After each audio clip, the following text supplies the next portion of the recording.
Access the financial world on demand. Hear from leading economists, policymakers, and industry experts via live and on-demand webinars, only from Bloomberg. Start exploring to see what's moving the markets. Visit Bloomberg.com/webinars.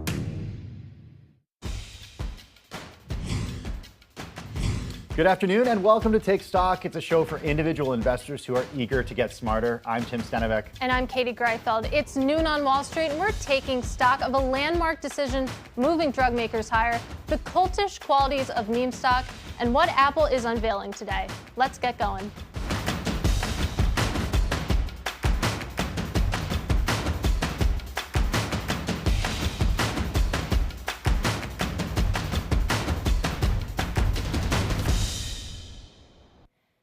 Well, in a landmark decision for the industry, the FDA has approved Biogen's controversial therapy for Alzheimer's disease. This is a disease that affects millions of Americans, and as more and more Americans are aging right now, Alzheimer's proves to be a very challenging disease for those individuals and those families. Katie, Biogen, how is the stock moving this afternoon? Well, Tim, right now it's not actually moving because the stock was halted because this is such significant news. And it's hard to overstate its importance because companies have been trying and failing for decades at this point to develop an Alzheimer's treatment. So you saw the stock get halted about half an hour ago. It's actually been quite a long time, but it was basically flat heading into the announcement. But in June alone, it's already up 7% in anticipation. So expect some fireworks when the stock does begin trading again. Okay, yeah, it's rare, I think, to see a stock halted for this long after an announcement. I mean, the announcement did come over an hour ago, but we are seeing some movement in the pharmaceutical space and some stocks moving in sympathy. What's going on there? Well, it's great news for Biogen, but it's great news for the industry as well, since this is a significant breakthrough in our understanding of how to treat this disease. So you're actually seeing competitors rally as well. If you look at Eli Lilly shares, they jumped almost 13% after this announcement. That company is also developing its own treatment. And the NASDAQ Biotech Index climbing as well. Most of the members of that index are higher. So again, great news for the entire industry. Yeah, the pharmaceutical industry this year is just a complete difference than what we saw last year before COVID hit. Well, let's get into it now with Salim Syed, Mizuho's senior biotech analyst. He joins us from New York. Salim, thanks so much for joining us, especially on such short notice. When you saw this news, what did you think? Yeah, thanks for having me. So, look, obviously this has been a controversial story all throughout. Just to kind of put this in perspective, Alzheimer's, which, many folks, unfortunately, the disease we're all too familiar with, this was the approval today that we got from the FDA was based on what's known as accelerated approval, right? Which is not something that folks are really expecting here. The label, the FDA label, the thing that the FDA puts out to, tell people, to guide doctors and patients how this drug should get used, looks pretty clean, right? So we'd argue it's better than consensus. However, it still sort of remains to be seen here how this drug ultimately gets used in practice. So good news for patients. But I would say that with an asterisk, because at the end of the day here, what we really have here is still one trial that was, that worked really well, and one trial that, didn't look so good on the data. So, Salim, I want to talk about what this means for Biogen. Like you said, it's great news for patients. What does it mean for this company? Because if you look at the share price, how it's performed, it's really just tied to the fortunes of this one drug, it feels like. Yeah, that's totally right, Katie. So, Biogen, which has obviously a large multiple sclerosis business, which is sort of flattish to slightly, declining, and then, for Spinraza, it's SMA drug, spinal muscular atrophy drug. That's facing competition from Novartis's Zolgensma, as well as some of the oral SMA products out there. So, from a Biogen investor standpoint, obviously, the news is positive. You'd obviously want to see an approval here. We obviously don't know price yet, so that remains a key question in terms of what peak sales is going to be. consensus has been modeling around a $10 billion worldwide end user peak sales number. Now, to put this into perspective, when folks were modeling this $10 billion number, it was based on pricing. Some people were modeling $10,000, some people were modeling $25,000 per patient per year. Now, if we get a price that comes in significantly below that, single-digit thousands, obviously ICER came in with their view thinking that this drug should get priced somewhere between, around the $2,000 to $8,000 range. We could potentially see that consensus number come in. So although it is good news for the patients who at least want to use this and the doctors who at least think it may be helpful for their patients, and the headline reads very well, that consensus number, there is risk to that. Does you have a $286 price target on the company stock? You're neutral on it, Salim. Does this change that? We're at a $244 price target. I can't speak to how 244. Excuse me. Yeah, no worries. I can't speak to how as we would change it. What we have published and what we have publicly said though is that consensus number of $10 billion worldwide end user peak sales. The next logical question here to ask is, if you're interviewing doctors, how are you going to exactly use this in your practice? What percentage of your patients will get this? The label doesn't even indicate that it's being used for mild patients. All the studies that we've seen were done in mild patients, but the indication statement here just says for the treatment of Alzheimer's disease. So there's going to be still some debate here. This is not set and done here. There will be some debate here about how this drug should exactly get used. So I can't speak to how we're going to change our price target, if at any at all. But what I can say is that $10 billion consensus number will come into question here. Salim Syed, Mizuho Senior Biotech Analyst. Salim, thanks so much for joining us and for taking the time. Really appreciate it talking Biogen here. Well, we got much more Quick Take Stock coming up. You're streaming it. We're back in 2 minutes.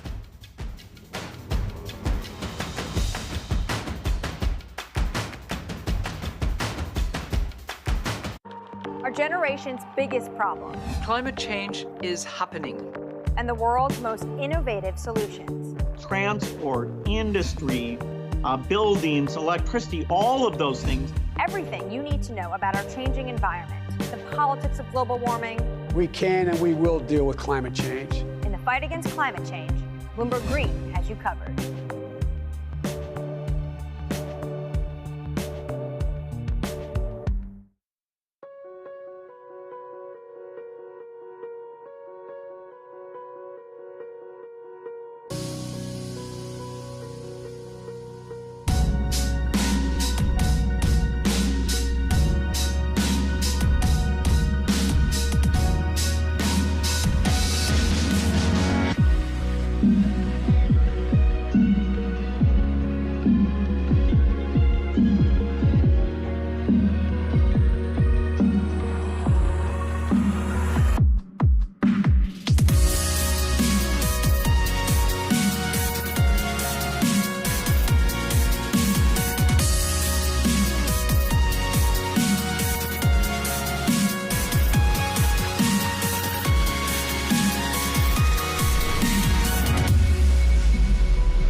Welcome back to Quick Take Stock. I'm Tim Stenovec. I'm Katie Greifeld. Well, Katie, the meme stocks are at it again. AMC specifically, shares higher right now by more than 17%. For those who are keeping track, that's above $56 a share right now. Yeah, this stock just won't quit, and it's not quite at the levels it reached last week. It got as high as 62.55 last week, but It's on its way back. Another day, another increase for AMC. Well, let's go ahead and bring in Bloomberg Opinion's Tara LaChapelle, also Bloomberg Senior Markets Editor Mike Regan. Big thank you to both of you for joining us. Mike, I want to start with you and talk a little bit about your recent piece that talks about AMC shareholders being cult-like. Take us into it. Yeah, Tim, well, there's long been this expression of a cult stock, a stock that has this very vocal group of shareholders who are with the company through thick or thin, regardless of sort of its financial prospects. The behavior with AMC, though, is even a little bit further than that. So we just kind of try to observe some of the strange behavior going on in the promotion of this stock, sort of in a tongue-in-cheek way, to be honest, too. Which is obvious in the story, but stuff like people on the side of roads with handwritten signs saying "Buy AMC." It's happening, though. I mean, I think a lot of us saw that video last week that you referred to in the piece, where people were holding up signs at poolside. It looked like it was something, I don't know where it was, but it looked like something out of Las Vegas. Right. And if you search for AMC cult on Twitter, you'll find a bunch of people saying, "Hey, I joined the cult," meaning I bought the stock. And to me, Tim, it's hard to know what's kind of manufactured by people actively promoting it and what is kind of organic, real zeal, but certainly something strange going on. And I think it goes hand in hand with some of the other sort of cult-like behavior we've seen from some very specific online groups in the past politically, complete with, a widespread embrace of conspiracy theories around the stock and sort of almost a deep state mentality towards Wall Street when it comes to stock like these. So very interesting phenomenon for sure. So Tara, you cover the actual business of entertainment. And I think we all know by now that the stock price of AMC is maybe a little bit disconnected from the actual fundamentals of the business. But what would it take for AMC to actually turn itself around to the point where maybe it meets the stock price? I mean, this is a start, to CEO Adam Aron's credit. He's really exploiting this moment to raise as much money as AMC possibly can, which is important because AMC almost ran out of cash in January and a couple of times last year as well. So when you're on the verge of bankruptcy, you really could use some money to turn around your operations. I'm just concerned that they're not using it the way that would be most effective long term. It sounds like they're talking about acquisitions, which is exactly the strategy that got AMC into trouble in the first place with having all this debt. I think if they're smart, they start to look at something like the Alamo in New York, where you make theaters more of an experience. Maybe that means you have fewer of them, you close the ones that aren't making as much money, but you offer better food and drink options, you make it more of an experience for people. And I think if they do something like that, they have a chance, but they really need to rethink their decades-long strategy that just really didn't work, and of course during the pandemic left them in a lot of trouble. I was thinking about the same thing, Tara, about Alamo Drafthouse and the challenges that it's faced. But the truth is that's the place where I've gone to see movies when I saw movies before the pandemic. Tara, I do wonder though about what AMC looks like on the other side of this. Is this a company that does make that strategy shift? Or is it a company that thinks that consumers are going to go back to the way that we watched movies before the pandemic? It's hard to know. When the CEO is speaking to the retail audience, he's really talking in their language. He's talking about just raising cash, getting the stock price up. It's hard to tell how much he takes seriously this changing moment in the industry where these companies in streaming and in Hollywood are really focused on at-home viewing. And if AMC is smart, they're going to forge closer ties with these companies. It's just not clear that they're doing that. And if you look at what's happening with their landlords, last year they had a lot of theaters, all their theaters in the US shut down for a very long time, almost a whole year. And a lot of their landlords were very forgiving with rent. But now when those same landlords see the stock price up as much as it is, see them raising so much cash, they want a piece of it. They want some back rent. So there's going to be a lot of different things pulling for AMC's cash that they're raising over this next few months and years. And it's just hard to tell how they're going to use it and if they can do something that turns it into a viable long-term strategy instead of just a way to get by through 2020 and 2021. Mike, I want to go back to you because the psychology of this and what's going on to motivate these retail traders to go all in on AMC, to go all in on GameStop. How does a stock become a meme stock? How does it start?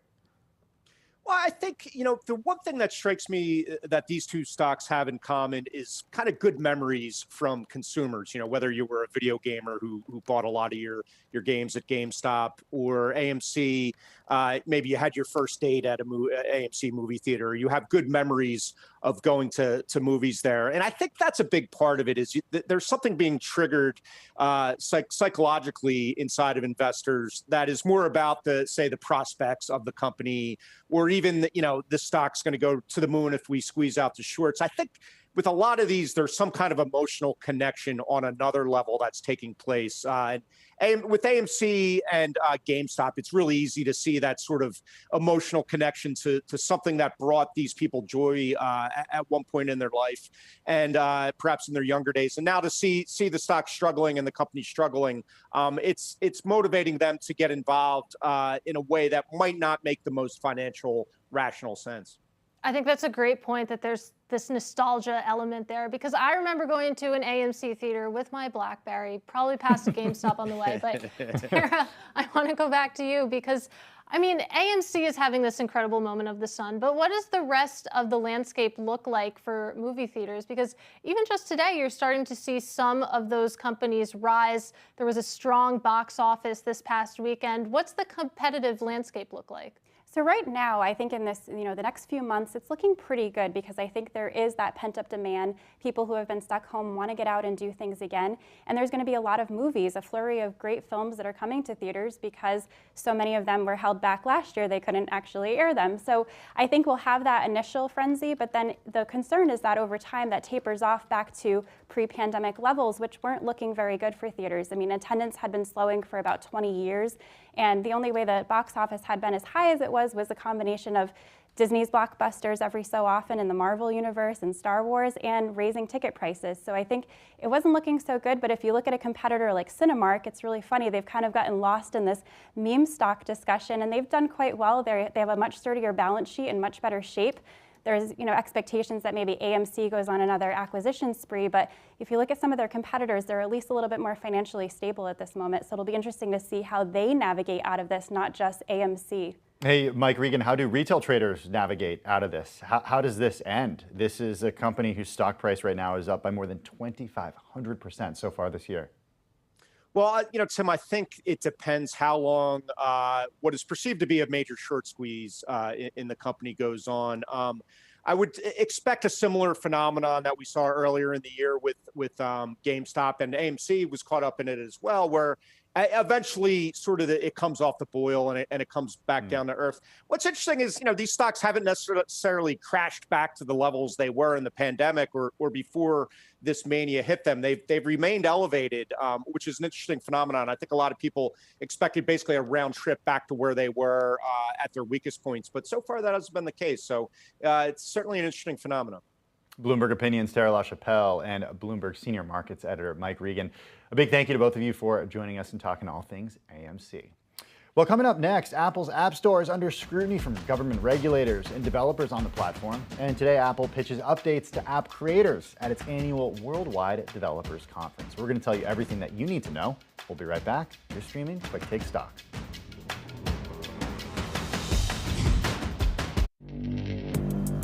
Access the financial world on demand. Hear from leading economists, policymakers, and industry experts via live and on-demand webinars, only from Bloomberg. Start exploring to see what's moving the markets. Visit Bloomberg.com/webinars. Our generation's biggest problem. Climate change is happening. And the world's most innovative solutions. Transport, industry, buildings, electricity, all of those things. Everything you need to know about our changing environment, the politics of global warming. We can and we will deal with climate change. In the fight against climate change, Bloomberg Green has you covered.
Welcome back to Quick Take Stock. I'm Tim Stenovic. I'm Katie Greifeld. Well, Katie, Apple's Worldwide Developers Conference, it's an annual event that takes place where Apple pitches new features to developers and gets them on board. It also gives us as consumers a preview of how the company is thinking about redesigning iOS and their operating systems for their various smartphones and computers and tablets. But I'm wondering how the stock is looking today.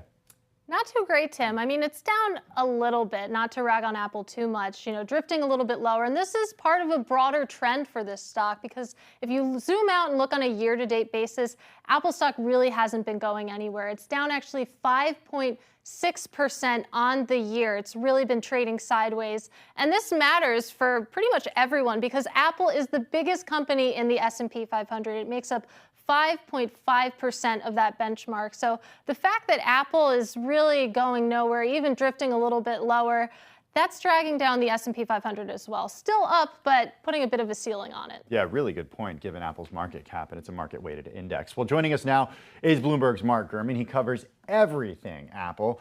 Mark, thanks so much for joining us on this Worldwide Developers Conference kicking off today, 2021. What are you expecting? Yeah, thank you both so much for having me. I don't think we're going to see anything that knocks it out of the park today. I don't think we're going to see any revolutionary new hardware or software updates. It's mostly going to be iterative changes to the iPhone software, iPad, Apple TV software. I think the Apple Watch is going to get a decent sized update, and the Mac update will be more minor after the major Big Sur redesign and other Apple Silicon changes last year. I'm particularly excited for the iPad OS updates we're going to get, a revamped multitasking system, a redesigned home screen. So I think the iPad might be the big story today. In addition to health and privacy, you're going to see big health tracking updates, and you're going to see major changes to Apple's privacy initiatives on the iPhone.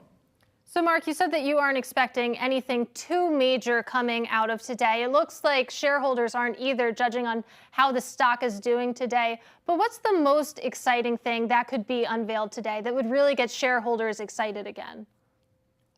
Yeah, I mean, there's all sorts of possibilities. Apple has been working on this virtual reality headset for several years now. I do not believe they're going to be introducing it today. At one point, as of a year ago, they had planned to introduce it today. That is not happening. It's more likely to go on sale later in 2022. I think some of the ecosystem changes that could be announced today, anything that Apple shows that will sort of lock in and glue together more iPhone users, keep them on the platform. I think that's always exciting to shareholders, to show ways that the user base can grow, stay together, avoid people switching to other platforms. So anything there. iMessage changes could be exciting. Obviously, we know investors are very excited by some of the social media companies, Facebook and others, and Snap. So anything Apple does on the social media side could be quite exciting as well. But I think the big stories today will be the iPad, health, and privacy. Yeah, well, let's talk about privacy, Mark, because if we were speaking a year ago, we'd be talking about changes that Apple is making to the way that it notifies you about what apps are doing when it comes to app tracking, specifically for advertising. We now know what that looks like with the new version of iOS. What are you expecting on the privacy front now with Apple's continued push here? So the big thing they're going to show today is a new menu or a new section on the iPhone or the iPad that will give you an in-depth breakdown of what data is being collected by every app you have installed on your phone. So you can monitor, you can shut off the spigot of any app that you think is collecting too much data. It'll be deeply baked into the operating system. And I'm going to be interested to see how social media companies and other app developers react to those changes. I'd love to talk a little bit more about Facebook's, social media ambitions, because you did bring that up. So what possible inroads could Apple make into the social media sphere? Yeah, I think there's a massive opportunity for the Messages app, for iMessage to be more social network-like. They've given it a shot with the App Store for iMessage a few years ago, which has all but completely failed. But what I think they can add are user profiles. They could add new ways of interacting. They could add better group chat support. They could add more functionality that would be similar to Slack and Facebook Messenger. So with over 1 billion iPhone users, there's a massive opportunity to turn iMessage into this gigantic social network, perhaps the biggest messaging social network on the planet overnight. And it's already all there. They just have to add that functionality to really make it more social media-like. Mark, all of this is happening against the background of Epic Games' lawsuit. against Apple when it comes to the terms of the App Store. That's a big deal because this is an event that is meant for developers. It's the Worldwide Developers Conference, after all. How is that going to be a layer over this event? Yes, certainly there's a legion of developers who want Apple to reduce its cut from the 15 to 30%. They want alternative app stores. They want side loading of applications. They want fewer restrictions. Microsoft wants to launch its own cloud gaming service on the iPhone, which is not allowed by the App Store rules. But I would say probably for the most part, most developers don't care. They're happy to be part of the App Store, and there really isn't a real alternative. You know, you can't be a successful App Store developer if you don't hit both iOS and Android. So you're not going to see any developer in the right mind ditch iOS because of this epic lawsuit and their concerns. They're just going to work with what they've been given by Apple because there really is no alternative and they don't have a choice.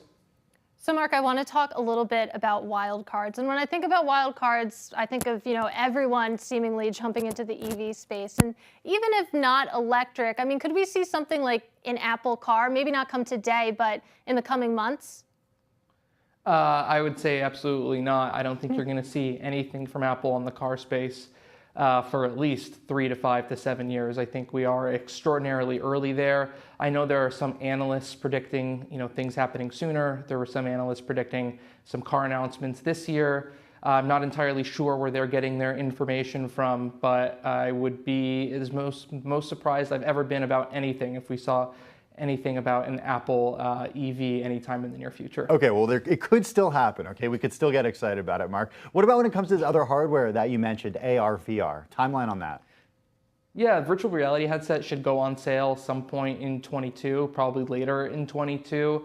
Would I be shocked if they had some sort of preview of it today? Not really, but I don't believe that's going to happen. New MacBook Pros and MacBook Airs are coming in the second half of this year. I don't believe we'll see either of those today. It's just a tad too early. If we do get discussion of the MacBook Pro today, the laptop certainly won't go on sale for at least several weeks. But it could be a good opportunity to tell developers, which are big buyers of MacBook Pros and other consumers tuning into today's event, that machine is indeed coming. I just don't believe they'll be in stores for several weeks at this point. Bloomberg's Mark Gurman covers everything Apple and more. He joins us from Los Angeles. Mark, we're going to let you get back to covering WWDC. Thanks so much, as always, for taking the time. Katie, you make a really good point about the weight of Apple in the S&P 500 index. Given its market cap weighted index, what Apple does has a big effect on the index.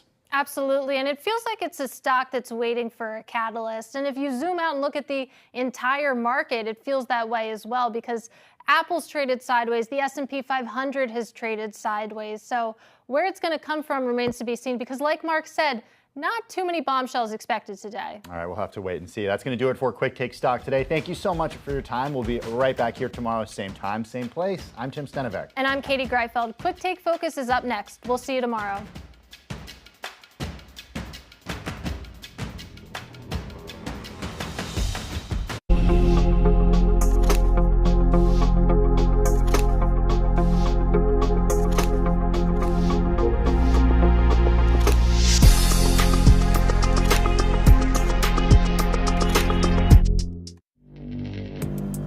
Access the financial world on demand. Hear from leading economists, policymakers, and industry experts via live and on-demand webinars, only from Bloomberg. Start exploring to see what's moving the markets. Visit Bloomberg.com/webinars. Our generation's biggest problem. Climate change is happening. And the world's most innovative solutions. Transport, industry, buildings, electricity, all of those things. Everything you need to know about our changing environment, the politics of global warming. We can and we will deal with climate change. In the fight against climate change, Bloomberg Green has you covered.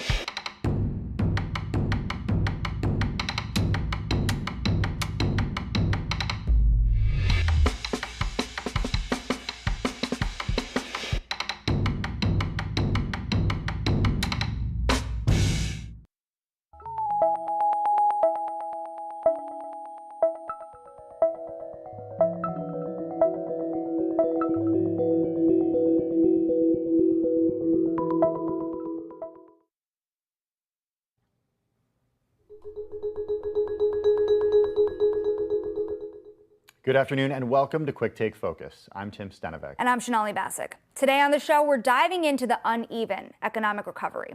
From rent payments to student loans to food insecurity, the gap is wide as the recovery continues.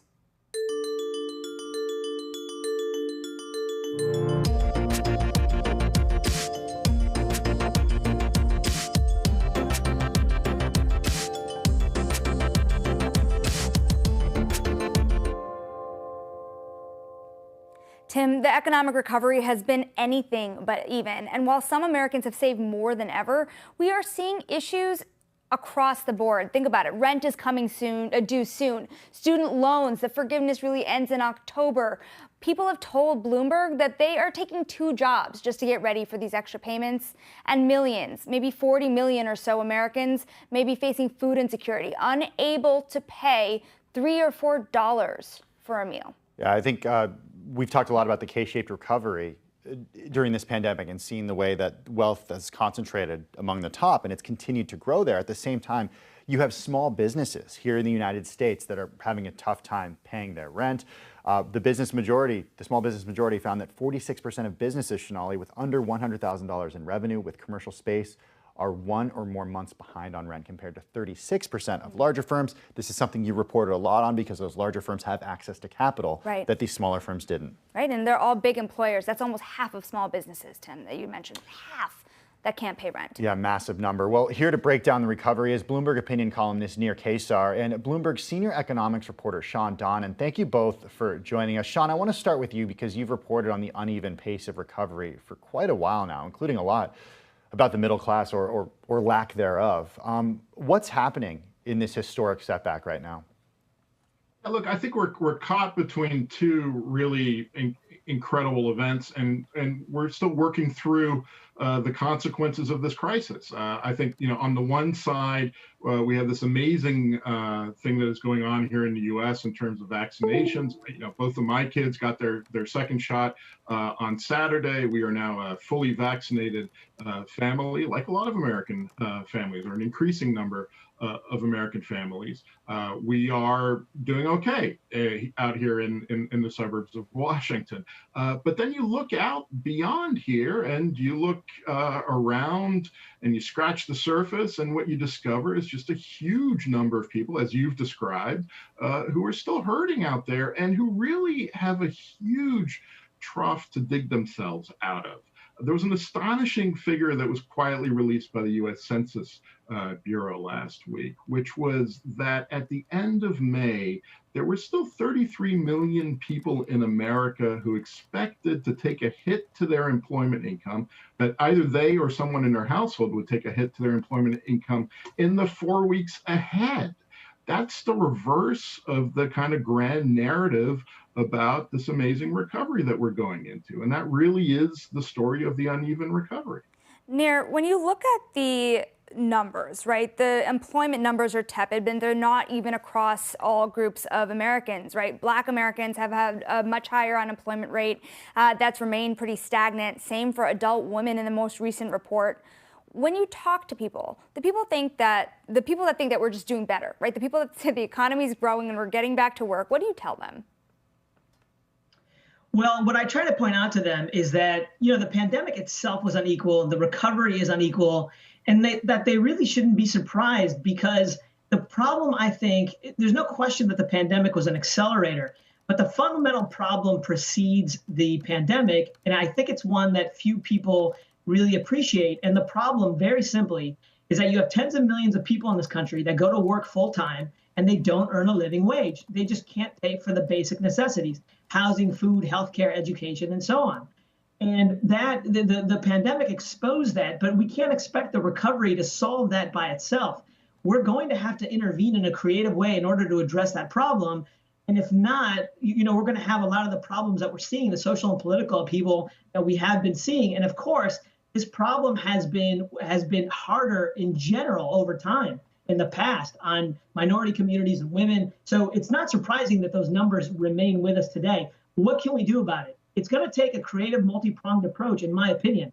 I mean, small businesses, a lot of them can't afford to pay more. So the government's going to have to provide assistance there. A lot of large companies can pay more. and are starting to their credit, but they should be encouraged to continue to do so.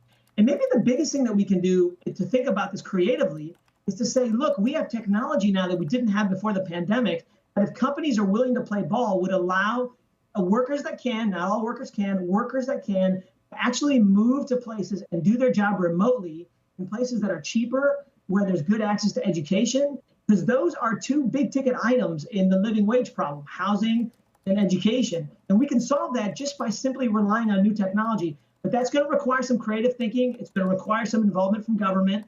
And as always, just a public-private partnership. And Nir, it's going to require, too, some cooperation between Democrats and Republicans, I imagine. It's something that we don't even have right now on the most basic of issues. What would your argument be, Nir, to Democrats and Republicans to get them on the same page and working for solutions to this large group of people? Well, to me, the most obvious conversation has to be, if we can't agree on how much to spend, let's try to think about ways where we don't necessarily have to spend more and try to ameliorate some of these problems. To me, the problem has always been throughout this pandemic, and it's true about minimum wage too, we're fighting over numbers. Is it going to be $1 trillion or $2 trillion? Is it going to be $15 or $20 or $10? And the reality is that's not helpful. What we need to ask ourselves is, what is the problem we're trying to address? So very specifically, if we're talking about living wage, we're talking about people being able to afford housing, education, and food. Okay, how can we do that? Well, as I mentioned, one way that we can do that by not spending a penny is encouraging companies to just let people work from cheaper places. Those are things that Democrats and Republicans should be able to agree on, but I don't hear any conversation in that regard. And to me, that's just a lack of imagination. You know, Sean, it really feels to me through your reporting that you have just been spending so much time in so many cities across the country. And I'm wondering if you could give us some anecdotes. What are some of the struggles that you've been seeing among people who have had a hard time getting back to work? Yeah, look, I think what I spent a lot of time looking at in the past year is the kind of government intervention, the fiscal intervention that came out of Washington, and how that money landed with people who were facing tough times. And the reality is a huge amount of help went out, more than $730 billion just in unemployment benefits. For example, we all know about the stimulus payments that went out, but there's this common narrative here that somehow the structure of the economy was rewritten in a way in the past year. And for a lot of these people, the money kind of came in and went out very quickly to cover rent that they were behind on, to pay off bills, and so on. And it's amazing how, in talking to people out there, just how quickly, for example, the stimulus checks just went out the door to settle bills, to try and do stuff. And also how deep the damage is in terms of credit scores, for example. I was talking to someone just on Friday who is a IT consultant in Las Vegas who's lost his job. He's struggled to get unemployment benefits for the past year. He thinks he's got a job lined up. He's excited about what's coming and returning to normal, but he's also looking at a credit score that has just taken a huge hit over the past year, and that's going to be a legacy of this crisis for him and a lot of other people who recover, and that's something that's only going to make this recovery more uneven as well. You just, in these conversations that I have over and over again with people who have lost their jobs, and many of these people are about to lose their benefits as Republican governors cut off federal pandemic programs for unemployment. You get a sense of, yes, they're in a better place than they were 6 months ago, but they're not in a better place than they were 18 months ago before the pandemic. And they're still incredibly worried about the future. And that gets at that structural change that still needs to happen. And that conversation in Washington that right now sure doesn't feel like a bipartisan one. It doesn't feel like there's a huge coming together of the two main parties and a focus on solutions to these bigger structural problems, as Nir was talking about. It's certainly a complicated calculus. Nir, this issue, what do you think of the Republican argument? What would you say or answer to it that these unemployment benefits have really buffered the economy so far and really added to these job gains and the spending that we're seeing that's coming in stronger than expected. I think that there are some that are using that argument to say, hey, maybe we don't need more towards the end of the year. How do you counter that? You know, it's hard to know. So I think the first thing we have to say is we don't know for sure. You know, the evidence that I've seen does not suggest that the supplemental insurance payments are the problem, that those are keeping people out of the workforce. But we should also acknowledge that we're talking about relatively small amounts of money. I mean, even with these supplemental insurance payments, you know, people are not getting paid enough to make ends meet.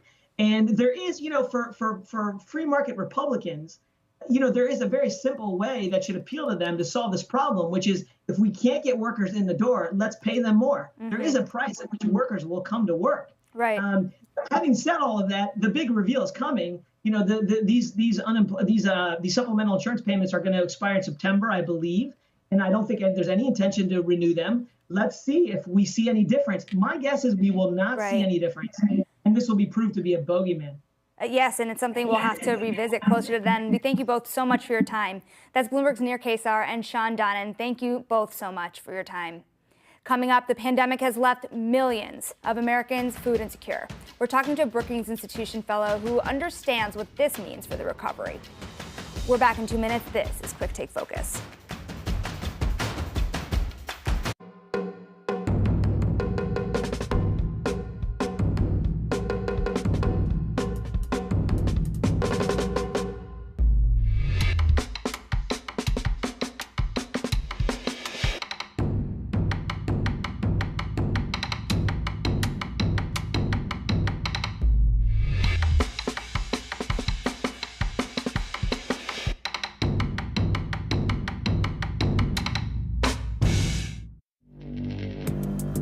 Access the financial world on demand.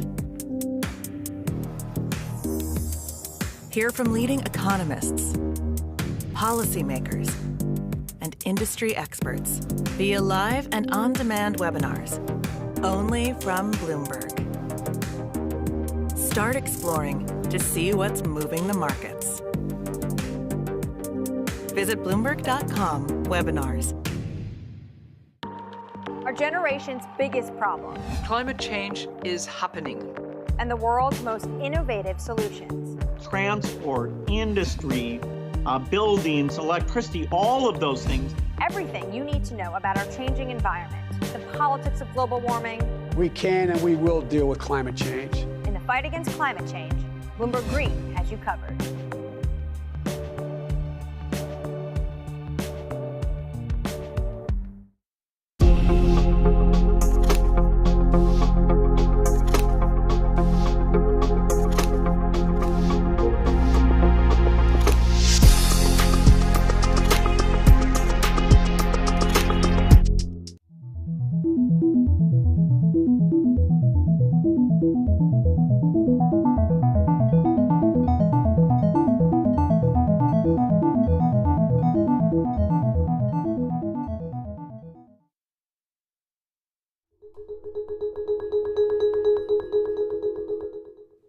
Welcome back to Quick Take Focus. I'm Shanali Bassick. And I'm Tim Stenovic. Well, the pandemic has destabilized millions this past year, with food insecurity soaring across the country.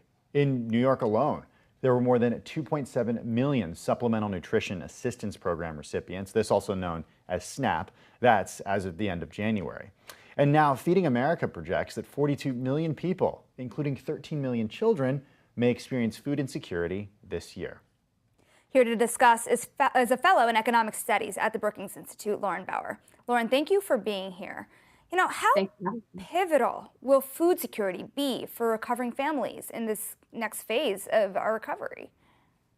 Certainly it's going to be essential, not just for the families that are currently suffering from food insecurity, who are disproportionately families with children, but because federal nutrition assistance dollars stimulate the economy. So for every dollar in federal nutrition assistance that is spent in the economy, it generates more than $1.70. And so it's pivotal for getting the economy back on track. What do the data, Lauren, tell us about who in our economy is most likely to experience food insecurity? Well, certainly the loss of income that has come with the tremendous economic shock that the COVID-19 recession has created is the number one source of food insecurity. But closures of schools matter too, because low-income kids usually get half of their calories from prepared school meals. And so providing extra assistance through unemployment insurance, but also through SNAP, as well as making sure that families who have lost access to school, which has harmed them for so many reasons, also get some extra money to help feed their kids has been the strategy. Are the current programs that the U.S. offers enough? So there certainly seem to be, I don't know, enough right now, but since the turn of the year, food insecurity rates have started to go down. And so we are on the right trajectory. What we don't want to be doing is doing anything to change that trajectory. And so if that means, continuing to have additional SNAP assistance past the current September deadline, that should be on the table. What do we know? What do you know about people who have food insecurity on a temporary basis versus this being a longstanding issue for people? This is something I think that a lot of people misunderstand who haven't experienced food insecurity. That's right. And I think you're absolutely right that there are two separate issues. Many families experience poverty and food insecurity or the loss of healthcare on a temporary basis as they move between jobs or, fall down but then stand back up again. And so the safety net provides a tremendous amount of insurance for those families. But certainly there are families, and especially Black families in this country, who have persistent problems, and we need to be better serving them through direct resources, but also, helping them get on their feet, reducing discrimination in the workplace, paying people what they're worth, that kind of stuff. Lauren, something we've been thinking a lot about here is what happens when costs start to go up, costs of food, for example, and wages remain pretty stagnant, right? How will this impact the ability for Americans to get basic needs, food, right? Let alone housing. Yes, you hit the nail on the head. I mean, at the beginning of the pandemic, food prices skyrocketed, and especially the cost of food that is really nutritious and really low cost, because people were just buying in bulk because they didn't know what was going to happen. But you can imagine that low income families, they couldn't just go to the store and buy, infinite numbers of dried beans in order to see them through. And so one of the reasons that we've seen a rise in food insecurity is because food prices have gone up. I wonder about the policies that the Biden administration has put into place, because President Biden likes to talk about how food insecurity has gone down in the months since his presidency started. What's working? So what's working the most is the 15% maximum benefit increase to the Supplemental Nutrition Assistance Program, because that's putting more money to purchase food into our lowest income families, and they're spending it quickly. And so not only is that reducing their food insecurity, it's stimulating the economy. Lauren, you've done such unique research on food insecurity in particular as it comes to this recovery, but you've published across so many different ideas and groups here. When you look at this recovery, what concerns you most about it?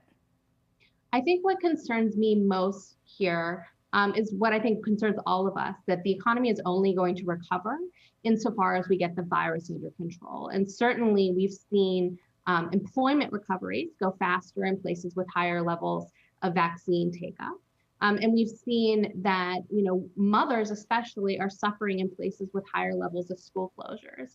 And so going forward, we're going to need to be more targeted, not only in making sure that we're getting the vaccines to hard to reach populations, including people who may be skeptical of the vaccine itself, but also understanding that the economy has hit different people in ways that, a normal recession wouldn't, like what's happening with mothers vis-a-vis school closures, and we need to be targeted in supporting their recovery. Yeah, such an important thing to keep in mind, Lauren, that the access to vaccine is such a big part of this. We see that playing out not just in the United States, but in countries throughout the world.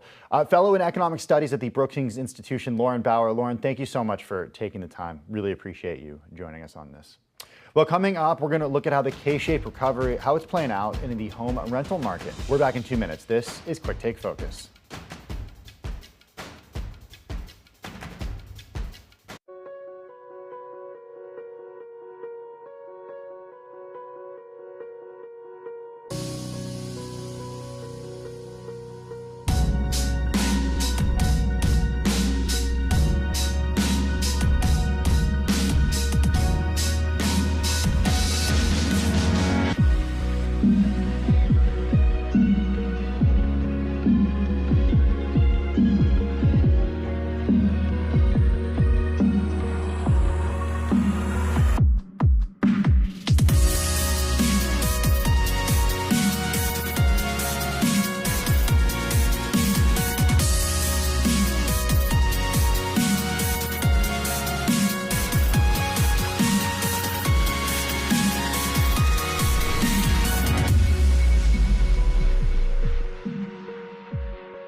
generation's biggest problem Climate change is happening.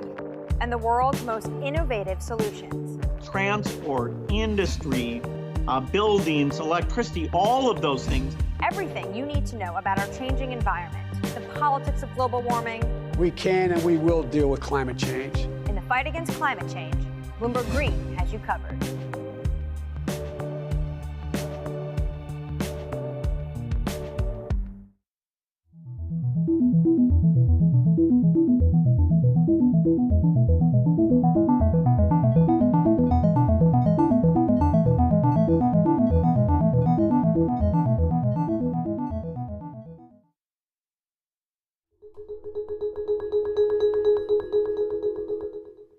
Welcome back to Quick Take Focus. I'm Tim Stenovec. And I'm Shanali Bassick. You know, Tim, the U.S. housing market is going crazy right now. U.S. home builders are stopping taking new orders, but then at the same time, millions of Americans can't afford rent, and landlords are having a tough time keeping their buildings full. Yeah, this is an exact point of talking about the K-shaped recovery. Right. Low interest rates have allowed the wealthiest Americans not only to buy homes and sell their homes for record prices, but even refinance homes at a lower rate. While their less affluent counterparts, Americans who are not at the top end of the income spectrum, are struggling to put food on the table and pay their rent. We don't even know the worst of it yet because rent relief is still in effect for many places. So we have the perfect guest to join us now to speak about this.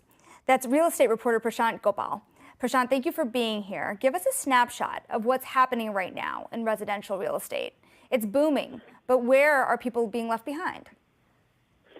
Yeah, I mean, much of the country, there's maybe the most severe housing shortage we've ever experienced, and it's both on the for sale side and also on the rental side. That's not the case everywhere. New York and San Francisco are kind of outliers in that those rental markets, the landlords there are struggling a bit. But aren't we seeing this, Prashant, play out in a similar fashion to how we saw things play out in the post-financial crisis and real estate crisis 2008, where you have the incredibly flush with cash private equity firms scooping in and buying homes to rent out to people? I mean, the rich always win, right? So I think you can sort of say the same time around.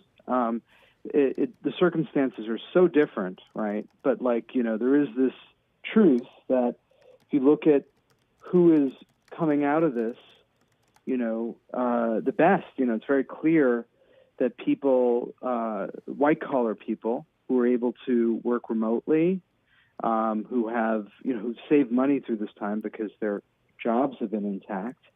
Even if you look at the rental market, they're the ones who are moving to their favorite cities, affordable cities often, like more, relatively affordable, like Austin. And so they're just fine. Whereas, the folks who took the brunt of, the pandemic recession, on the lower end of the spectrum, those are the folks who are still, some of them are still struggling to get jobs back, and they're also facing these soaring rents. So what do tenants have in store next? Yeah, I mean, that's going to be pretty interesting because it's already starting. You're starting to see signs of what's, how this is all going to settle out. This remote work phenomenon is driving up rents in affordable places, like relatively affordable places, like Austin and Boise, Idaho, Nashville. So places like that, you're seeing that's where these tech nomads are moving, and they're driving up rents. New York is going to struggle a bit, and San Francisco is going to struggle as well because people don't have to be in the tech and finance capitals of the world where housing is really expensive. They don't have to be there anymore. They can be wherever they want. So it may take a while for those places to come back. How do we think about rent relief, Prashant? Because right now there has been efforts for that, but it's kind of confusing as to how long this will actually last for people. Yeah, rent relief is going to be, it's interesting how it's going to play out. So, as I've mentioned a couple times here, like New York, that's really where where the problems are greatest. There are a lot of small landlords in New York. New York's not the only place like this, but there are a lot of small landlords. And those are the ones who are going to struggle the most and have the tenants who are unable or to pay their rent, who are behind on their rent.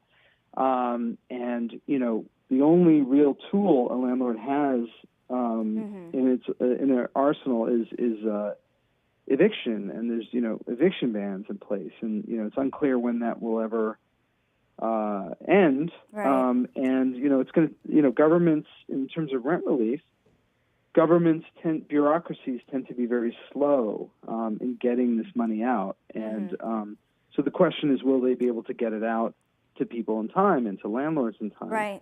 So that's really the issue.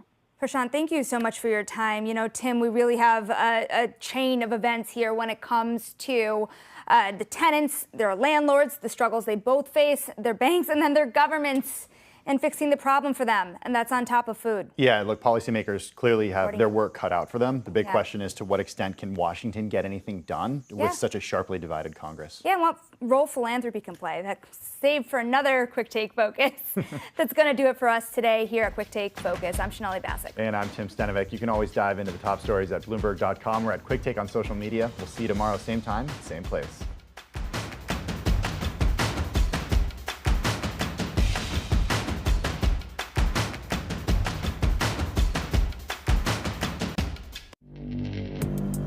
Access the financial world on demand.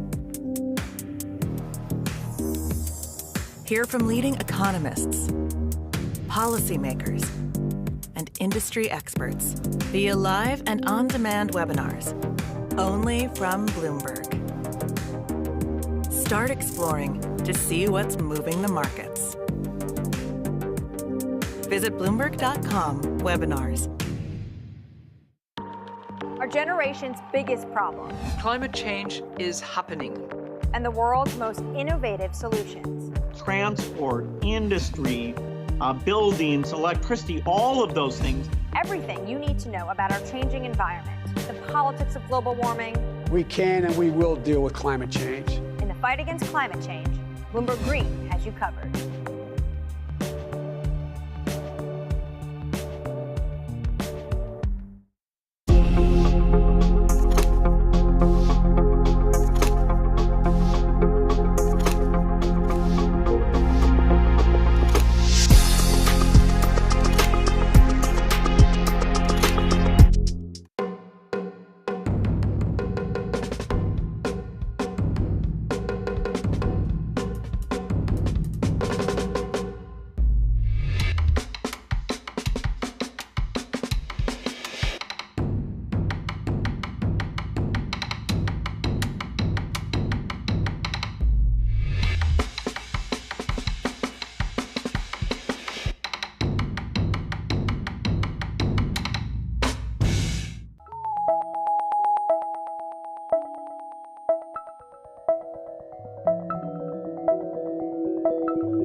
Access the financial world on demand.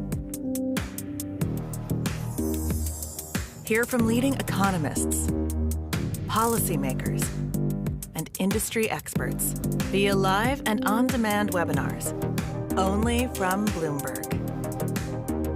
Start exploring to see what's moving the markets. Visit Bloomberg.com/webinars. Our generation's biggest problem. Climate change is happening. And the world's most innovative solutions. Transport, industry, buildings, electricity, all of those things. Everything you need to know about our changing environment, the politics of global warming. We can and we will deal with climate change. In the fight against climate change, Bloomberg Green has you covered.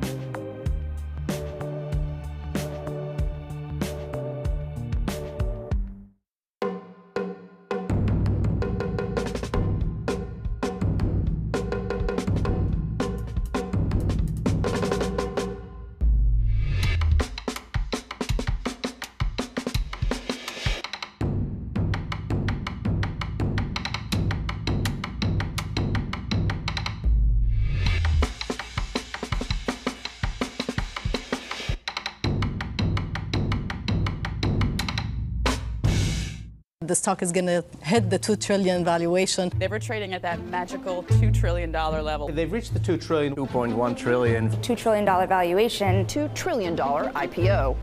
If you've come across the Aramco IPO story, you're going to have heard the figure 2 trillion bandied about. But you gotta admit, it's a huge that headline number is stunning. MBS has long wanted this goal. The West had told him it was unreasonable, and now he's achieved it.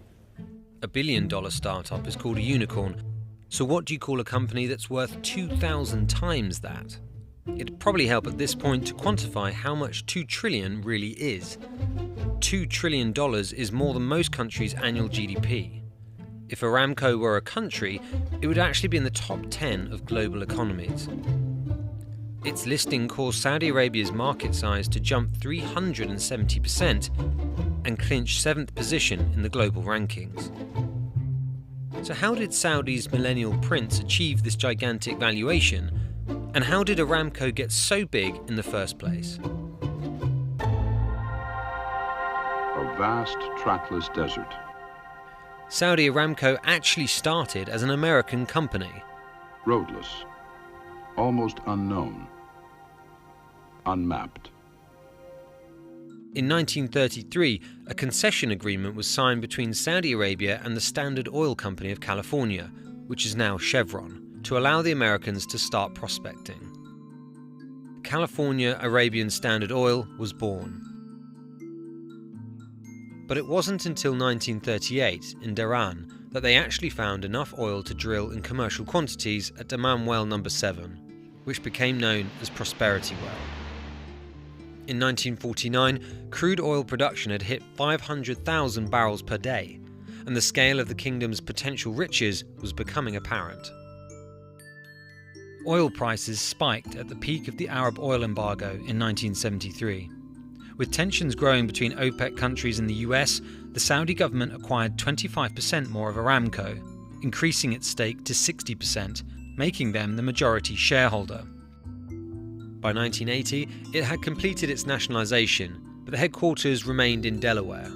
It wasn't until 1988 that operations were fully moved to the kingdom, and it changed its name, once again, to the Saudi Arabian Oil Company, or Saudi Aramco. The nationalization of Aramco was very different to every other nationalization that happened, not only in the Middle East, but also in Africa and Latin America. That's Bloomberg's chief energy correspondent, Javier Blas. The company retained a lot of the employees. The only thing that changed was the ownership. But the way to run the company, a very technocratic company where politics were not welcome, remained. In the late 80s, under the leadership of its first Saudi president, Ali al-Naimi, Saudi Aramco went from just pumping oil to doing it all. It bought up refineries across North America and all through Asia to control the processes involved in converting oil and gas into the finished product. This has made it the most profitable company in the world. While some aspects of the company were changing, others remained the same. Since the nationalization of Saudi Aramco in the late 70s, early 80s, the company was always separated from the politics of the kingdom. It was run by engineers. The most precious thing was technical capability. And the government let Aramco run the company. The rise of Prince Mohammed bin Salman changed all of that. The Crown Prince, also known as MBS, had a much more hands-on approach when it came to Aramco. Tell us again exactly who this prince is. His nickname is Mr. Everything, which is to say that he has basically been put in control of massive swaths of Saudi Arabia. Since Mohammed Prince Salman became the deputy crown prince and later the crown prince, there has been a lot more influence from the royal court and the royal family. But it wasn't until 2016 when MBS announced his Vision 2030 that his plans for Aramco, Saudi's crown jewel, really became apparent. Of course, we can't not mention the planned IPO of Saudi Aramco. It is a dramatic change by anyone's book. You know, whether he succeeds or not is something that we'll all wait and see. The reaction to Prince Mohammed announcement in 2016 of the IPO and the wider program of economic liberalization that is known now as Vision 2030 was received through the world with a lot of enthusiasm. It was a move by Saudi Arabia to try to get away from oil, diversify income, privatize the economy, make things more flexible, increase employment, etc., etc.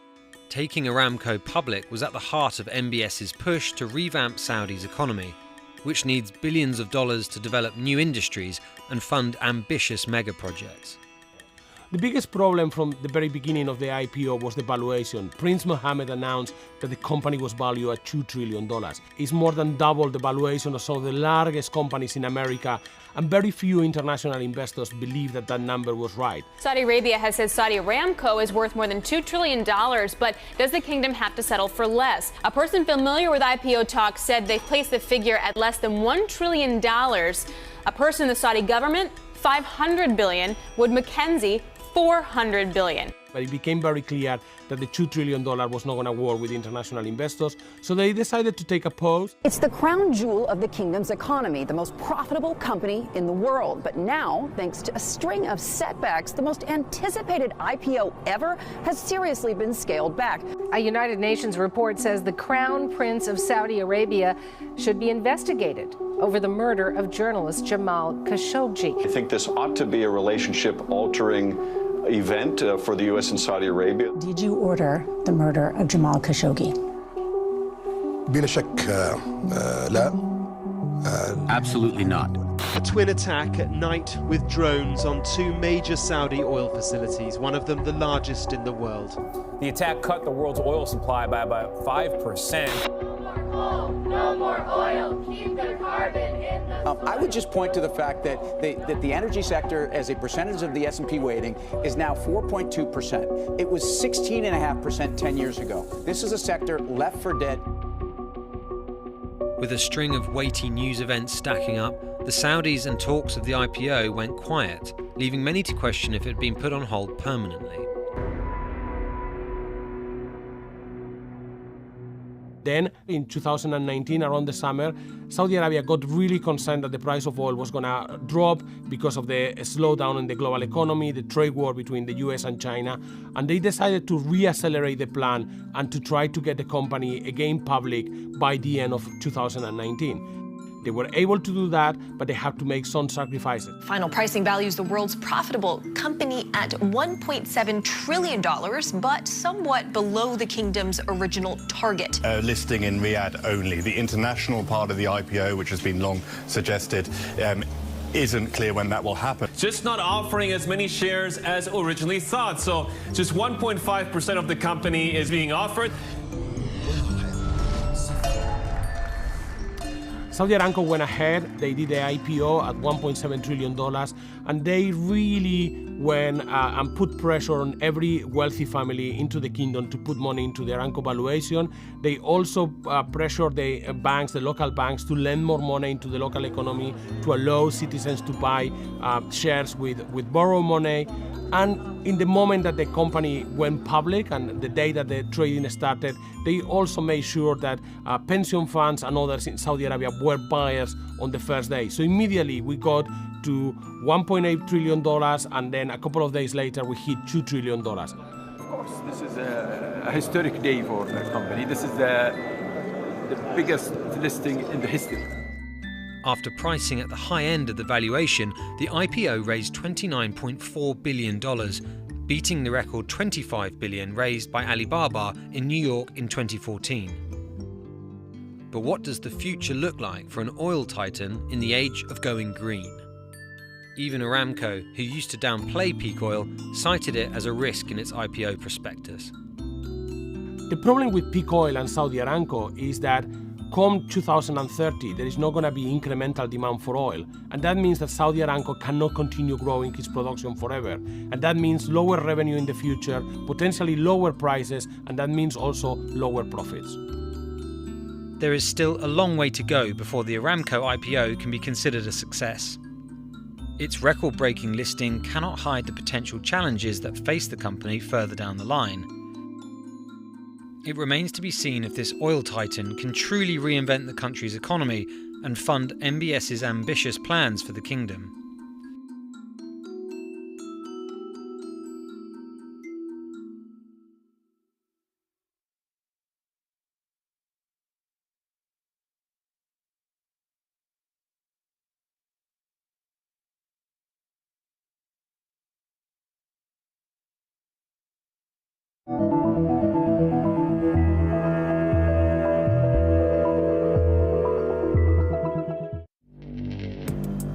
Access the financial world on demand.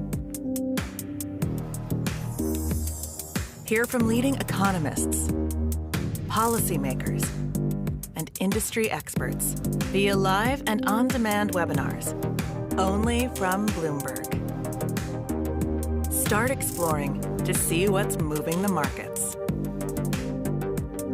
Visit Bloomberg.com/webinars. Our generation's biggest problem. Climate change is happening. And the world's most innovative solutions. Transport, industry, buildings, electricity, all of those things. Everything you need to know about our changing environment, the politics of global warming. We can and we will deal with climate change. In the fight against climate change, Bloomberg Green has you covered.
In this video, you're going to see the future. Not everyone is trying to win a popularity contest. Case in point, this guy. I don't think that popularity is something he's interested in. He's interested in effectiveness. I gotta give it up. His airtime, so to speak, is only a tool to achieve what his greatest aspiration is, which is to have a positive impact in the world. You should look at, what was your goal? How are you trying to uplift nutrition and survival and literacy? He is influential, A, because of his vast fortune and the way he made it by creating a new segment of the computer market, but also that he's since then chosen to deploy the money he's made to try to completely alter the landscape of world health. This year, his net worth reached as high as $120 billion. These two have donated more money to charitable causes than anyone ever.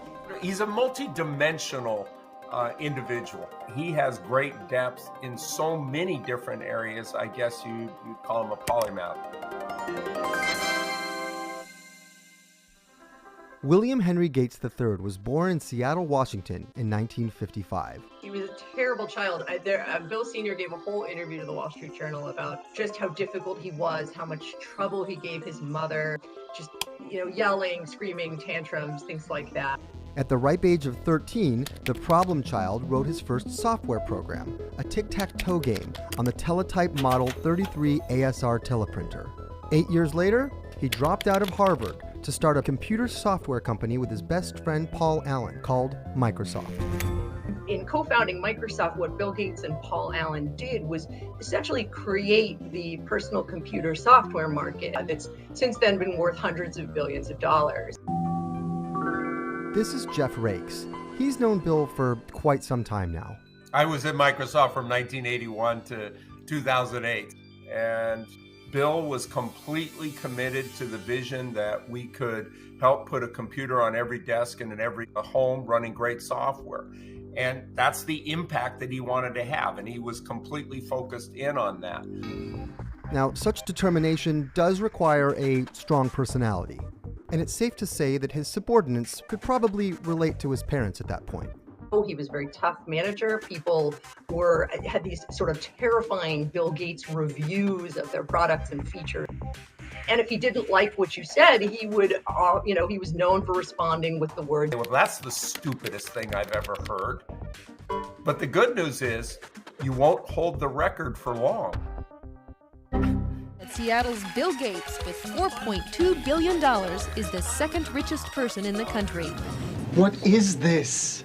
It's Microsoft Excel. Now hold still, I'm about to perform a miracle. My spreadsheet doesn't do that. Microsoft became such a juggernaut that the following decade they were sued for being a monopoly. If you look at that point in the year 2000, Microsoft is in serious antitrust trouble. And the view of Bill at that time was terrible. And people viewed him as a sharp-elbowed monopolist, essentially. Not that he cared about what the world thought of him, but it was around this time that Bill decided to start listening to his parents. I do remember in the early days of Microsoft, his mother pressing young Bill to get involved with United Way and Philanthropy, and Bill's response was, Mom, I'm trying to build this company. I don't really have time for that. And I think over time what he learned is, in the same way that he could leverage his intellectual energy on behalf of Microsoft, he could do it on behalf of philanthropy. While in the midst of this antitrust suit, Bill and his wife Melinda donated $16 billion worth of stock to charity in 1999. The following year, he poured $5.1 billion in cash to create the Bill and Melinda Gates Foundation. At this point, I think many people much more closely associate him with programs that have saved lives and increased immunizations in the developing world. That's much more the popular view of Bill at this point, that sort of philanthropist and not the monopolist, so to speak. So you can avoid lots of diseases if you've been properly vaccinated. Today, the foundation is the world's largest charity. Its fingerprint is on almost every global health initiative of the last 20 years and has spent over $40 billion on global development and public health programs. Yes, they deploy financial resources, but they also use their voice, the networks of influence and support that they have. So in many ways, it represents one of the key concepts that we learned in software. It's about leverage. What Bill wants, what Melinda wants with the foundation is to be able to make those financial investments and leverage them to have the greatest possible impact. By using this approach to philanthropy, the foundation provided seed money to the Global Fund to fight AIDS, tuberculosis, and malaria. Their implementation of immunizations in the developing world has contributed to a dramatic drop in the overall child mortality rate since 1990. Bill also made it his personal mission to eradicate polio from the planet, something he has come very close to achieving. Then, of course, there's Bill's noblest pursuit of all. I want to talk to you today about toilets. Many people would say, well, why get involved in toilets, and how does that matter? But that, actually kind of diving into that explains a bit about how Bill thinks about things.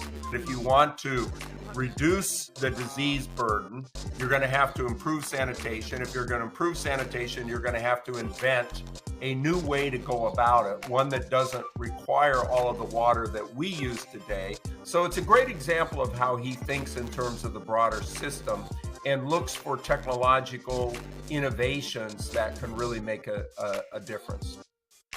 This push to improve sanitation worldwide has led to the invention of the Omniprocessor, a low-cost human waste treatment plant with a beta version currently in use in Dakar, Senegal. I am very impressed with this solution we're seeing here. It generates electricity, it generates clean water. In the area of climate change, Gates has embraced the often unpopular solution of nuclear energy as an alternative to fossil fuels. The energy has to come from somewhere. You're giving up all coal, all natural gas, all oil. I think that is a good example of both the fact that he isn't concerned about public opinion or popularity, but grounded in what he believes to be the data and the facts. A Gates company called TerraPower was very close to building the world's first nuclear reactor fueled by actual nuclear waste in China. But progress was stopped in its tracks when Trump launched a trade war against China in 2018. No sooner was this vision put on hold than did Gates have a more urgent calling. This is going to be era-defining. And no one was in a better place to say, "I told you so." The most urgent invention in the world right now is a vaccine that prevents you from getting COVID-19. The fact that he has such depth across so many areas makes him unique in being able to take on the current pandemic. He has now spent 20 years learning about funding programs, talking to leading researchers on things like viruses, things like vaccines. Some of the programs in the Seattle area, including the Seattle flu study that caught some of the first COVID cases here, are things that have been funded out of the foundation. So far, Gates has chipped in a total of $300 million and counting in the fight against coronavirus. They're focused on detection, isolation, and treatment of the virus, and finding a vaccine. This chapter in Bill's life has yet to be written, and could have the highest stakes he's had to face yet. His intellectual intensity sometimes carries over to big expectations. But at the end of the day, the person he's toughest on is himself. If he doesn't figure out something that he thinks he should figure it out, he'll be disappointed in himself. It drives him. It motivates him. It gives him a sense of urgency to really make a difference. And I think that's one of his greatest attributes.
Gan Leu is one of the most powerful women in tech.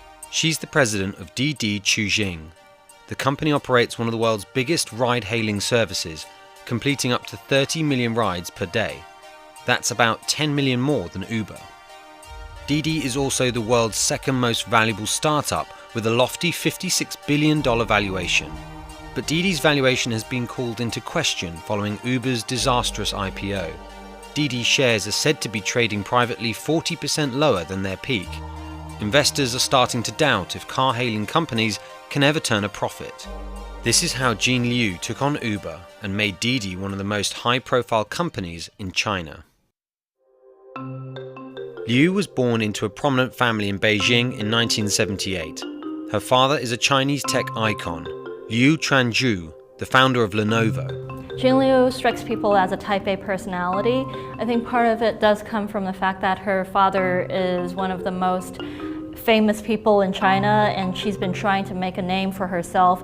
Liu majored in computer sciences at Harvard and spent 12 years managing Asia investments at Goldman Sachs. In July 2014, she joined the then 2-year-old startup Didi, aiming to help solve China's massive traffic problems. Right after I joined Didi, there's this woman coder coming to my office saying, I want to resign. Asked her why, and she said, I got pregnant. I said, you can still work here if you get pregnant. She said, no, it's the commute that's killing me. And, she was spending 3 hours switching between buses and subways every day. There are many, many people like that in China, 800 million Chinese that rise 1.4 billion times every day. Liu brought her financial expertise to Didi. She helped the company raise billions of dollars to compete against Kuadi, its largest local rival, and later brokered a merger with them. Months after the completion of the deal, Liu was diagnosed with breast cancer. She survived and returned to work to face one of the biggest battles of her career. Didi was facing its strongest competitor ever, Uber, which was already big in the US and starting to expand globally. Uber came when we were 3 years old, and the war chest, the money they brought in, was bigger than our market cap. So we were scared for a moment, and there was a big decision whether we give in or not. Didi didn't give in. Instead, Liu and her company fought an all-out battle against Uber. The two companies spent billions discounting rides and recruiting drivers in an attempt to crush one another. Gaining market share turned into a question of who had more money to burn. First of all, we worked really hard. The product teams stay in the office, for 3 months. They sleep in the office, and we roll out 4 product lines after Uber came in. And secondly, we think we understand the market more. For example, many of China's cities restrict the use and ownership of private cars as a way to manage traffic and pollution. So Didi focused on taxi hailing, but Uber didn't seem to understand that. Didi also had the support of China's 2 mobile payments giants, Alipay and WeChat Pay. They helped smooth transactions and also backed Didi subsidizing its drivers. A year later, both Didi and Uber realized that they had to stop the costly war and concentrate on building their businesses. In August 2016, Didi bought Uber China after receiving $1 billion of funding from Apple, a deal largely brokered by Gan Leu. Uber also acquired a small stake in Didi, retreating from the Chinese market. Since then, Didi started to dominate the domestic market. Gan Leu was instrumental in brokering the Apple deal. When she met Tim Cook, she was saying that Didi's logo is an orange, and Apple being another fruit company, they were bound to do great things together. 22 days later, they announced that Apple was investing $1 billion into Didi. While Didi triumphed over Uber in China, they soon began competing globally. Didi has entered markets in Latin America, Australia, and Japan. It now completes an average 4 million rides a day outside of China. It also launched proxy wars against Uber through investments in many of its international competitors, such as Grab, Uber's biggest competitor in Southeast Asia, and Lyft, the main Uber rival in the US. Didi and Uber have a pretty interesting relationship. After the merger, they did have this short period of truce, and they were observers on each other's boards, but that has come to a halt right now. Didi did form strategic alliances with Grab, Lyft, but it hasn't been working as closely as people envisioned. And just like Uber, Didi has ambitions beyond ride-hailing. It's venturing into on-demand food delivery, bike and e-bike sharing, smart city solutions, driverless cars, and the lucrative car financing business that Gan Leu helped to build. But those ambitions may be kept in check by a year-long company overhaul triggered by the alleged murder of 2 female passengers. The company's safety record was thrown into the spotlight as thousands of users publicly deleted the app. Regulators cracked down on the type of drivers and cars allowed on Didi's carpooling service Hitch. 我自己生病的时候，它就是一种稍微有点焦虑，还有点遗憾，有一点恐惧啊。当然肯定还是有一点恐惧的，就哎呀，对吧？就是要面对死亡嘛。但是远远没有去年的这件事情给个人的这种打击大，那是远远没有的，因为。It was a huge setback for Didi. At the time, it had to halt its carpooling service. It was a very lucrative business for the company, and after that, it went through a series of revamps, trying to step up its security measures. They finally resumed that service last year. Despite Liu's success with the company, helping grow it into a massive startup with about 13,000 staff, there remain serious questions about the business. The company is said to have lost $1.6 billion in 2018. Investors are doubting if it can ever turn a profit. It faces stringent regulatory crackdowns and competition from regional operators, even after muscling Uber out of China. The outbreak of coronavirus in China could also dampen Didi's prospects, as the government has imposed travel restrictions between many cities, and people are traveling a lot less within cities. It's another make or break year for Didi, and a lot of Jean Liu's legacy depends on whether she can prove that Didi can be a profitable company in the long run.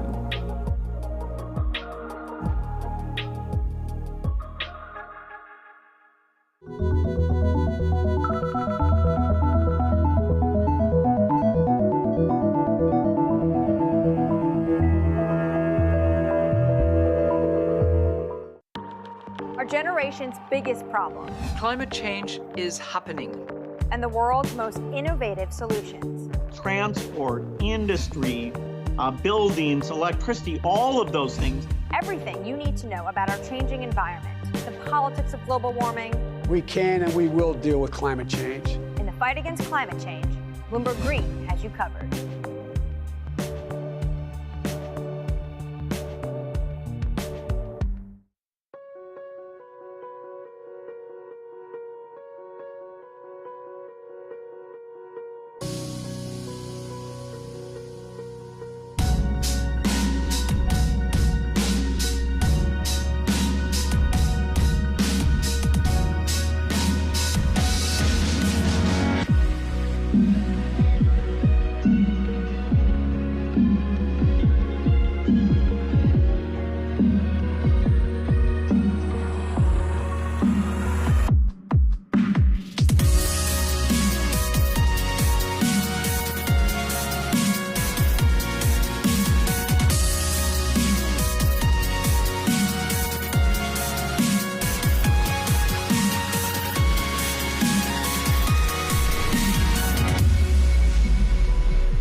Now, we know that you're only watching this video because Elon Musk was in the title, but we're not alone here. The internet is saturated with Elon Musk, his name and likeness tried and true clickbait. Here's a meme asking the internet to stop with all the Elon Musk memes. Talk about meta. So what is it about Elon Musk that seems to have captivated the entire internet? We decided to ask Bloomberg reporter Ashley Vance, who actually wrote the book on Elon. I think after Steve Jobs died, there was this hunt to see who was the next big figure people were going to latch on to, and Elon emerged as the cult-like figure that really stood out. Building rockets, electric cars, nobody else does things like this. He's a force in society that's like a cross-pollination of Thomas Edison and Tony Stark. Over time, he's just come to embody this Tony Stark-like figure more and more. Yeah, I can fly. He is probably the biggest risk taker on the planet. Every single time one of his companies does well, he seems to just go all in again and take another even bigger risk, and he seems to enjoy living on the edge at all times. You know, Elon ultimately is this huge brand, even more so than his companies. Musk got his business and physics degree from UPenn, and he pursued a PhD program at Stanford for a short time, but changed course to pursue business opportunities with his brother Kimball. His first big payday came from a company they launched together called Zip2. Zip2 began as a sort of online Yellow Pages, offering local businesses a way to launch a web page on their platform, but it quickly went national as a way for newspapers to harness the power of the burgeoning internet. After securing partnerships with 160 publications across the country, Compaq Computer took an interest in incorporating Zip2's software into their Alta Vista search engine and acquired them for $370 million in 1999. Elon received $22 million from the sale. It's just a moment in my life. Musk then spent about half of his new fortune to create one of the world's first online banking systems called X.com. X.com quickly merged with a competing financial software company founded by none other than Peter Thiel called Confinity. Confinity eventually morphed into PayPal, with Musk its biggest shareholder and CEO. PayPal was sort of a disaster for Elon. He ran the company for a few months to about a year, and then there was this massive coup. Co-founders Peter Thiel, David Sachs met one night while Elon was away on vacation and threw him out of the company, more or less. But Elon remained a majority shareholder, which was ideal when PayPal was bought out by eBay for $1.4 billion. Elon personally made around $170 million from that. Now, if most people were to receive that kind of money at the age of 31, they would likely check out for a bit, buy an island and a boat, listen to the ocean breeze for the rest of your life. But not Elon. He ends up putting about $100 million into SpaceX, $70 million into Tesla, and then $30 million into SolarCity. You're more or less just literally lighting your money on fire. And that's exactly what he did. Both SpaceX and Tesla remained notorious money pits for over a decade. The Dow off more than 500 points. This is what financial Armageddon looks like. In 2008, the whole economy is tanking while he's trying to raise money for these companies, and he's blown through his whole fortune. Rockets are just extremely difficult. He has to take loans from friends. Tesla stock voted by Wall Street as the least likely to succeed. At the same time, he's just had a divorce. It was the darkest time in his life, without question. Musk kept his sights high, played the long game, and weathered the storm. It's one of the great sort of escape acts in business history is that he actually manages to keep both companies alive, to get a rocket to space, and to get the Tesla Roadster out the door.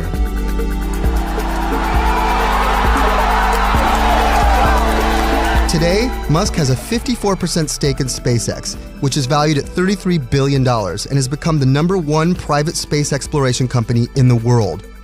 Tesla's profitability has remained spotty over the years, but in 2019, they posted a quarterly profit of $143 million. A few years ago, people were laughing at you. Now, not so much.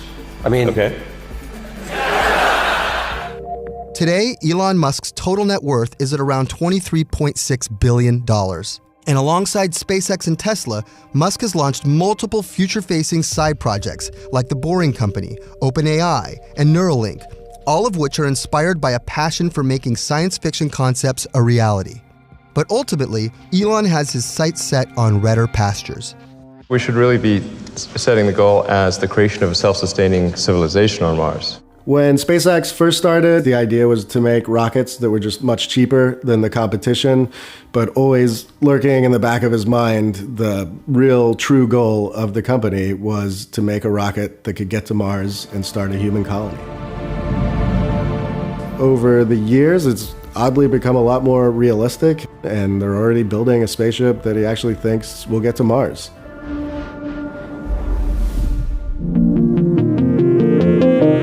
Elon's intellect, risk-taking, and subsequent successes against all odds have come to inspire a generation to do the impossible. And with this, the cult of Elon has grown exponentially. But with great power comes great responsibility, not to mention a Twitter account.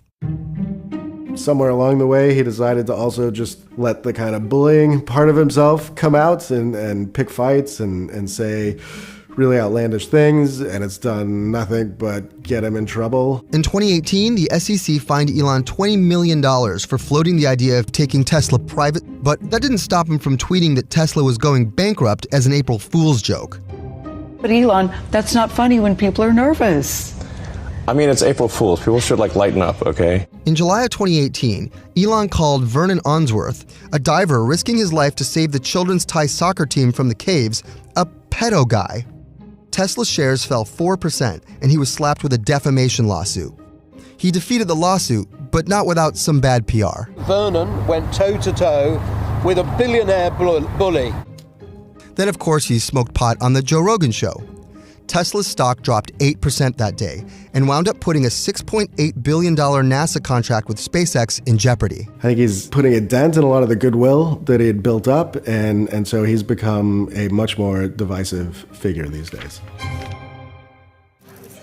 Oh my God. Well, Elon's going to be better behaved moving forward. He hasn't given us a lot of indications of that. It seems to be going the opposite way. His behavior seems more erratic than ever. He now really relishes being in the spotlight and seems to want to try to one-up himself all the time just to keep this thing going.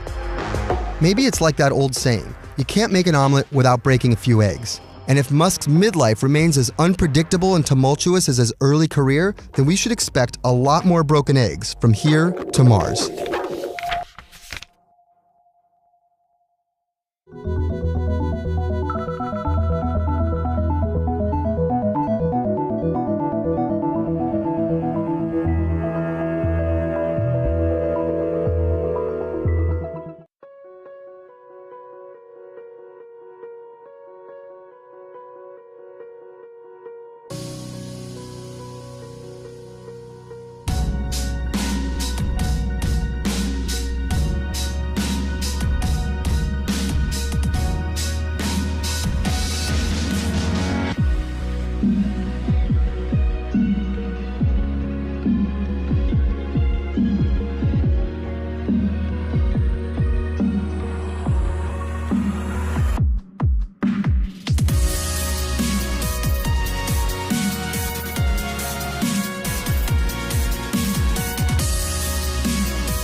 Access the financial world on demand. Hear from leading economists, policymakers, and industry experts via live and on-demand webinars, only from Bloomberg. Start exploring to see what's moving the markets. Visit Bloomberg.com/webinars. What do all these people have in common? They've all been touched by the Oprah effect. The Oprah effect, I would say, is the benefit you get when Oprah decides to endorse your product. Oh, that's good. Even Barack Obama is said to have won both his presidential bids with the help of Oprah's blessing. There are some people here who are here to see Oprah. But of all the celebrities in the world who've appeared on her show, who out there is the greatest beneficiary of the Oprah effect?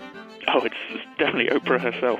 She's got a fortune of $3.4 billion. That makes her one of the richest people in the world. She's been referred to as one of the most powerful people in the world, which I think maybe is a little hyperbole. I'm not so sure. I mean, who else out there has the power to do this? Everybody gets a call! This is the story of Oprah, and her effect on the world. Remember, you know why I loved you so much? Because you always let me lead devotion. Bless your heart. From shedding nostalgic tears over her fourth-grade teacher to sobs from unthinkable tragedies, tears were the unmistakable trademark of the Oprah Winfrey Show. Oprah really stood out pretty much from the start of her career was this idea of authenticity.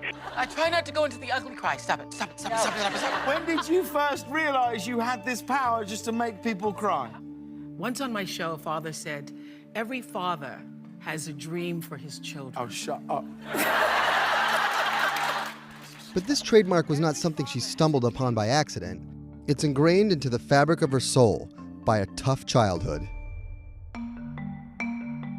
You know, Oprah is probably the classic rags to riches story. She was born really in extreme poverty in Mississippi.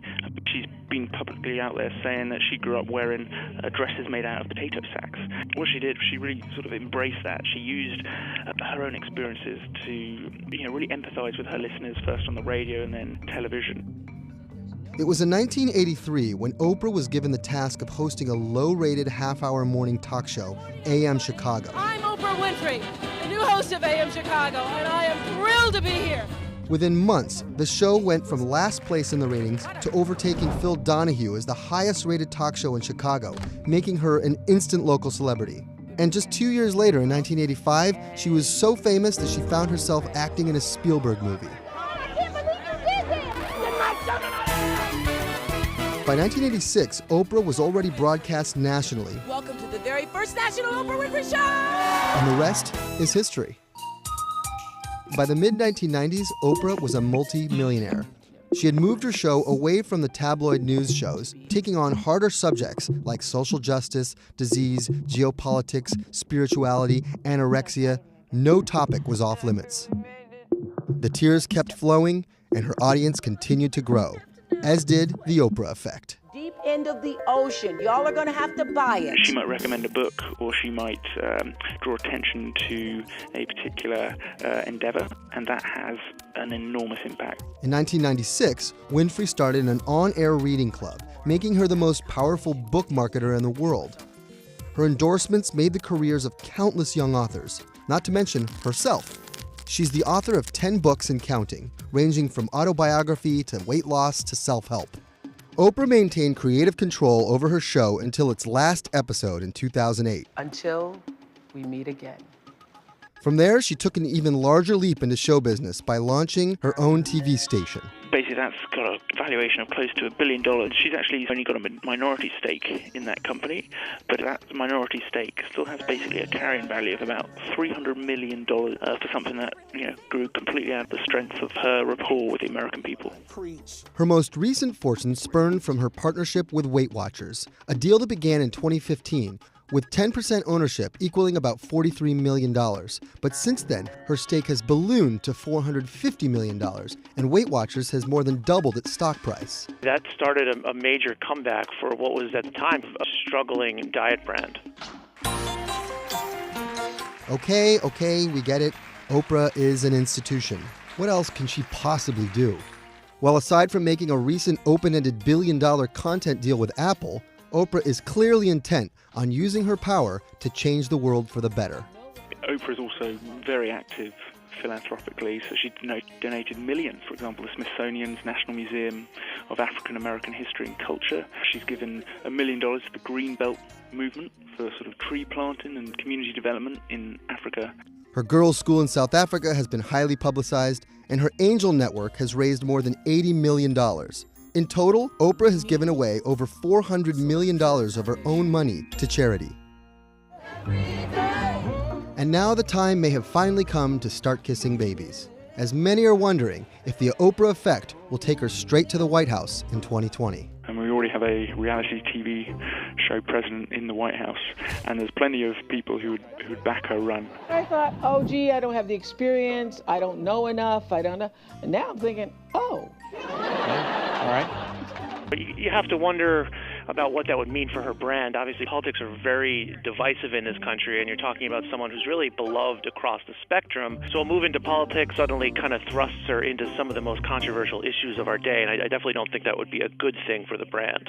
But Oprah's story is a series of unlikely firsts. So there's really no telling how far her own effect will take one of the richest and most powerful women in the world.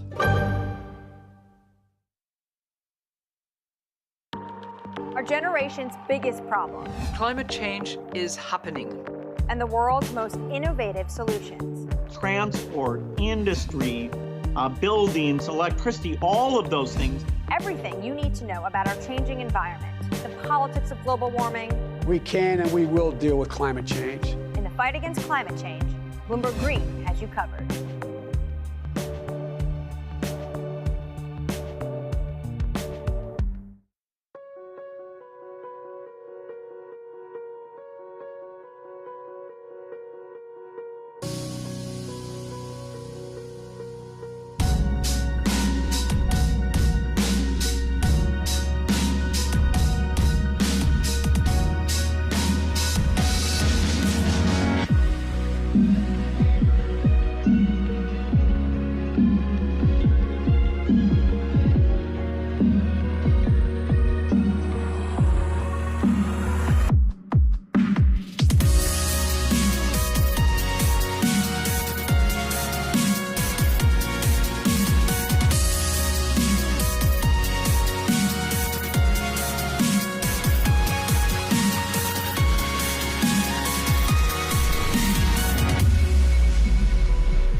Many of history's most iconic moments have something in common. They were broadcast to the world live by satellite. But this technical feat that we take for granted was not even possible all that long ago. In fact, the entire era can be traced back to July 10th, 1962, the day TV went global. And here it is, television. The exciting new medium of television had been in regular use since the 1940s. But there was a problem. Live TV could only be transmitted by cables or by terrestrial repeaters, and both methods were impractical over very long distances. In the first half of the 20th century, a radical idea had been proposed in scientific circles. What if an object could be put into outer space that would act like a giant mirror, bouncing signals from one point on Earth to another? At the time, no man-made object had actually been in space, but technically it seemed possible. In the late 1950s, hundreds of engineers and scientists at AT&T Bell Laboratories were put to work on an ambitious new project. The first active communication satellite in space. The project was called Telstar. By today's standards, the design was rudimentary and consumed less power than the average modern laptop. But at the time, it was cutting edge, featuring then new technology such as solar cells, transistors, and a telemetry system for collecting data. No less impressive was the ground equipment needed to track, transmit, and receive signals from the Telstar satellite. Massive yet exceptionally precise satellite dishes were constructed on both sides of the Atlantic Ocean in order to capture and amplify Telstar's faint signal as it whizzed and bobbed through its elliptical orbit. In the early morning of July 10, 1962, Telstar 1 was launched atop a Thor Delta rocket from Cape Canaveral Air Force Station in Florida, the same site from which the Apollo 11 astronauts would depart for their trip to the moon almost exactly 7 years later, a feat that would be broadcast live to the entire world, thanks in part to Telstar's groundbreaking achievement. Armstrong is on the moon. Neil Armstrong. Around 15 hours after its launch, Telstar relayed the first live satellite video transmission in history, a congratulatory telephone call between U.S. Vice President Lyndon Johnson and the chairman of AT&T, which had funded the project. Good evening, Mr. Vice President. How do you hear me? You're coming through nicely, Mr. Capel. Well, that's wonderful. The first telephone message in the world over an active satellite. 2 weeks later, on July 23rd, a 20-minute multinational program was broadcast to hundreds of millions of viewers in Europe and the Americas.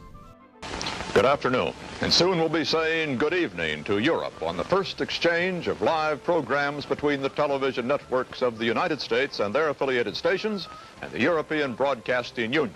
The lineup included a brief glimpse of a baseball game at Wrigley Field. Let's give all the baseball fans in Europe a big hello from Chicago. Remarks by U.S. President John F. Kennedy. I understand that part of today's press conference is being relayed by the Telstar communications satellite, and this is another indication of the extraordinary world in which we live. And live scenes from landmarks around the U.S. and Europe. A new era had officially dawned. Putting another bit of history behind it, Telstar will now rest for 2.5 hours while its solar batteries build up energy for another epoch. Telstar was celebrated as a monumental achievement and became a sort of high-tech celebrity, praised by politicians, journalists, and scientists, and referenced widely in popular culture. That's no moon. It's a space station. Live by satellite soon became a regular feature on network television for everything from breaking news, Mr. Gorbachev, tear down this wall, to sporting events. With the ever-present shadow of the Cold War looming large, Telstar also marked a rare early victory in the space race for the United States, which by that point had been beaten by the Soviet Union with the first satellite in space, the first animal in space, and the first man in space. Unfortunately, the first Telstar satellite was damaged by residual radiation from a thermonuclear bomb test the day before its launch, which led to the satellite's early demise within a few months. Nevertheless, it demonstrated to the world that live communication via satellite was feasible, proving the concepts laid out by early visionaries. Soon to follow were more advanced communication satellites, such as the Hughes SYNCOM, whose much higher geosynchronous orbit allowed for true 24/7 global TV coverage, far beyond Telstar's limited broadcast window due to its orbit path. Although Telstar's technology was soon eclipsed, the project also marked another important first. The first privately sponsored space mission carrying a commercial payload, at a cost to AT&T of about $25 million per launch in today's money. Despite early concerns by policymakers about the potential domination over space communications by private industry, the success of the Telstar project and the urgency to compete against the Soviet Union helped to usher in an age of competitive cooperation between the US government and the private sector in developing space technology that continues to today with companies like SpaceX, Blue Origin, Virgin Galactic, OneWeb, and countless other startups. Thanks to the new commercial space race, satellites have once again become the center of attention. The cost to build and launch new satellites continues to drop, widening the playing field for eager entrepreneurs such as Elon Musk and Jeff Bezos, who are developing satellite networks to provide broadband internet to the estimated 4 billion people who lack reliable access.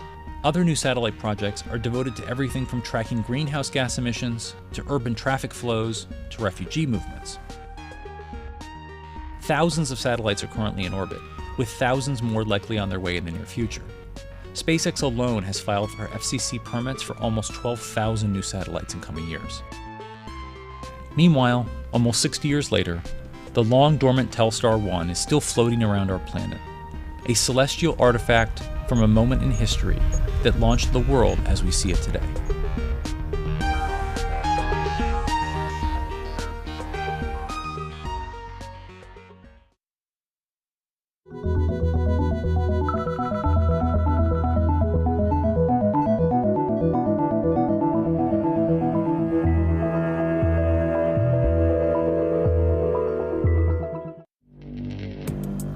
Access the financial world on demand. Hear from leading economists, policymakers, and industry experts via live and on-demand webinars, only from Bloomberg. Start exploring to see what's moving the markets. Visit Bloomberg.com/webinars. Our generation's biggest problem. Climate change is happening. And the world's most innovative solutions. Transport, industry, buildings, electricity, all of those things. Everything you need to know about our changing environment, the politics of global warming. We can and we will deal with climate change. In the fight against climate change, Bloomberg Green has you covered.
So I just wanted us all to kind of connect and get on the same page in terms of what the communication plan is for when we announce Fusion Arena. But I figured before we dive into this, we could watch the final video. Wow. Oh, this is so hype. So good. Oh, that's straight to the top of the Reddit. This is going to be the first stadium built just for video games in the United States. And they're building it in Philadelphia, a town known for its, well, passionate fans. In fact, here is where the Eagles play, and that's the Philly Stadium. The Fusion Arena, as it will be called, will be right in the center of Philadelphia sports. This is the story of how Comcast is building on the passion of Philadelphia sports fans to create a global esports juggernaut. Leading that endeavor is this man, Tucker Roberts. And it's worth noting that he's not just any casually dressed executive. He also happens to be the son of Comcast's CEO, Brian Roberts, and grandson of Ralph Roberts, the co-founder of the company, which is now worth nearly $200 billion.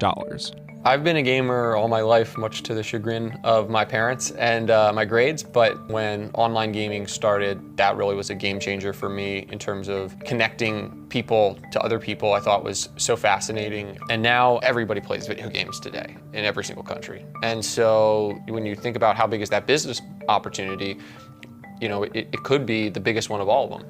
Comcast is joining a growing field of media and sports titans that are investing in esports, including Michael Jordan, Dallas Cowboys owner Jerry Jones, and Atlanta's Cox Communications. But the company isn't new to sports entertainment. The US's largest cable provider has invested heavily in sports throughout the years. Just look at their flagship market of Philadelphia, where it's nearly impossible to separate Comcast from the local sports teams. Comcast owns broadcasting rights to nearly all Phillies, Sixers, and Flyers games, and even has full ownership of the Flyers and their stadium, the Wells Fargo Center. Traditional sports, or sports in general, is the DVR-proof event of our time, and it always kind of will stand the test of time. This is Joe Marsh. He's the chief business officer for this new division of Comcast, and believes esports can be a large part of the company's business. In terms of what gaming can be for Comcast Spectacor and the company, I really think it could be $1 billion business. To put that in perspective, after 50 years, their ice hockey franchise, the Flyers, have yet to hit a valuation over $1 billion. Comcast's investment in esports began in 2017, when they purchased the Overwatch League franchise for $20 million.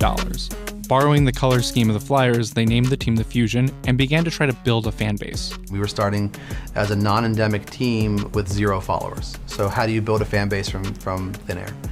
Without making it inauthentic. You can buy fans and you can buy accounts, but that's not how we were going to build our team.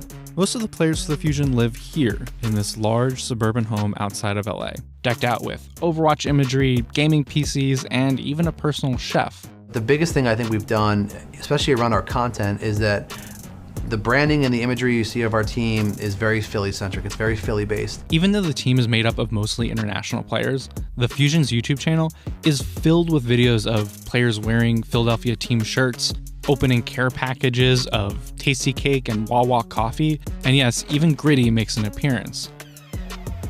But a lot of this content isn't about the game, it's about the players themselves. Esports fans want to see everything our guys do. What they ate for breakfast, Chef Heidi's posting that on Twitter. If they hit the gym or played around with the soccer net, the difference of esports and regular sports is you can see yourself in the Fusion players. We want to give you that access to feel like you're part of the team because, one day you could be. And that's the dream that we're trying to help foster.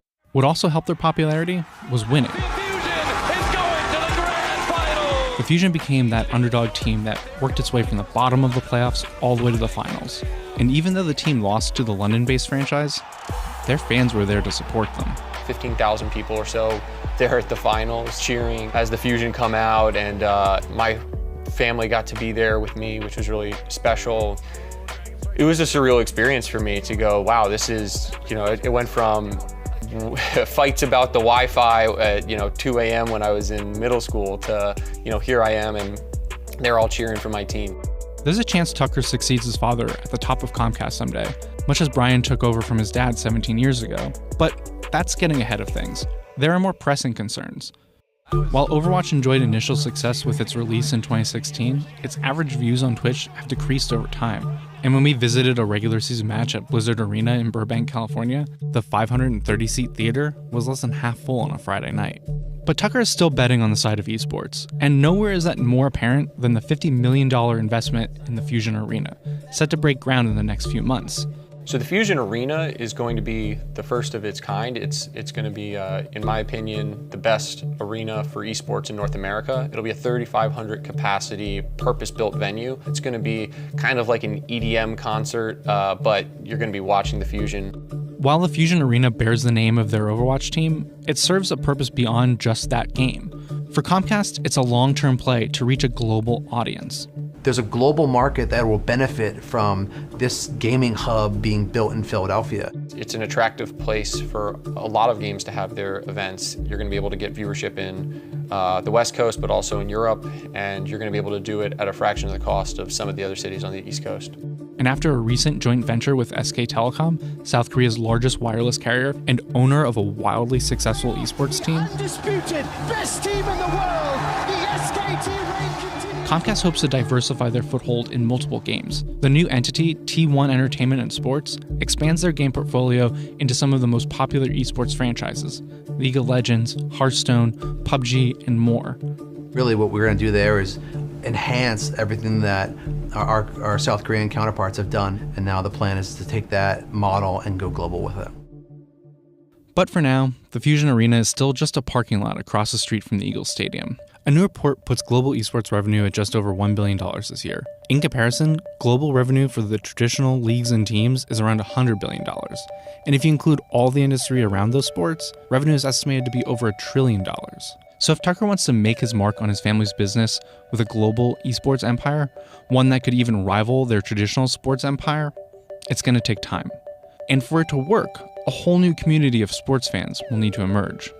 To build in a gaming arena in South Philadelphia, it kind of legitimizes what we're doing. Like, look, we're right in the heart of South Philadelphia sports complex. I'm a huge Philly sports fan, so it's really a dream come true to work on something that represents the city. There's such a strong community within our Fusion Discord. They're coming up with events sometimes even without us, just saying, hey, who wants to meet up, over here and play some games or go to this movie together? And so the fact that we've fostered that in any small way is really awesome to see and makes everything worth it.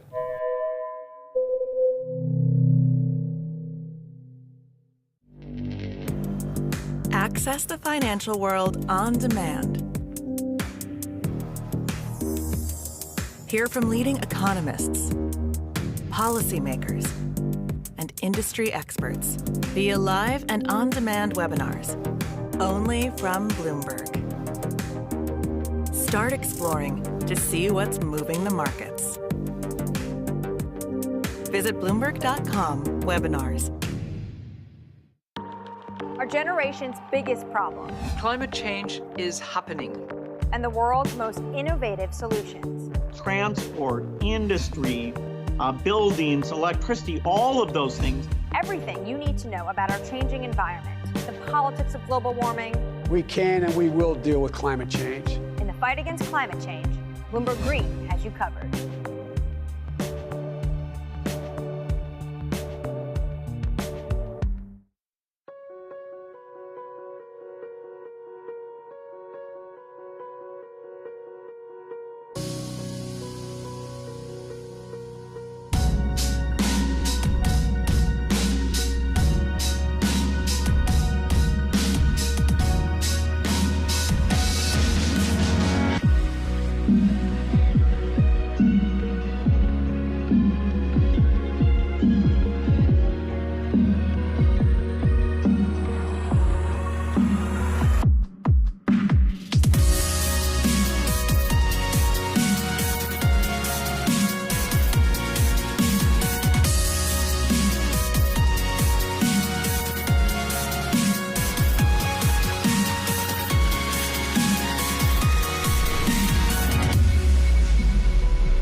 Tucked away in a wooded back road in Kent, in southeast England, is a club for model train enthusiasts called the Gravesend Model Marine and Engineering Society, where, since 1953, hobbyists meet to work on their mini locomotives. And even though the trains are small, the work that goes into them is massive. Most locos, to actually build, it takes 5 to 10 years. Some people have been on them even longer than that, 20, 25 years. And it's not only running them, you've got to maintain them. And that takes quite a lot of doing as well. The club is open to the public on Sundays, hosting birthday parties, charity runs and other events for children. It's a great hobby to have, because I think a lot of the youngsters that come up here do appreciate what we do. I've got grandchildren of my own, and I know how much they enjoy it. And over the years, I've had 4 engines. Unfortunately, do you want me to talk about the robbery or not? On February 14th of 2019, the unthinkable happened, and the club would never be the same.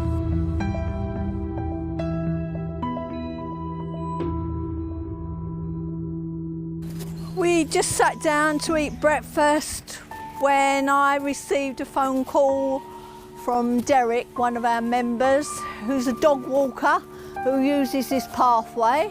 And he just said, "Tricia, I'm sorry to have to tell you, but we've been burgled." As we came through the gates,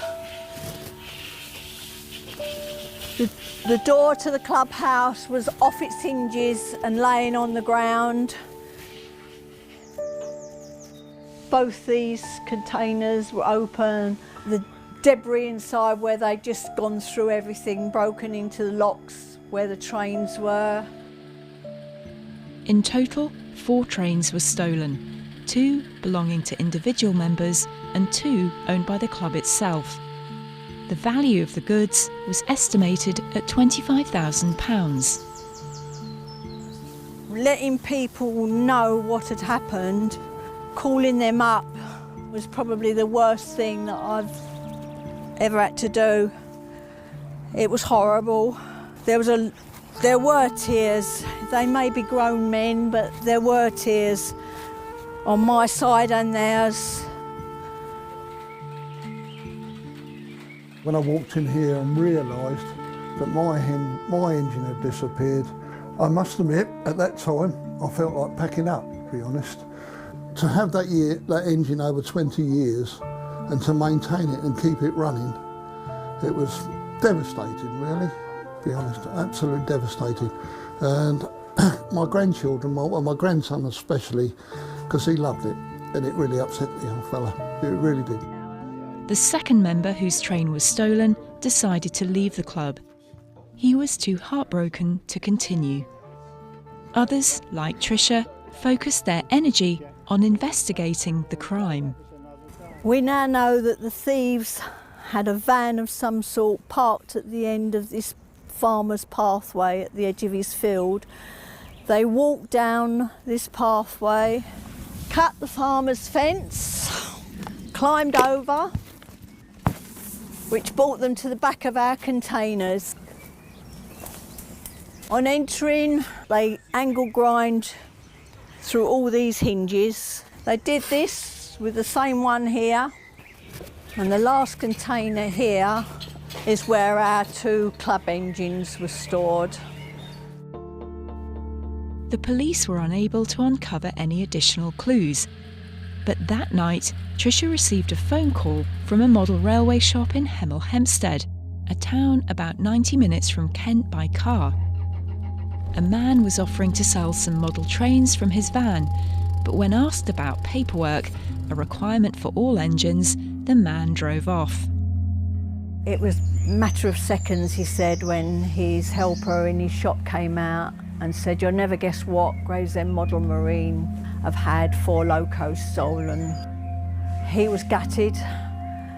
From there, we've had no real leads at all. What we're hoping more than anything is that these people would leave them somewhere, because they can't use them, they can't get rid of them without the paperwork. And to the members, it would be lovely if they were found in a ditch somewhere or a field, anywhere. Even if they're damaged, we've got the facilities where we can repair them. The members were quiet for a few weeks. Gradually we were lifted by the community around us, who decided to do a Just Giving page for us and raise money. Donations to the club totalled over £5,000, mostly from small contributions by friends, community members, other clubs and complete strangers. The frowns, the tears gradually turned to smiles again. We had such support from the community. A lot of us couldn't believe it, because we just saw it as a love of our own. It was like a hobby that just keeps us busy. But when we saw the support from the public, it was just brilliant. We have bounced back very well, actually. Well, I went out and one of our club members, he had another loco for sale. I said to him, look, if you want to sell one of your engines, I'll be quite happy to buy one off you. I feel a bit sorry for him, really, because the loco he's given me is better than what he's got. And I should think it's quite funny, really. The culprits are still at large, but the club is as strong as ever, chugging right along with a newly completed expansion of their track. These people will not stop us, because we love what we do, and that's the truth. And if you enjoy what you're doing, there's nothing better than that. I think that says it all, really.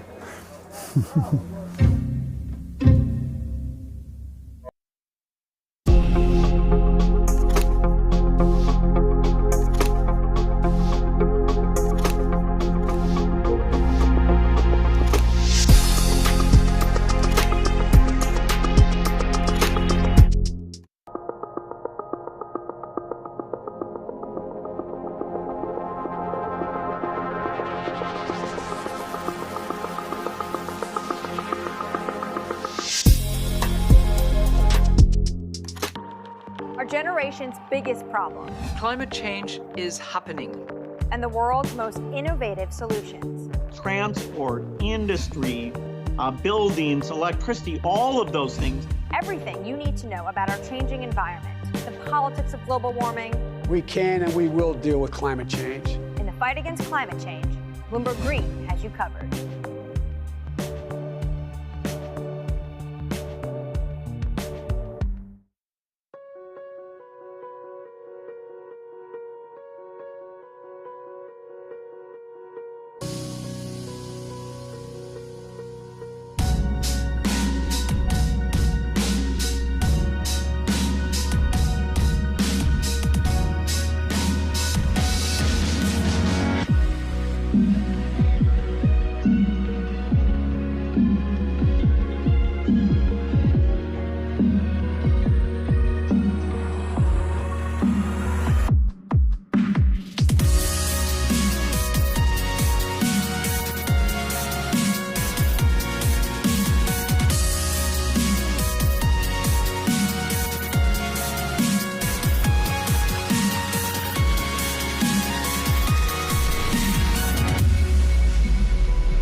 Access the financial world on demand. Hear from leading economists, policymakers, and industry experts via live and on-demand webinars, only from Bloomberg. Start exploring to see what's moving the markets. Visit Bloomberg.com/webinars.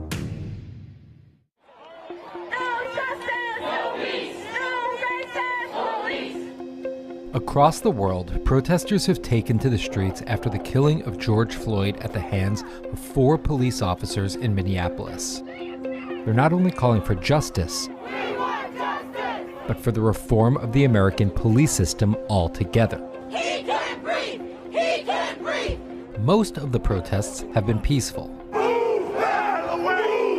but others have led to violent clashes and even more police brutality. We are seeing a level of intensity and fever across the country that is signaling to elected leaders that something needs to be done differently. In Philadelphia, police officers in riot gear pepper-sprayed protesters who appeared trapped between a freeway and a fence. There's nowhere for them to get out, and they're making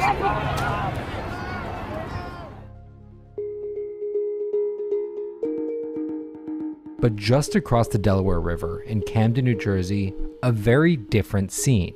Police officers in Camden, New Jersey are being praised tonight for joining the protesters there this weekend. This was not a happy accident, and it did not happen overnight. The reason why Camden's not boiling over isn't because we went out and marched with them on one day. It's because we've been with them every day for the last 7 years. Building goodwill and trust is something that takes a long time. And so when a moment comes like this, the police chief has the credibility to walk with demonstrators. So how did Camden get to this point? And is its reputation as a shining example of police reform truly deserved?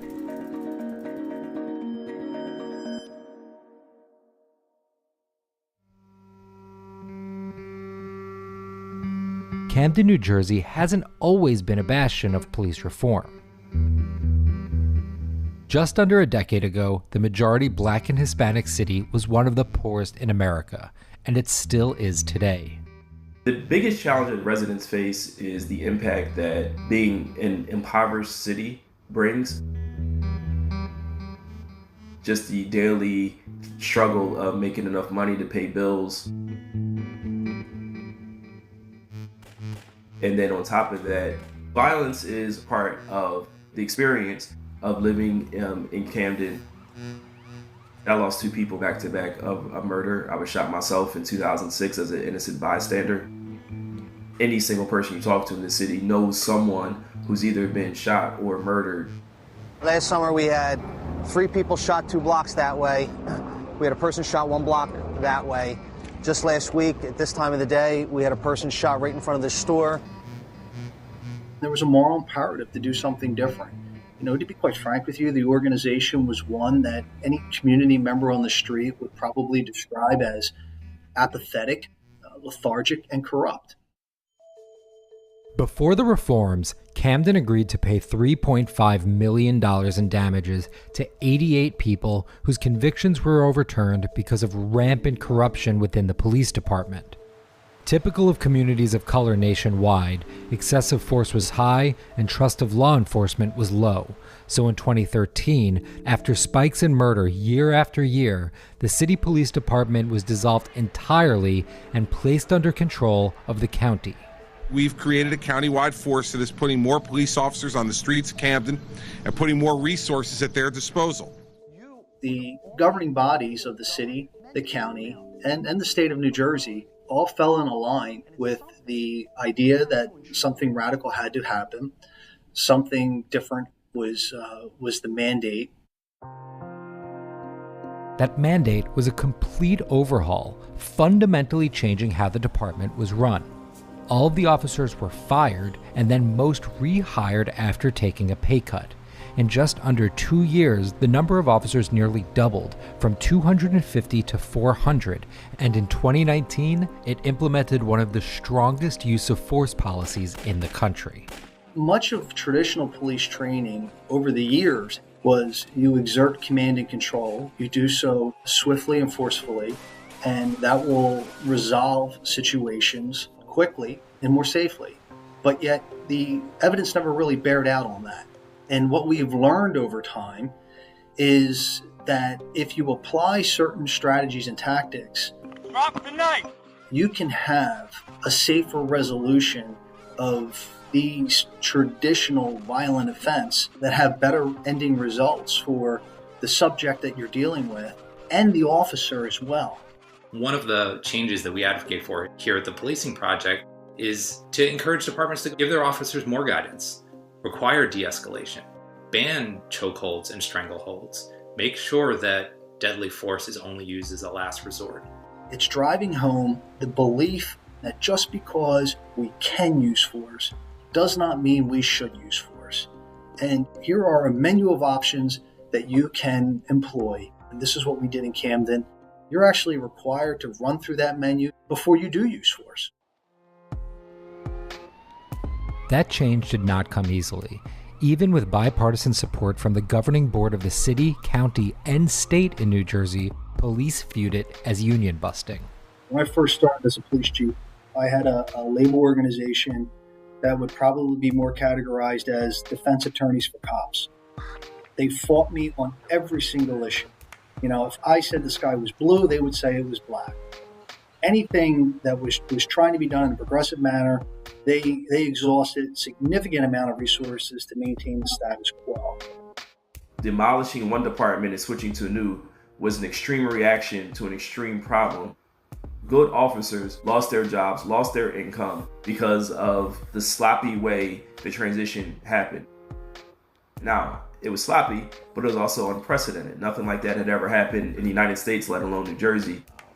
And that may be the grand sacrifice that's made when you're trying to eliminate a department that has many issues.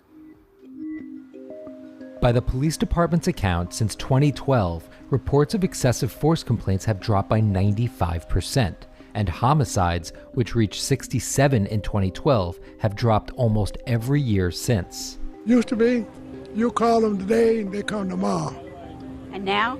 And now, 20 minutes, give them 20 minutes. Today, the department is much better. The officers have a faster response time. They have body cameras. You can see the impact of the training they had on both de-escalation and implicit bias. We essentially were able to drop murders by more than 70% and cut violent crime in half by empowering the people of the community and giving them the ability to reclaim their neighborhoods rather than us just militarizing city streets and further polarizing and re-victimizing many people within the community. When you match courage with compassion, with care and understanding of the community, like we've seen here in Camden, some really outstanding things can begin to happen. I think Camden is doing a great job, but the only people who could really tell you that are the residents of Camden. And I think if they are walking with the chief and they feel like they're being heard, then we know it's working.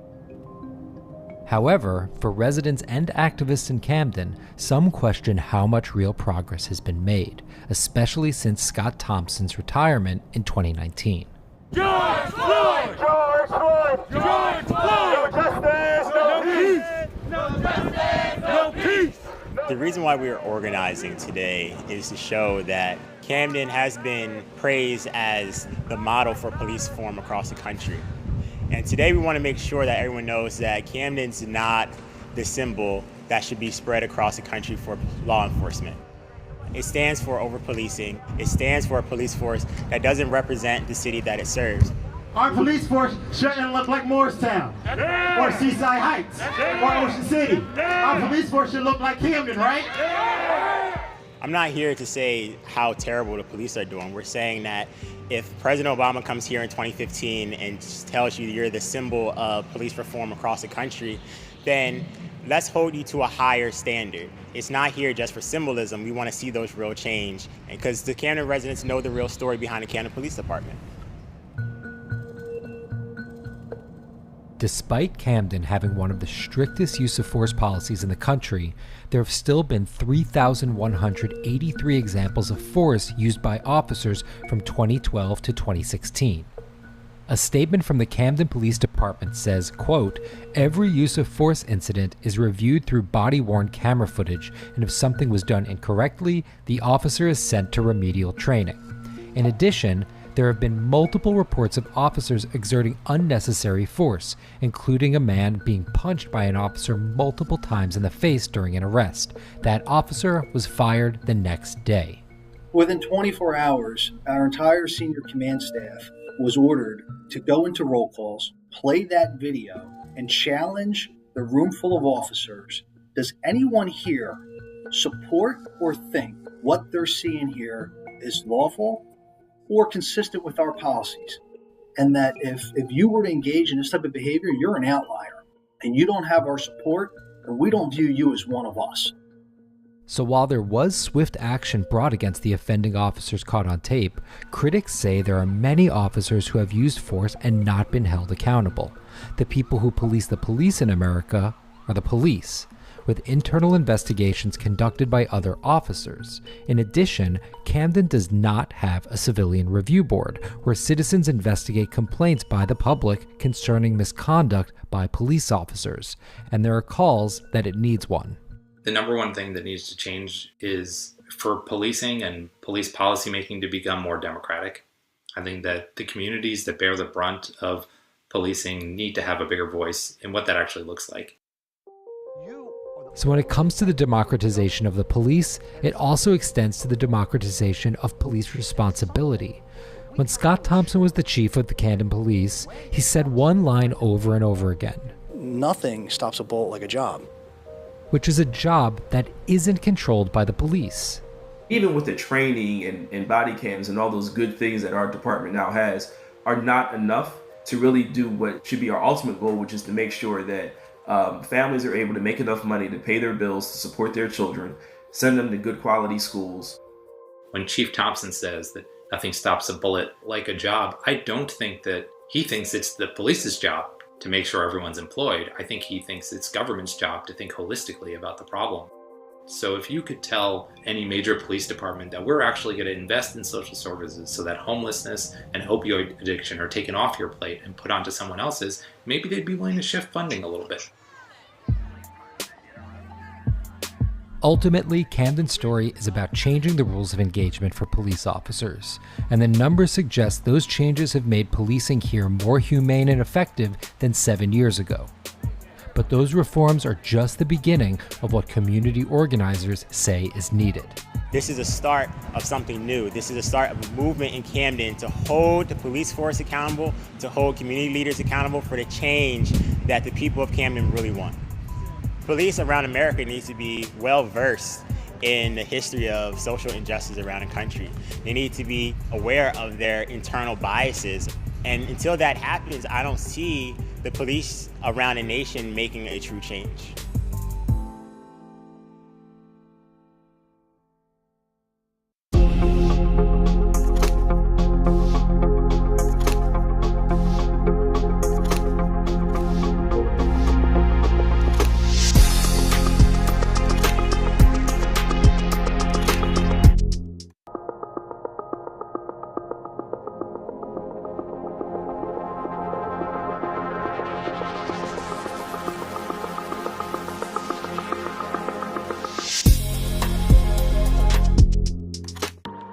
Our generation's biggest problem. Climate change is happening.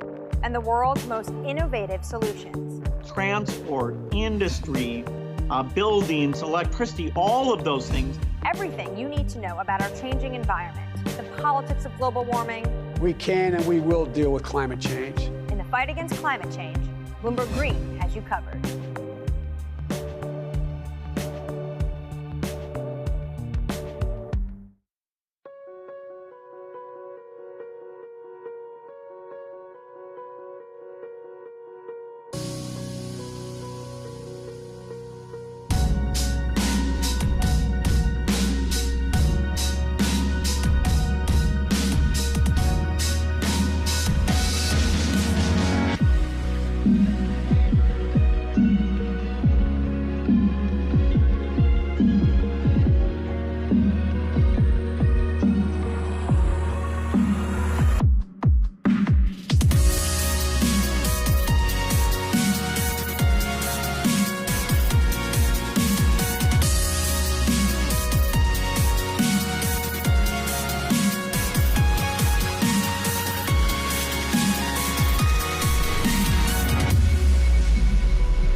Access the financial world on demand.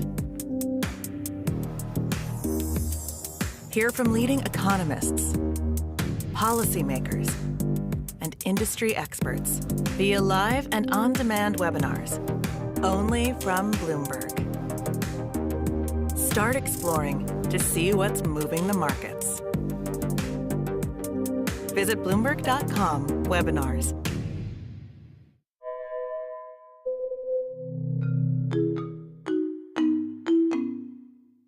I'm Emily Astor. I'm a professor of economics at Brown University. I am also the author of 2 books, Expecting Better and Crib Sheet, about using data to make decisions in pregnancy and parenting. When the pandemic started, I was writing about COVID. I was getting a huge number of questions that were incredibly specific, and people wanted to know exactly what to do in their precise situation. But of course, I couldn't answer all of those questions. That was the source of this framework that back in May, I wrote out for people. And the framework for decision making here really has it's a five steps. Step 1 is to frame the question. Think about what are the alternatives you're choosing between. Step 2, mitigate risk. Think about the safest way to do the different options. Step 3, evaluate risk. Think about how risky are each of these options if you're doing them as safely as possible. Step 4, think about the benefits. What are the benefits of doing one versus the other? And step 5, decide. Try to make a decision and try to move on. Many people don't have a choice, but if you do have a choice, I think a lot of parents are facing the choice, should my kid go back in person? Should they go back remote? In some cases, the choice is, should I pull my kid from the public school system and try to get them into a school that is in person? How important is that? So I think, again, there's kind of a sitting down and thinking about really what are the options that I see as feasible. Second step, thinking about mitigating risk. Can your kid wear a mask all day? They can. They definitely can. Are you going to be able to enforce that? Evaluate risk. This really requires us to understand better what are the risks of in-person school for kids. Such a big part of the school reopen decision is the question of, if I send my kid to school, is there 1% chance they'll get COVID in the first few weeks? Is it 0.1%? Is it 10%? Is it 20%? Those numbers are going to be really important in parental decisions. They should also be important in the policy choices about reopening schools. Next step, think about the benefits. In particular, I think we have a lot of evidence that younger kids benefit more from face-to-face learning. High school student may be better equipped to do some of their learning online, whereas for a kindergartner, 8 hours of Zoom a day is a challenge. And then make a decision, and I think it's going to be this is going to be a hard decision, and this is going to be one where it's really going to be a challenge for parents to feel good about their choices, and particularly in the first days of school. My kids are back in school. The first days are nerve-wracking. You do get used to it, but I think we all need to be prepared as we make that choice, or if we make that choice, to kind of feel the anxiety in the beginning, at least. So screen time is something that many of us have found ourselves making choices that we didn't expect about. So I personally, pre-pandemic, was a pretty limited screen time person, but there is no question that screens have become a much bigger part of my parenting journey. But we're also finding ourselves making choices about that and thinking about, how do we decide how much screen time is appropriate? First, frame the question. Are your two choices no screen time versus unlimited screen time? Probably not. Are your two choices no screen time versus an hour a day? Are your choices an hour versus 2 hours? So actually try to articulate what's the margin on which you think you can move. Think about mitigating the risk. There's not. That's a little bit of a tricky thing there, although I will say that some of the research does suggest that screens like right before bed are not good for sleep. So if you want to think about what is the safest way to use screens, is probably not literally right before they go to sleep. Evaluate risk. Think about how big are the risks to screen time. And I think most of the literature there is pretty reassuring that at least in some moderation, screen time does not seem to have negative impacts on kids. So I think that evaluation of risk is probably a bit easier than if we're thinking about COVID. Think about the benefits. So actually there's probably some benefits to your kids of some limited screen time. For a lot of kids, it can be an opportunity to kind of dial down for a little bit, just have a little bit of a rest. And this may be your only opportunity to take a shower or cook dinner peacefully, which I think is an enormous benefit, particularly when we are all stuck in our homes with no interaction. And then make a decision. And I think in this case, you want to articulate the decision and articulate it to your kids and say, okay, this is the rule that we're gonna have. Here's how we're gonna move forward with that. So I wrote this framework in the context of COVID, but actually, this is a broader decision-making framework, thinking about co-sleeping. So for people who are watching this who are not parents, co-sleeping, it refers to the circumstance in which people sleep in the bed with their baby. So you start by framing the question. And actually, you might think the question is obvious, should I co-sleep or not? But often the or not here is something people want to articulate. So are you imagining the alternative is the baby's in a crib in your room? Are you imagining the alternative is the baby is in a crib in a room down the hall? Second step, mitigate risk. So in particular, in the case of co-sleeping, we have a lot of evidence that there are safer and less safe ways to do it. So if you are going to co-sleep, you want to do it in a bed that does not have a lot of other blankets or pillows or covers. The third step in this co-sleeping case is to evaluate the risk. And again, this is a place where we can rely on data. And I think my read of the evidence is that the answer is there is some risk, but it is not that large. Then think about the benefits, and some of that's going to depend on your baby and whether your sleep is really dependent on where your baby sleeps. And then, final decision, make a decision and try to move on. I think, this is a place where in particular, I think there's a temptation to kind of make this choice at like 3 o'clock in the morning when you're really tired and your baby, your baby will just like fall asleep next to you. And although that's very tempting, this is the kind of thing that is a big enough decision that you probably do want to really sit down and think about it.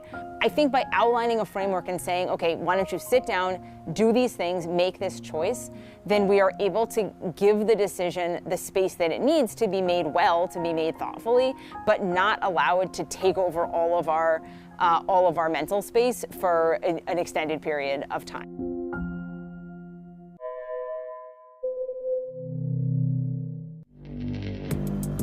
Access the financial world on demand. Hear from leading economists, policymakers, and industry experts via live and on-demand webinars, only from Bloomberg. Start exploring to see what's moving the markets. Visit Bloomberg.com/webinars.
Our generation's biggest problem. Climate change is happening. And the world's most innovative solutions. Transport, industry, buildings, electricity, all of those things. Everything you need to know about our changing environment, the politics of global warming. We can and we will deal with climate change. In the fight against climate change, Bloomberg Green has you covered.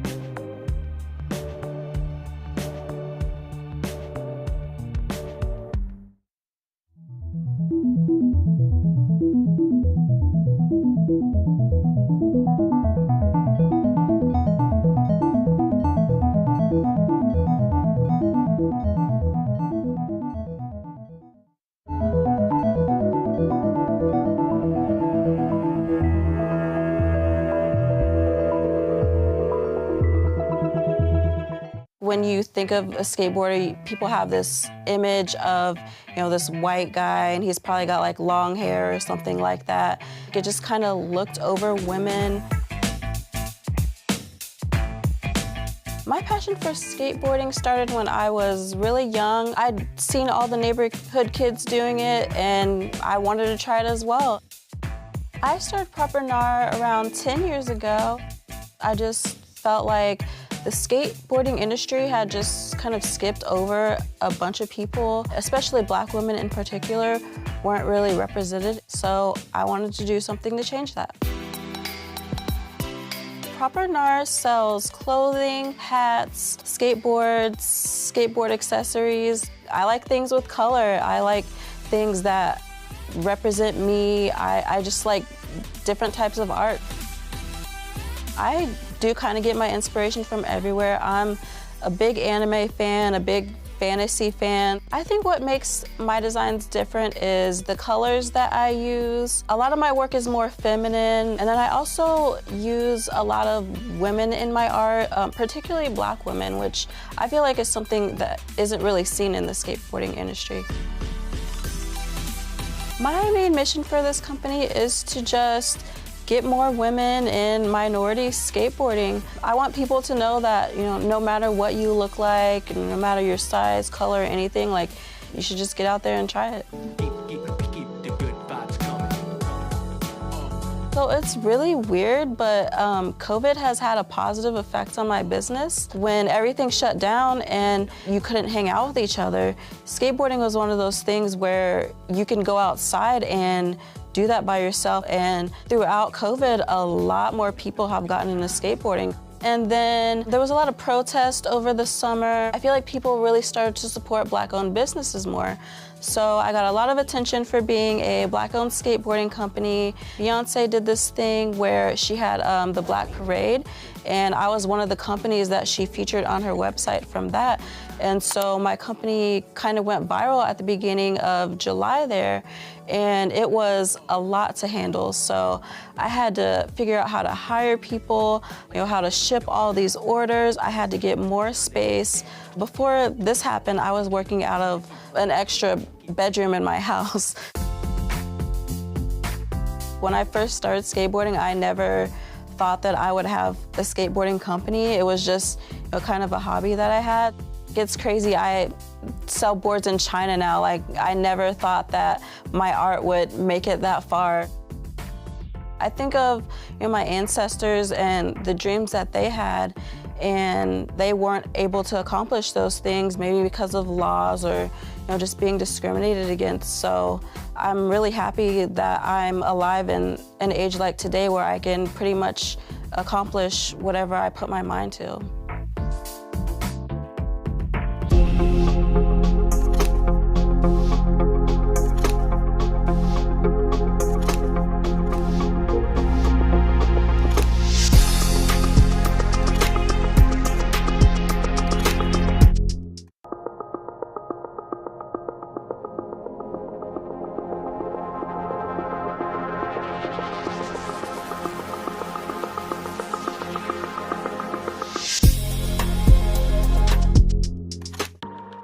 Generation's biggest problem. Climate change is happening. And the world's most innovative solutions. Transport, industry, buildings, electricity, all of those things. Everything you need to know about our changing environment, the politics of global warming. We can and we will deal with climate change. In the fight against climate change, Bloomberg Green has you covered.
Access the financial world on demand.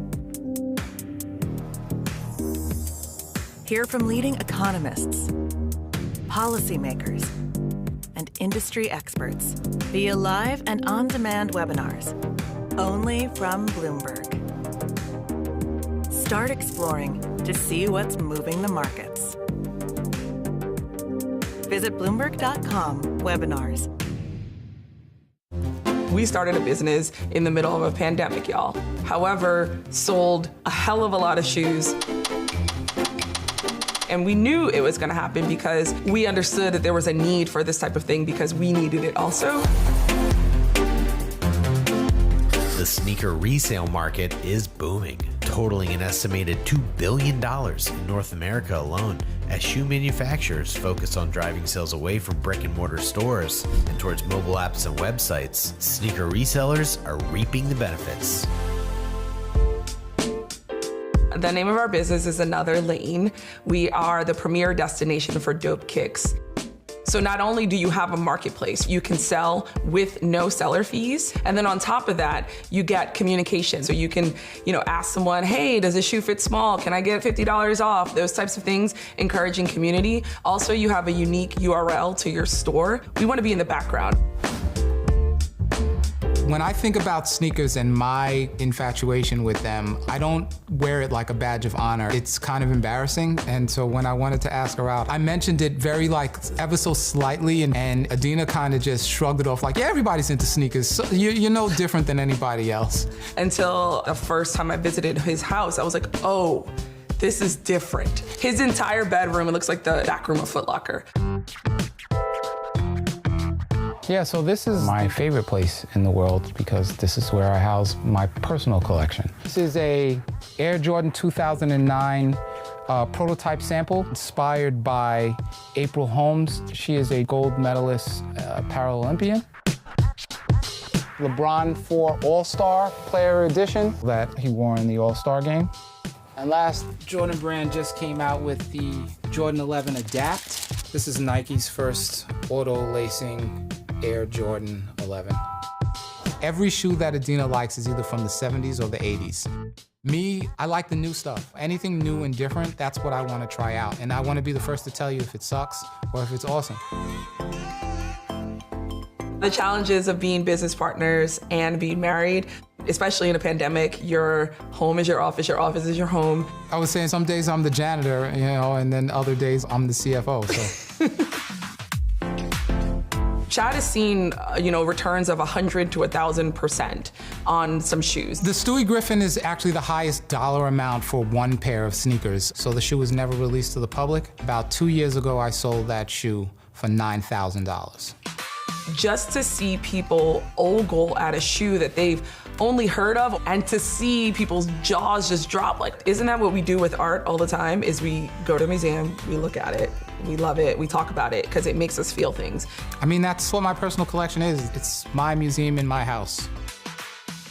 The sneaker boom has also created opportunities for a new generation of speculator. The potential to get rich quickly in an informal setting with little oversight drew a new breed of online Gen Z trader.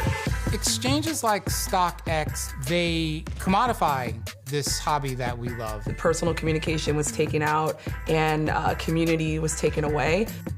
I don't think that the audience has changed. I think that it has grown, and so it has expanded to include the white kid from the suburb that is influenced by the Black culture. I'm so happy to see the world enjoy sneakers and see what's so dope about them, but it can sometimes feel like a gentrification. You want it to still have some of the flavor, the people that made it what it is. That's another reason why we were so happy to create Another Lane, is that we didn't see anybody that looked like us at the top of these sneaker companies. And so we wanted to assign that face and put us back in the space and places. In my younger years, it was completely and totally for the passion and the art of it. I had all these sneakers because I love them. I love to wear them. I love to play in them. I love to show them off. Also, it's really about the personal connections that you make along the way. There are people that Chad waited in line with sneakers, and now they're really close friends, and he's been in their wedding. That is what a community gives you.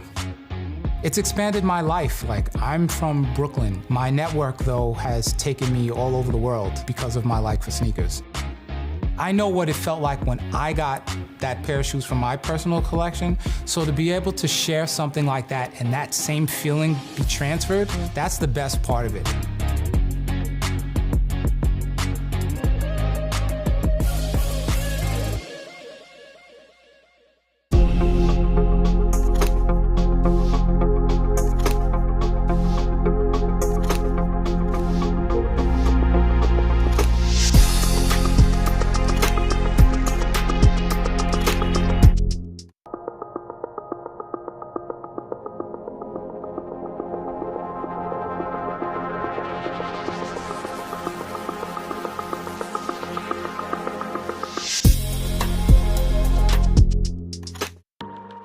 generation's biggest problem. Climate change is happening.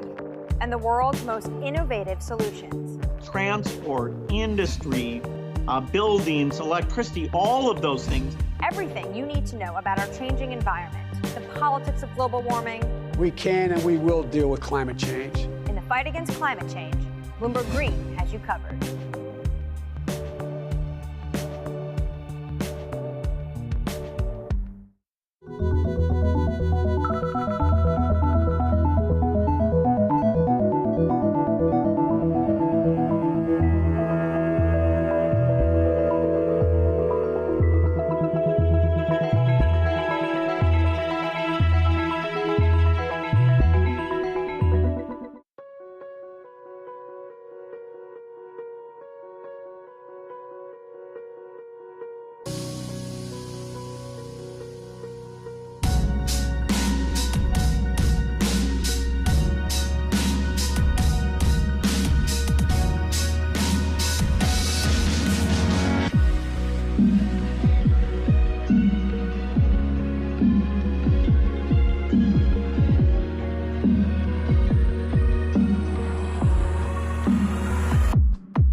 Printing in progress.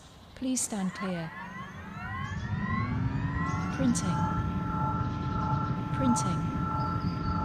Printing. Assembling navigation system. Energizing flux capacitor. Installing artificial intelligence. Your vehicle is ready.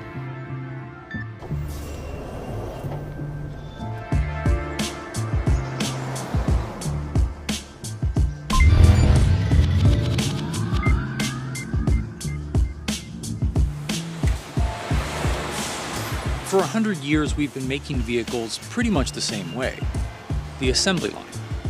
And it's efficient. A large modern factory can roll out thousands of vehicles per day. But it isn't very flexible when it comes to changing designs very often. Here in Knoxville, Tennessee, a company called Local Motors is taking a different approach. Have they discovered the way of the car-making future? That's what I'm here to find out. So is this the biggest 3D printer in the world? As far as I know, yes. As of this moment, this is the world's largest commercial, large-scale additive manufacturing machine. Can you explain how something's actually made with this machine? Yeah, certainly. Whatever it is that you want to make, what we do is put it into a program. That's the instruction set that tells the machine what to do and where to go. And based on that pattern, we deposit material, and in a layer-by-layer fashion, you start building up your shape. Local Motors prints the chassis of its vehicles out of a composite material that's about as hard as a traditional metal car body once it cools. And then, if you really want it to be very precise, then you can come back in and you can machine it. You can take that material off and get those precise edges, those hard contours and shapes. About how long does something take to make? Something like a vehicle chassis takes about 9 hours. Stick on a few non-3D printed items like wheels and headlights, and the result is one of the company's sleek-looking all-electric cars. The company gets its vehicle designs through a sort of crowdsourcing process, in which engineers from all around the world submit designs in competition for cash prizes and royalties on the finished car. So if I had a design I wanted to bring and have you guys print, like how detailed does that design need to be? You just need the basic CAD model, your computer-aided design, and we can work from there. We can take this one machine and we can change what it produces very easily because that's just done in a computer file. When I hear 3D printer, I usually think about the MakerBot-style desktop machines that were all the rage in the early 2010s, when it seemed like everyone was going to have a 3D printer in their house within a few years. In reality, though, the major advances in adoption in 3D printing have been happening behind the scenes, used for applications ranging from building houses in developing countries to printing living human tissue. It's morphed into a $10 billion industry that's projected to more than triple by 2024. But back in 2014, when Local Motors CEO Jay Rogers first started trying to 3D print entire cars, things were a little different. 3D printing had been used to make individual car parts, but printing an entire car body was another question entirely. There were far many more naysayers than there were supporters. People who said it can't be done or it shouldn't be done. No one had ever done it. Nothing, to my knowledge, had ever been done at that scale, right? So it was less about the fact that it was a car, more about the fact that it was larger and 3D printed. Faced with a daunting engineering challenge, Local Motors reached out to Oak Ridge National Laboratory, a Knoxville-based government facility that was instrumental in the creation of the first atomic bomb. They were developing giant 3D printers, and they agreed to help Local Motors make the first 3D printed car ever. Live at an international trade show in full public view. We said, let's 3D print the first vehicle in the world and assemble it and drive it off the show floor right there. That was the goal. It was very nervous-making because we were getting close by the time we went to the show, but we were still failing in some of the prints. And so we were very nervous that we would get to the show and fail. How did it go? It was successful.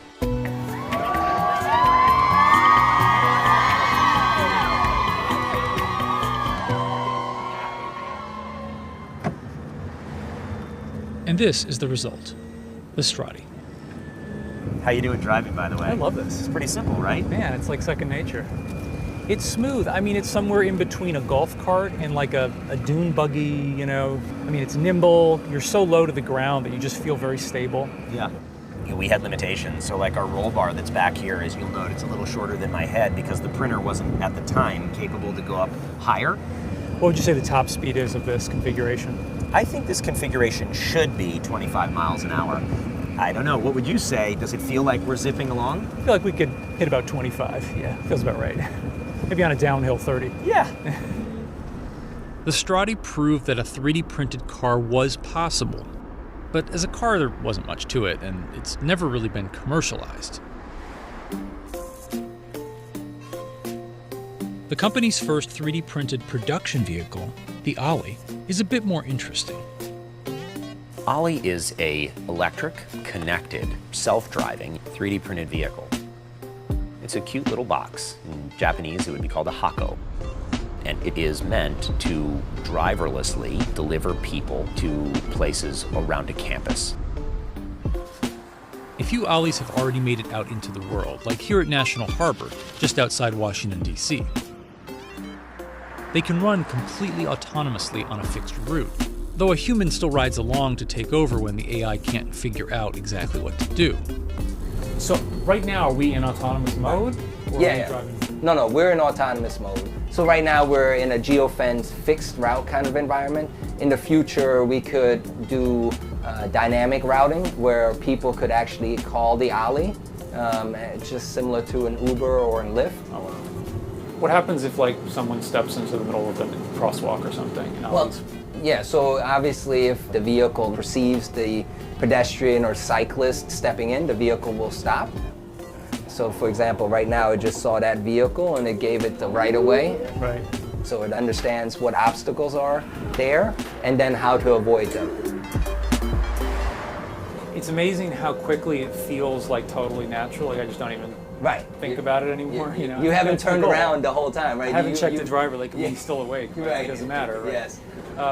Do you like driving? I mean, would you miss it if it all became autonomous? I think there is a set of people that will always want to drive. But I think in the future, you will have vehicles that are allowed to be driven on certain tracks for specially licensed and trained people. And then the rest of us will all drive in a connected, automated, shared mobility solution.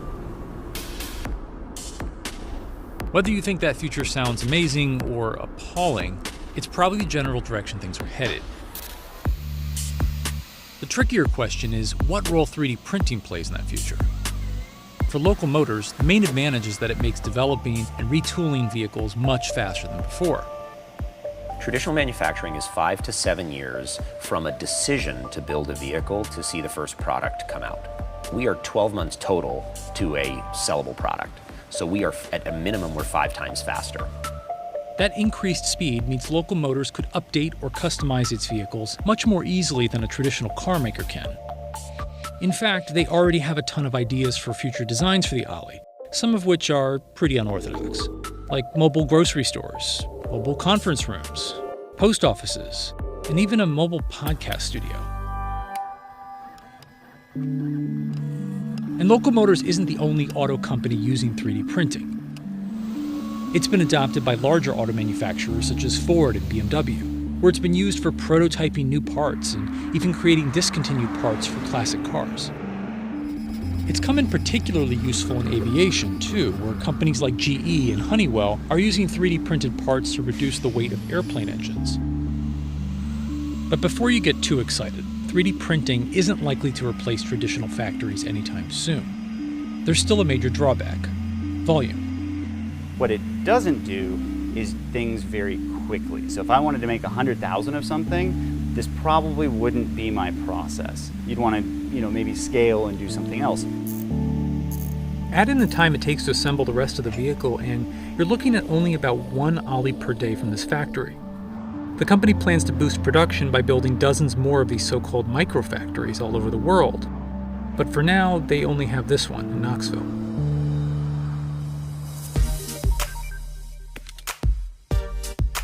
Still, there's an undeniable power in the ability to make basically anything you can imagine.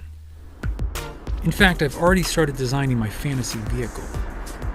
So, Local Motors, when you're ready to make me a flying car with afterburners and, let's say, an espresso maker, give me a call. I'll be waiting.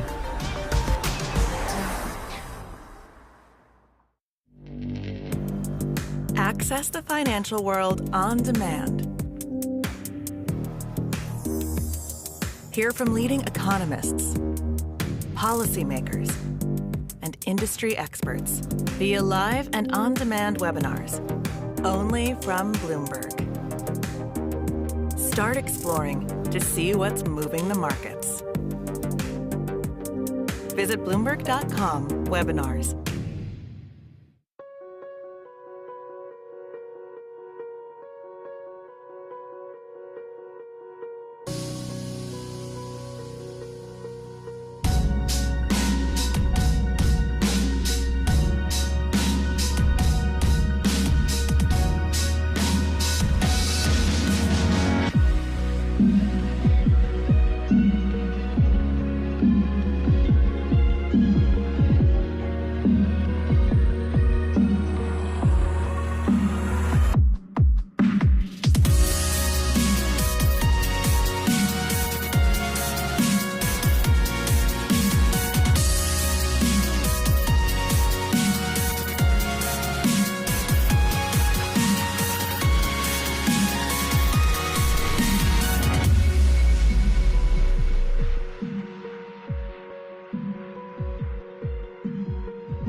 Our generation's biggest problem. Climate change is happening. And the world's most innovative solutions. Transport, industry, buildings, electricity, all of those things. Everything you need to know about our changing environment, the politics of global warming. We can and we will deal with climate change. In the fight against climate change, Bloomberg Green has you covered.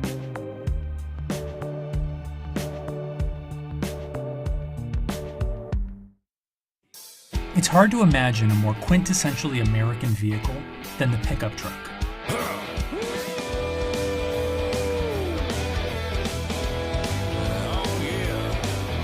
But this age-old love affair is about to get a shock that could change that relationship forever.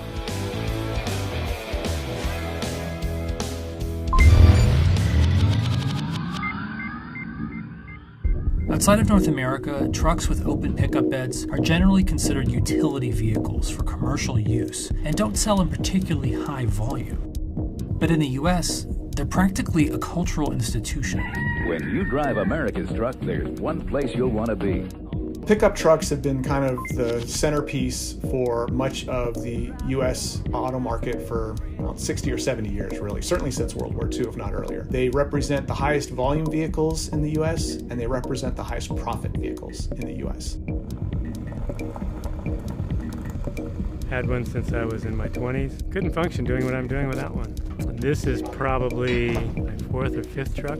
I've had this same model of truck since I was 17 and I'm now 52. For work, this one fits my purposes perfectly. The numbers are staggering. Nearly 1 in 5 vehicles sold in the US are pickup trucks. And in April 2020, for the first time ever, pickup trucks outsold passenger cars, which have been on a steady decline for years. With reliable sales and healthy profit margins, you would expect manufacturers to not mess with a proven formula. Because the manufacturers have this big question that they're always fighting with. How many of our resources do we apply to our current business models that make money for us right now, and how much of our resources do we allot for longer-term future investment? The interest in electric trucks has been building for a while in the background, but as we all know, when Elon Musk makes a splash, everyone kind of watches. Tesla essentially threw the first pitch Oh my God. in a game that few people outside of the auto industry even knew was being played.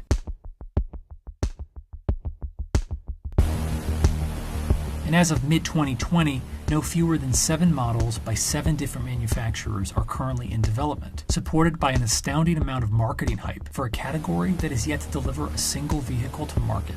Seeing the world not as it is, but how it could be, that is how you change the world. What makes this race especially exciting is that it isn't just a battle between the major, well-heeled industry players, but also a lineup of young companies that resemble Silicon Valley startups, complete with flashy names and headline-grabbing CEOs. Tesla has proven that it's possible to come out of nowhere as an automaker and become a real player and a real force in the industry. And I think every one of them is hoping to be the Tesla of trucks, including Tesla. I think a lot of these startups are feeling like we don't need to steal 50% of the F-150's market share. If we can steal 4% of the F-150's market share, we're going to sell a lot of trucks. While early adopters may be enticed by new tech or environmental impact, the electric pickup's fate will come down to convincing loyal customers that it's demonstrably better for the same or less cost. And that's where the innovation race comes in. I saw that a Model T got 24 miles per gallon. The average car still gets about 24 miles per gallon, right? Physics of that recipe of pistons going up and down and routing power, you can't get past it.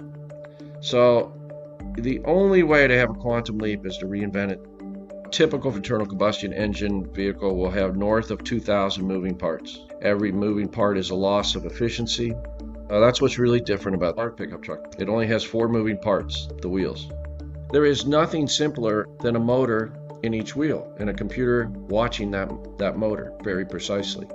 After 95 years, pickup trucks get about 15 miles per gallon. We've invented a pickup truck that gets the equivalent of 75 miles per gallon, 5-fold as efficient. Comparing gas to electric, one of the first things that you notice immediately is the delivery of torque and how much torque there is in an electric vehicle. There's zero lag, so as soon as you step on the throttle, you're getting instant torque.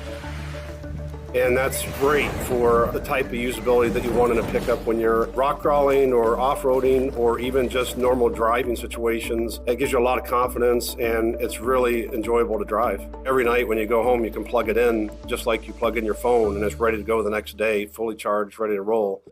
But still floating around are concerns that have been part of the EV debate all along, particularly around range anxiety. With electric trucks, range can vary widely on the carrying or towing load, reducing it by up to 50% in some cases. And the notion of freedom that is heavily baked into American truck marketing is limited by rapid charging infrastructure, which is still far from widespread, especially in rural areas where pickup trucks are common. And then there's another factor. You personally, would you be able to switch to an electric truck? Hard to say. It kind of all depends on how expensive they are. I would if it was cost effective.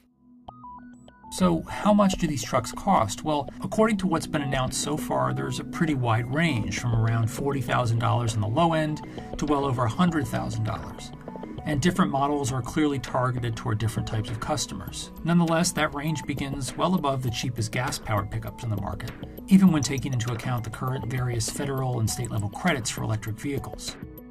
The good news, though, is that the core technology behind this segment, batteries, continue to get cheaper.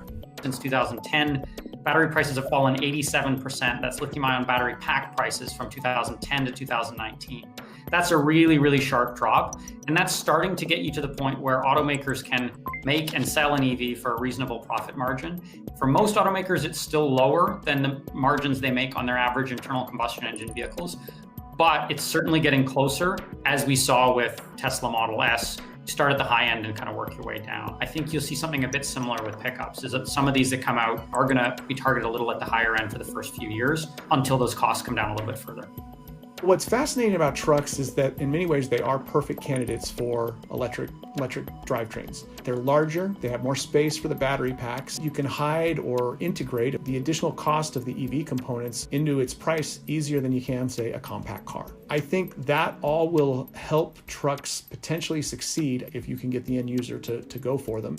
One thing that companies are succeeding at already is setting expectations high, such as GM claiming a 3-second 0 to 60 time for its 1,000-plus horsepower Hummer EV, or Nikola offering a 600-mile estimated maximum range on its hydrogen cell fuel-equipped Badger. But delivering on the promises of these prototypes in a mass production vehicle is a whole other challenge, especially for the startups. They don't have to just make trucks, they've got to get a supply chain going, distribution system, assembly, plants, everything. So it's relatively easy to produce a single or even a couple concept vehicles that look really neat. Building high volume electric trucks at a high quality and distributing them throughout the country or throughout the world is a much bigger undertaking. Long term, they're either going to need a lot more money or they're going to need to align with a traditional automaker. Some of the startups have already embraced the cliche, if you can't beat them, join them, usually in the form of a healthy contribution to their balance sheet.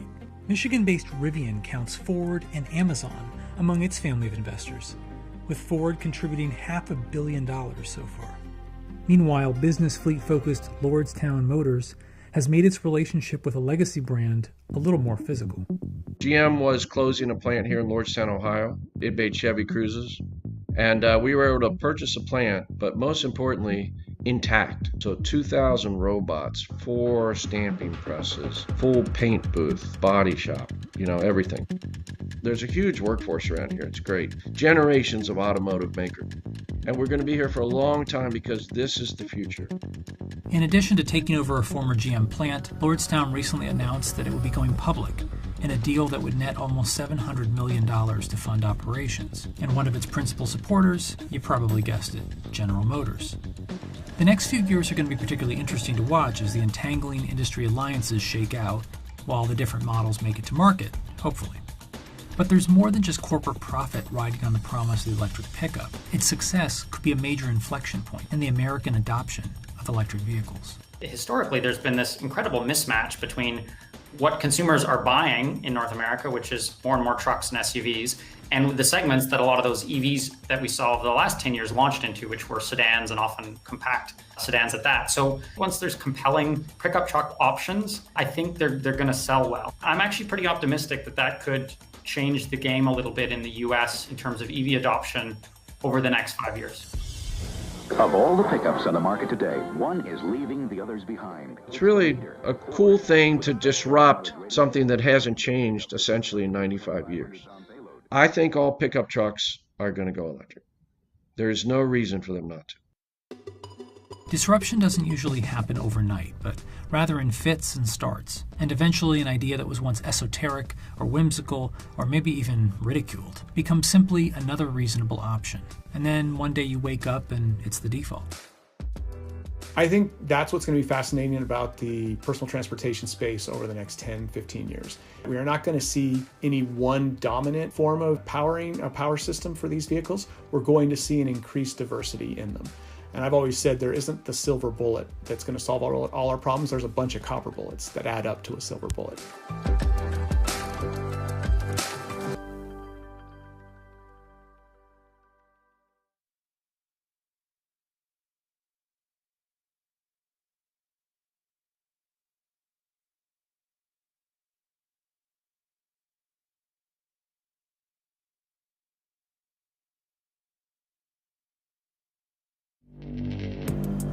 Access the financial world on demand.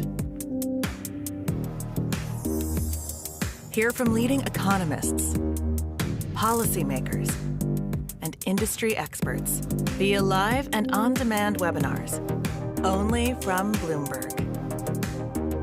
Start exploring to see what's moving the markets. Visit Bloomberg.com/webinars.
Concorde.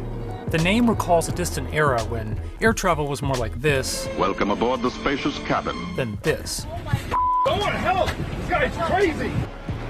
Almost 2 decades after the Concorde's last supersonic leap across the ocean, Concorde nostalgia suddenly seems in full swing.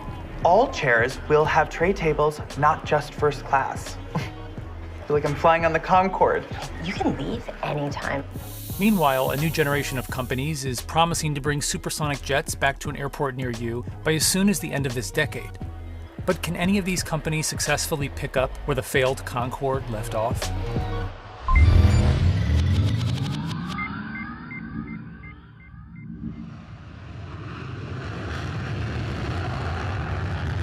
So the Concorde operated in the North Atlantic. It was primarily Paris and London to New York and Washington. We're now supersonic. That's 11 minutes after takeoff. It's always exciting flying supersonic, and it's always exciting to get to New York before you've left. There was a large measure of style and panache, and it wasn't like the world's most comfortable cabin or seat compared to what you would get on a private jet today, but it was also the bragging rights of how fast you could do a day trip if you wanted. Concorde has crossed the Atlantic in 3.5 hours. First, best, and fastest. It just never became a product for the masses, and part of that was just the fuel cost. These engines were engineering marvels, but at the same time just completely fuel inefficient in terms of what they had to do. After nearly 3 decades in service, the Concorde was retired in 2003 due to rising costs, weakening demand for air travel after 9/11, and a dampened safety reputation following a fatal crash in 2000. Once at the bleeding edge of aviation technology, the legendary plane for the elite had become a relic, destined for museums and exhibitions. Today, whether you're paying to ride back here or up here, you'll arrive at about the same time. And that's because aircraft manufacturers and airlines have spent the past half-century focusing on things like efficiency, safety, and cabin comforts, rather than raw speed. But after almost 2 decades since Concorde's demise, speed may be making a comeback. There is venture capital money and investors that are willing to bet that this could work. Secondly, there's technology available today that was never, ever contemplated in the 1960s. You can model so many things with computers, and the new materials, carbon composites, all those things are coming together so that you have some technically minded people saying, why shouldn't this happen? When Concorde shut down about 20 years ago, there was really no plan to pick up where it left off. And so that's what we're doing at Boom. We're building high-speed travel that can be available to more people than ever before. Boom is just one of a number of young companies that have snatched up the brightest aerospace engineers for the task of designing a new generation of supersonic aircraft. Every airplane looks good on paper, but when you go from a paper design to a physical airplane that you're going to put a human life in and then go fly, you have to solve thousands of problems along the way. But it's not inventing new science, and it's not inventing new technology. Boom has been developing an experimental supersonic jet called the XB-1, which, if successful, will be the first independently developed supersonic jet ever. With a name that harkens back to the original supersonic jet, the X-1, the XB-1 will be used to test and refine the engineering that will ultimately lead to a 100-seat jet called Overture. That's more like a Concorde 2.0. And if all goes well, we'll be carrying our first passengers by the end of the decade. But building a commercial plane that can break the sound barrier is old news at this point. I think Google could probably go build a supersonic business jet in pretty short order if they wanted to. One, not to sell it, but just to do it. You know, it's just got to be an economical product. You can't just do it as a vanity thing. The first commercial supersonic experiments in the 1960s were essentially that, vanity projects. The jointly built British and French jet, literally a Concorde between nations, and rival prototypes from the Soviets and the Americans were developed during the same Cold War technology race that landed humans on the moon. National prestige outweighed concerns about profitability, at least for a little while. What about the potential market for Concorde? What's the lowest that could be sold and perhaps the highest? If we sold 50 or less, I should be a very disappointed man. Disappointed indeed. Though it started out with over 100 pre-orders, the jet's problematic economics quickly brought that number down to just 14, delivered to the national airlines of the countries that built it. But the next generation of supersonics are being designed mostly by private companies, where market viability isn't merely an afterthought, it's paramount. So since Concorde retired in 2003, there's been a 2.5-fold increase in international travel. And that creates a lot more markets for supersonic. And when you put together all the new technology, aerodynamics, materials, propulsion, you can now build an aircraft that's significantly more efficient than Concorde, which means it can be available to tens of millions of people at fares kind of like what you'd pay in business class today, instead of the 4X first class that had to be charged on Concorde. So far, Boom's bold aspirations have already caught the attention of a handful of airlines that have placed small pre-orders for the company's Overture jet. But whether these early votes of confidence will translate into success depends on the final economics.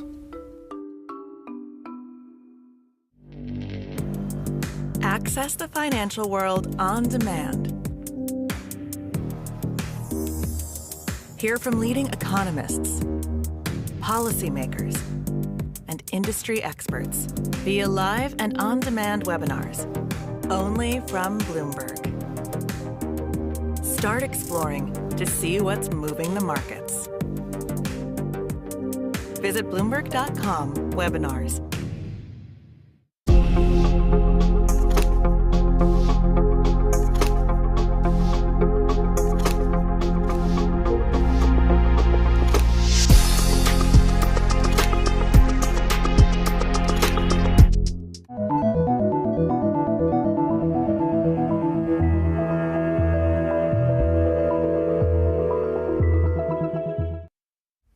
Another eager startup taking a different approach to the new supersonic race is Spike Aerospace, which is developing the S-512, an 18-passenger aircraft targeted at the nearly $30 billion private business jet market. Like Boom, though, one of Spike's long-term goals is to eventually expand supersonic travel beyond the realm of elite luxury. We look back to the 90s when they first had flat-screen TVs, They were $25,000 a screen. Nobody could afford it. Joe Public couldn't afford it. It's only for the super rich. But now flat screen TVs are all $200. And the same thing's going to happen in supersonic flight. Yes, initially it probably will be for business travelers and the rich folks. There is a demand. They have a need, but they can afford to fly it. As we recover cost and research and development and technologies, we'll be able to offer that same supersonic flight service to the general public. I don't know that it'll be as cheap as economy flights, but it'll be affordable or more affordable than it will be initially. Before these next-generation supersonics can make it to market, though, there are other dark legacies of Concorde that could divert a supersonic comeback. The first is simply too loud to ignore. What did you think about it? Oh, it makes you jump. It made you jump, yes, did it? Are you frightened of it at all? No, not exactly. What did you think of it, sir? Rather a slow one, I thought. The deafening takeoff noise and infamous sonic booms of supersonic aircraft crossing the sound barrier were so disruptive that it led to widespread backlash and protests in the 1960s, eventually forcing governments to ban all supersonic flight over land. But there's a potential solution taking shape that could address both the physics and the regulation dilemmas of the sonic boom. X-59 is really a culmination of decades of work by NASA to try and solve the sonic boom problem, essentially to find a way to reduce sonic booms such that it's not a boom anymore, but a sound that might be acceptable if heard every day. To accomplish that goal, NASA has partnered with Lockheed Martin's famous Skunk Works division to develop an advanced airframe design that can actually minimize the impact of the sonic shockwave on the ground. But the heart of the project is about gauging public reaction in order to pave the way for new supersonic federal and international guidelines. Our plan is to do essentially 5 to 6 tests in various locations in the United States. So hopefully get on the order of thousands of survey responses. Given a sound of a certain level, this percentage of the population is annoyed. So it's all about providing data that can help the FAA and the ICAO establish the limits that go along with this certification standard.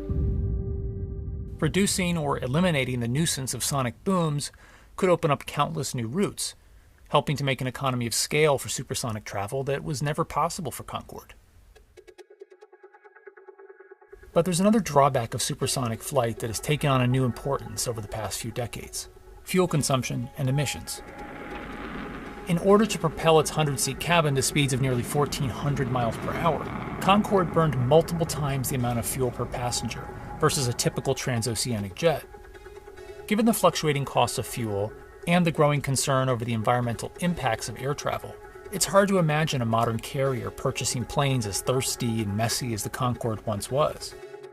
But recent technological strides may give the supersonic startups a chance to rectify this negative legacy as well. Speed is not enough. We need to do it in an environmentally responsible way. And so the question really for us was, can we engineer these liquid fuels instead of just relying on fossil-based fuels that are obviously bad for our environment?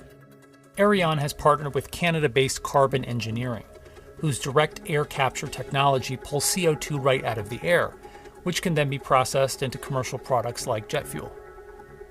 It's still a bit theoretical at this point, but it would mean essentially carbon-neutral high-speed flight. So think about the only CO2 that the AS2, Ariane's airplane, puts into the atmosphere was first CO2 we took out of the air to make the fuel. So not only do we go really, really fast, but we have no footprint on the environment. While all of these supersonic startups are eager for us to break the sound barrier again, it's hard not to be at least a little bit skeptical of the projections, given how notoriously difficult aircraft development can be. For instance, Boeing's wide-body 787 Dreamliner reportedly ran billions of dollars over budget and arrived to market 3 years later than expected. And that's for a jet based largely on proven subsonic technology and well-proven subsonic economics. There's also the unknown long-term impact on demand in a post-pandemic world, in which business or VIP travel may be replaced more often by a virtual meeting instead. Then again, supersonic might actually offer extra appeal for travelers trying to cut down on the time spent in an enclosed cabin with a bunch of other people. The customer wants 100 things. I think that's where like the rubber hits the road, or whatever the cliche is. That's where you're going to see it's like, can you not can you build this plane, but can you do it within all these parameters that the market is setting for you? Another way to look at the new supersonic race is that it's part of a broader vision for a future with simply more options for long-distance travel, whether by supersonic, hypersonic, or an entirely new mode like suborbital flights that hop between points on the globe. This latest round of startups are simply pushing us toward that frontier. And that might sound a little pie in the sky, but when you're trying to usher in a new age of super fast travel, it helps to be optimistic. We're going to go across the Atlantic and come home the same day. We're going to have more meetings in person. It's going to change who you can fall in love with. I want a world where no relationship is ever considered long distance. That's not science fiction.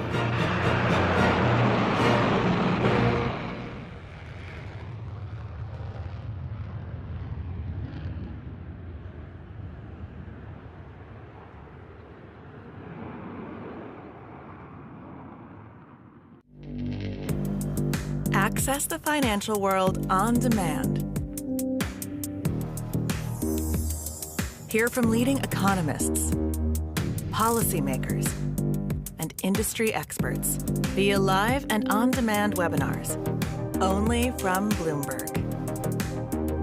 Start exploring to see what's moving the markets.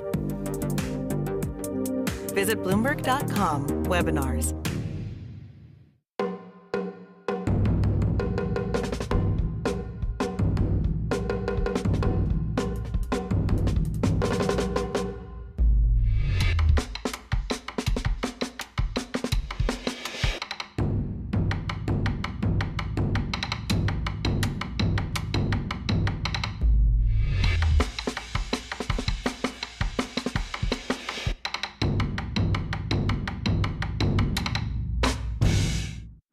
If you haven't noticed lately, we're living in the future.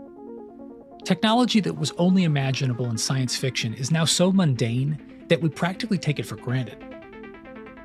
But there's still one thing that's conspicuously absent from our futuristic present. Where are the flying cars?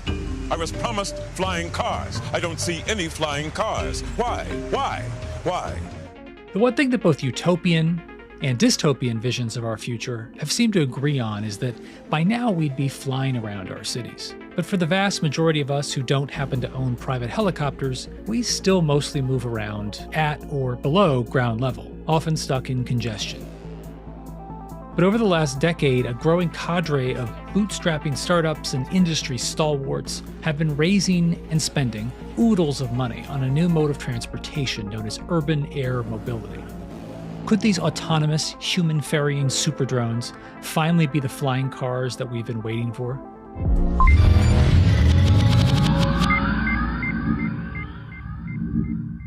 I think there are two things that are driving the investment and the attention to the sector. The fact that people are moving to cities, and cities are getting more congested, and urban dwellers do not want to own cars. So anything that can move an urban dweller from A to B is interesting to investors. We saw it with micromobility solutions. We saw it with shared mobility solutions. The next natural step is shared aviation solutions. The concept of urban air mobility isn't totally new. For decades, helicopters have been a means for those with means to hover and glide over traffic in major urban centers like New York, San Francisco, and Sao Paulo. Past attempts at turning helicopters into a form of mass transit, however, have been grounded, mostly by the inevitable problems of helicopter technology: noise, inefficiency, and danger. Thanks to these issues, many cities have either limited or banned helicopter transit outright, except for limited use, such as in emergencies. But imagine a future in which instead of driving your own car or hopping on a city bus or subway or taxi, you could cut your transit time significantly by booking a flight on a sleek, safe, and relatively quiet electric-powered drone, or eVTOL, short for electric vertical takeoff and landing. If we look at just 0.1% of the Americans that are driving in their cars from work to home, and we assume that's going to be our addressable market, we're talking about 100,000 passengers a year, more or less, that need to be moved. If we assume that this aircraft can carry about 4 to 5 people, and they're doing 4 to 5 trips a day, we would need roughly 5,000 of these aircraft. So that gives you a sense of the massive opportunity we have here. Given this potential market, the field is unsurprisingly very crowded. There are over 180 companies developing some type of a VTOL. A lot of them are drone developers. So it's all about scale. If I can build a small version, I should be able to scale it to a larger version. One of these drone-turned-mega companies is EHang, a Chinese firm founded in 2014 that has already earned a spot on NASDAQ. From the very beginning, we designed big drones to carry passengers, right? And second, you can see that for normal drones, the technology is one-on-one. That means we need one person to control each drone. But for us, we designed the system to control multiple AAVs simultaneously by using one single platform. EHang recently secured approval from the Korean government to perform test flights over Seoul, showing off the company's prototype during a recent 3-hour tour. Although EHang is designing its remote-controlled prototype to fit applications ranging from medical evacuations to sightseeing, it's this so-called last 10-mile problem that seems to be the most ripe for disruption. For example, if you take a train to arrive in Beijing, right? The train takes about 1 or 2 hours, right? And after the train, if you take a taxi, it takes another 1 hour or even 2 hours to go to the destination, which doesn't make any sense. But if you can transfer our AAV, right, it takes maybe 15 minutes to arrive at your destination. That's very cool. Meanwhile, on the other side of the globe, a German company called Volocopter has spent the last decade or so designing a fleet of prototypes that have recently been flying in demonstrations over cities both at home and abroad. We are extremely pragmatic. We set out to build a vehicle that can meet the highest safety standards, that can be certified based on existing technologies that are available today. What came out is the Volocopter. We explicitly designed it as a multi-copter concept. So we have, 18 independent rotors that give us a very high degree of redundancy. So any 3 rotors can fail and we can still safely complete our mission, which gives us a huge safety advantage over any other concept. And particularly on the urban mission, where it's about, safely transporting people from A to B in an urban context, as quiet as possible, we believe the multi-copter concept is the winning design for that particular mission. There may be other missions that require different design concepts.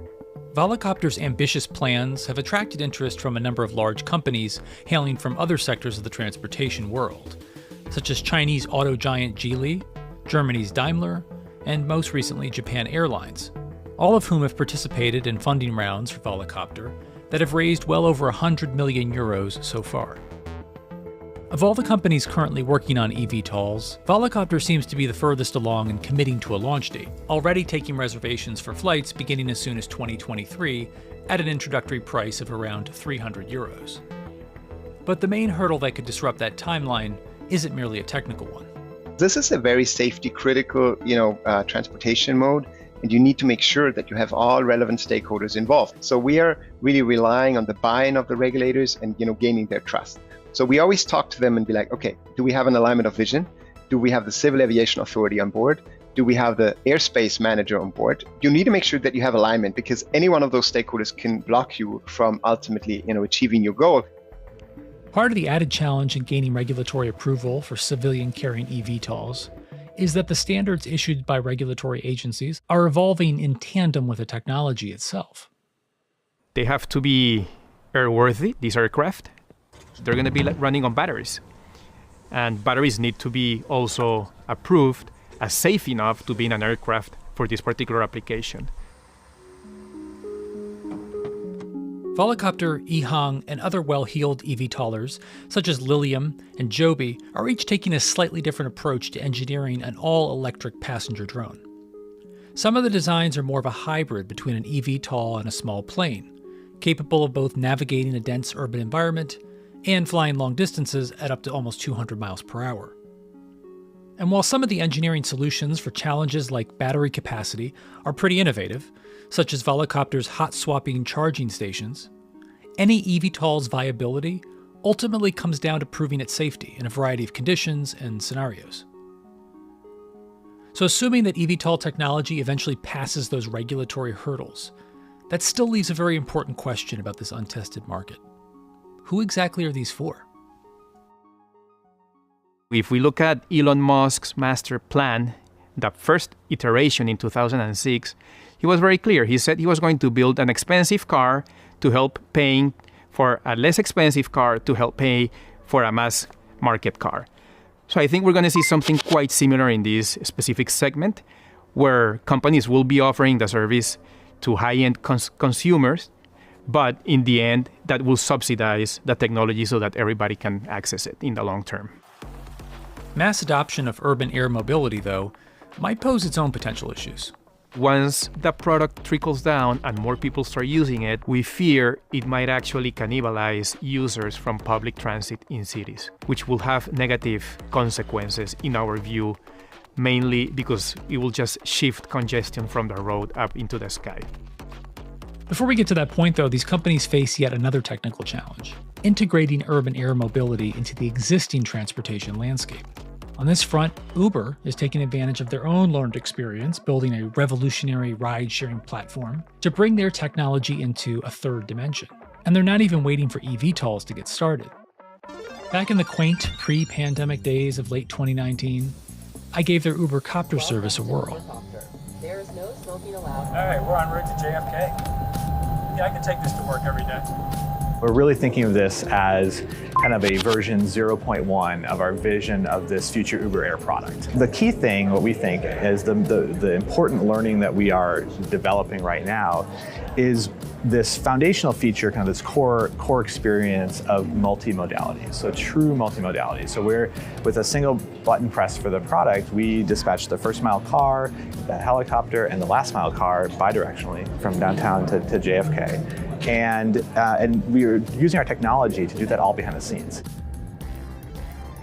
Admittedly, it's extremely satisfying to fly above New York City's snarling rush hour traffic and plop down on a landing pad at JFK Airport within 10 minutes, where a car is waiting to shuttle you directly to your terminal. But even Uber understands that once the novelty wears off, it needs to make economic sense in order for customers to adopt it. The economics of these vehicles will allow us to push and bring it to be a much more accessible product that a broad base of users can use on a daily basis. We actually think the long-term vision, we can actually get to the point where flying in these types of aerial networks can be competitive with driving your car, with owning a car, in terms of like the marginal cost of ownership. It's not going to happen right away. It's not even going to happen in the medium term, but we think in the long run that we can actually make flying in this type of a fashion kind of a economically rational thing for most people to do every day. Despite the sleek renderings of swanky rooftop heliports and city skylines buzzing with eVTOLs, the commercial case for urban air mobility is still up in the air, putting pressure on the companies vying for viability. Given the complexities of the solution, the complexities of the regulation, we do not expect to see a very diverse ecosystem in the long term. We rather expect to see a handful of developers, of manufacturers, working with a handful of service providers. And that consolidation seems to already be underway. In late 2020, Uber handed off its ambitious Elevate project to Joby, the current eVTOL valuation king, with nearly $1 billion to its name so far. Boeing and Airbus seem to be stepping back from their experiments as well. Some of the smaller startups have vanished entirely, leaving behind expired domain names and silent Crunchbase profiles. So as the field narrows, the technology matures, and the regulations are ironed out, you may someday find that this perennial sci-fi fantasy could become another mundane option for getting around. The way that we envision this to play out is ultimately the customer, whether it's a citizen in the city or a visitor to the city, has their mobile phone, has a mobility need, and he just gets a choice of different transportation modes. Each, comes with a price point, with a comfort point to it, and predictability point to it, and then he chooses whatever is the best format for him. And obviously, we're working very hard to make your choice as often as possible.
Access the financial world on demand. Hear from leading economists, policymakers, and industry experts via live and on-demand webinars, only from Bloomberg. Start exploring to see what's moving the markets. Visit Bloomberg.com/webinars. Our generation's biggest problem. Climate change is happening. And the world's most innovative solutions. Transport, industry, buildings, electricity, all of those things. Everything you need to know about our changing environment, the politics of global warming. We can and we will deal with climate change. In the fight against climate change, Bloomberg Green has you covered.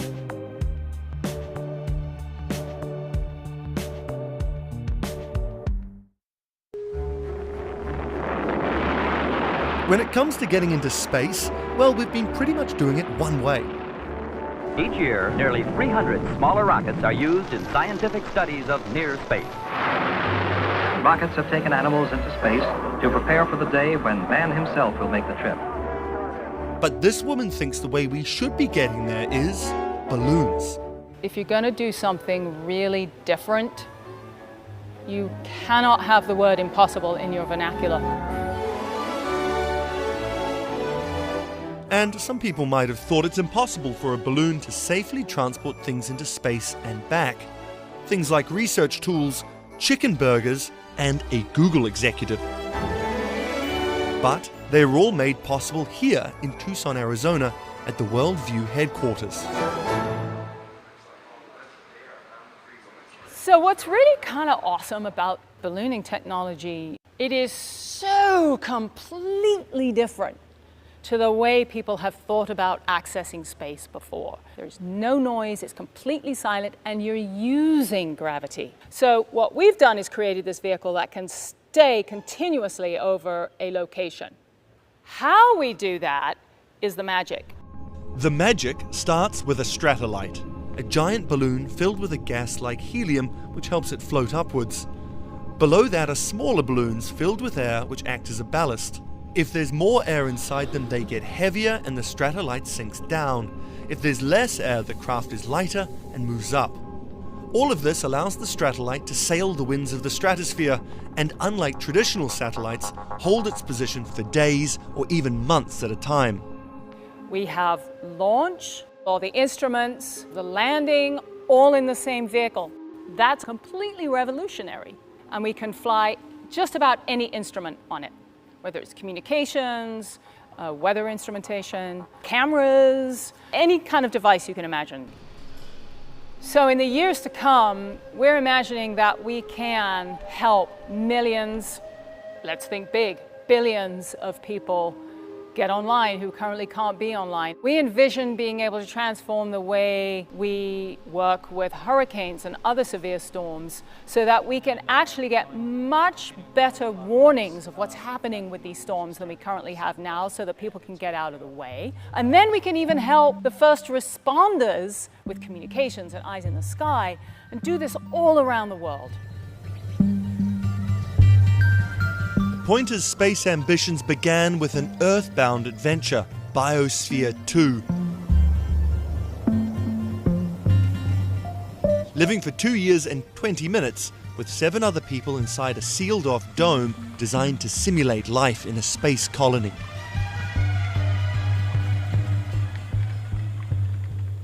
One of the seminal experiences was being viscerally part of my biosphere. In a very literal way. So we drank the same water over and over again. We breathed the same oxygen over and over again. So we were very literally part of our biosphere. That gave us this incredibly powerful perspective of the planet that we live on. And it's very akin to the kind of experiences that astronauts have when they see the Earth from the blackness of space. We wanted to find a way to really give that to ourselves, but also to everybody else. So, while governments and companies are using Stratolites to launch remote sensors and cameras into the stratosphere, Pointer's ultimate goal is to send us all out there too. If we can take people to space, I think it's going to change many people's idea about this planet that we live on. The idea that we are all on this same planet together. And then what are people going to do with that experience? In my mind, that's the important part. Coming back from space and taking that experience and doing something great with it. Wow, how awesome that would be to be able to make that change in the world.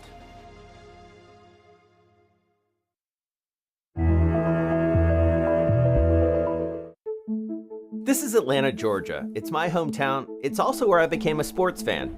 I played some sports as a kid, and I love sports. In fact, my first real job in journalism was covering the 1996 Olympic Games. I've changed a lot since then. You can see it in my hairline alone, but the city has too, especially in downtown Atlanta, which remains the epicenter of sports in Atlanta. The Hawks play within steps of the Falcons, and the College Football Hall of Fame is right across Centennial Park. Georgia Tech plays football at one of the oldest stadiums in the NCAA, just up the street. And all of this is located in the heart of Fulton County. You probably heard that name a few times in the recent elections. Fulton County. From Fulton County. Fulton County. A big part of that difference is in these counties, in this metro Atlanta area. A solidly red state for almost 30 years, back to when Bill Clinton was first elected, Georgia was suddenly in play in 2020. And record voter turnout ultimately played a key role in determining the balance of power in the United States. But if you were living in Atlanta last summer, record-setting voting seemed unlikely at best. Scenes like this playing out across Fulton County Tuesday, starting early in the morning, extending through midnight. The June 9th primary election is a primary example of systematic oppression that the people of this county still face. But far from disaster, Fulton County became a model of turnout and voter efficiency, along the way creating one of the largest voting precincts in the history of the United States. At the heart of the effort, Atlanta's sports franchises and athletes. And while some owners would open their doors, literally and figuratively, to activism, others would oppose it and end up losing their teams altogether. When you own a sports franchise, hopefully any business, but certainly a sports franchise, you have an obligation to try to be relevant to the public and to the community you operate in. And that's actually good business and the right thing to do. You could just literally feel a culture shift happening. I felt like I was just excited to be a part of a city that stands for something.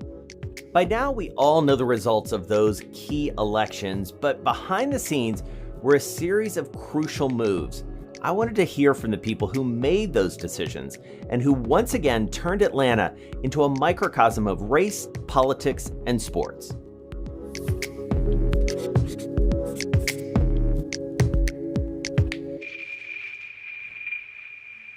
Now look, I know Atlanta doesn't boast the championships of New York, Boston, or LA. It's nowhere close, sadly, but Atlanta's long been a sports town, and the history of its athletes and teams, well, it's inextricably tied to its central role in the civil rights movement. Well, in my days in Atlanta as a child, there was a pretty strict system of segregation. The birthplace of Martin Luther King Jr., and the home to luminaries such as Andrew Young and the late Congressman John Lewis.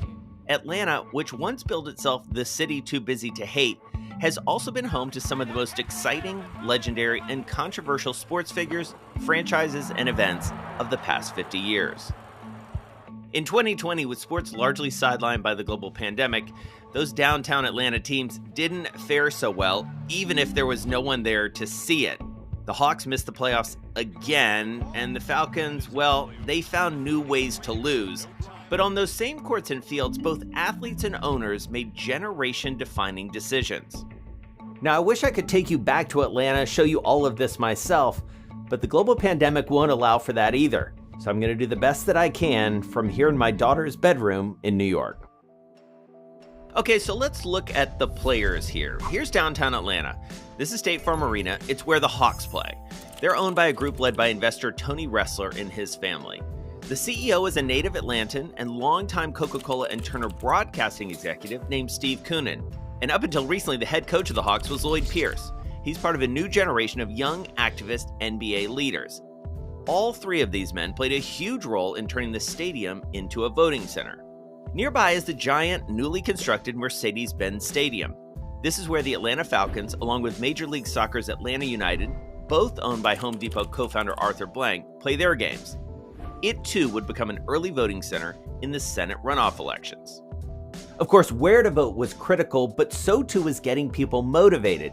And that's where the city's athletes came in, spurred by local leaders as well as the activist heritage of Atlanta. Few played a more notable role than WNBA star Renee Montgomery. She gave up a year of playing for the Atlanta Dream in order to partner with activist groups like Fair Fight and More Than a Vote.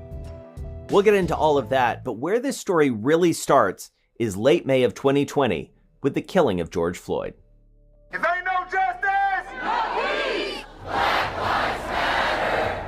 Black Lives Matter. Breonna Taylor gets shot and killed in her own home. Ahmaud Arbery gets shot and killed while he's simply going on a jog down in Georgia.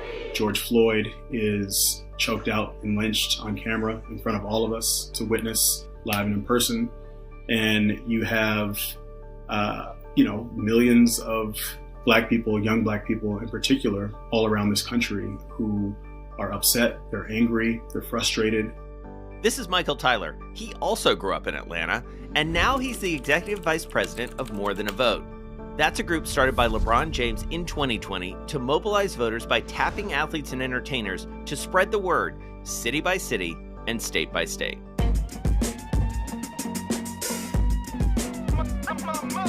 I want a righteous anger. The key is to be able to channel that anger. I think a lot of the athletes themselves felt the exact same way.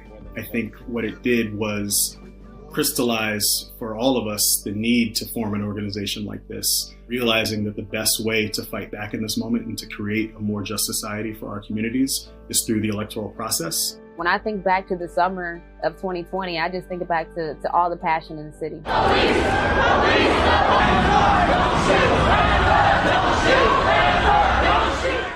You know, I was out there giving waters and having cookouts for the protesters. There was a lot of energy. And I'm like, man, we got to make sure that all these people vote. Renee Montgomery is a two-time WNBA champion. And as of last summer, she was the point guard for the Atlanta Dream. But in June, she announced she would opt out of the 2020 season, deciding to dedicate her time to social justice. And a big part of her message was relatively simple: vote. Access the financial world on demand. Hear from leading economists, policymakers, and industry experts via live and on-demand webinars, only from Bloomberg. Start exploring to see what's moving the markets. Visit Bloomberg.com webinars.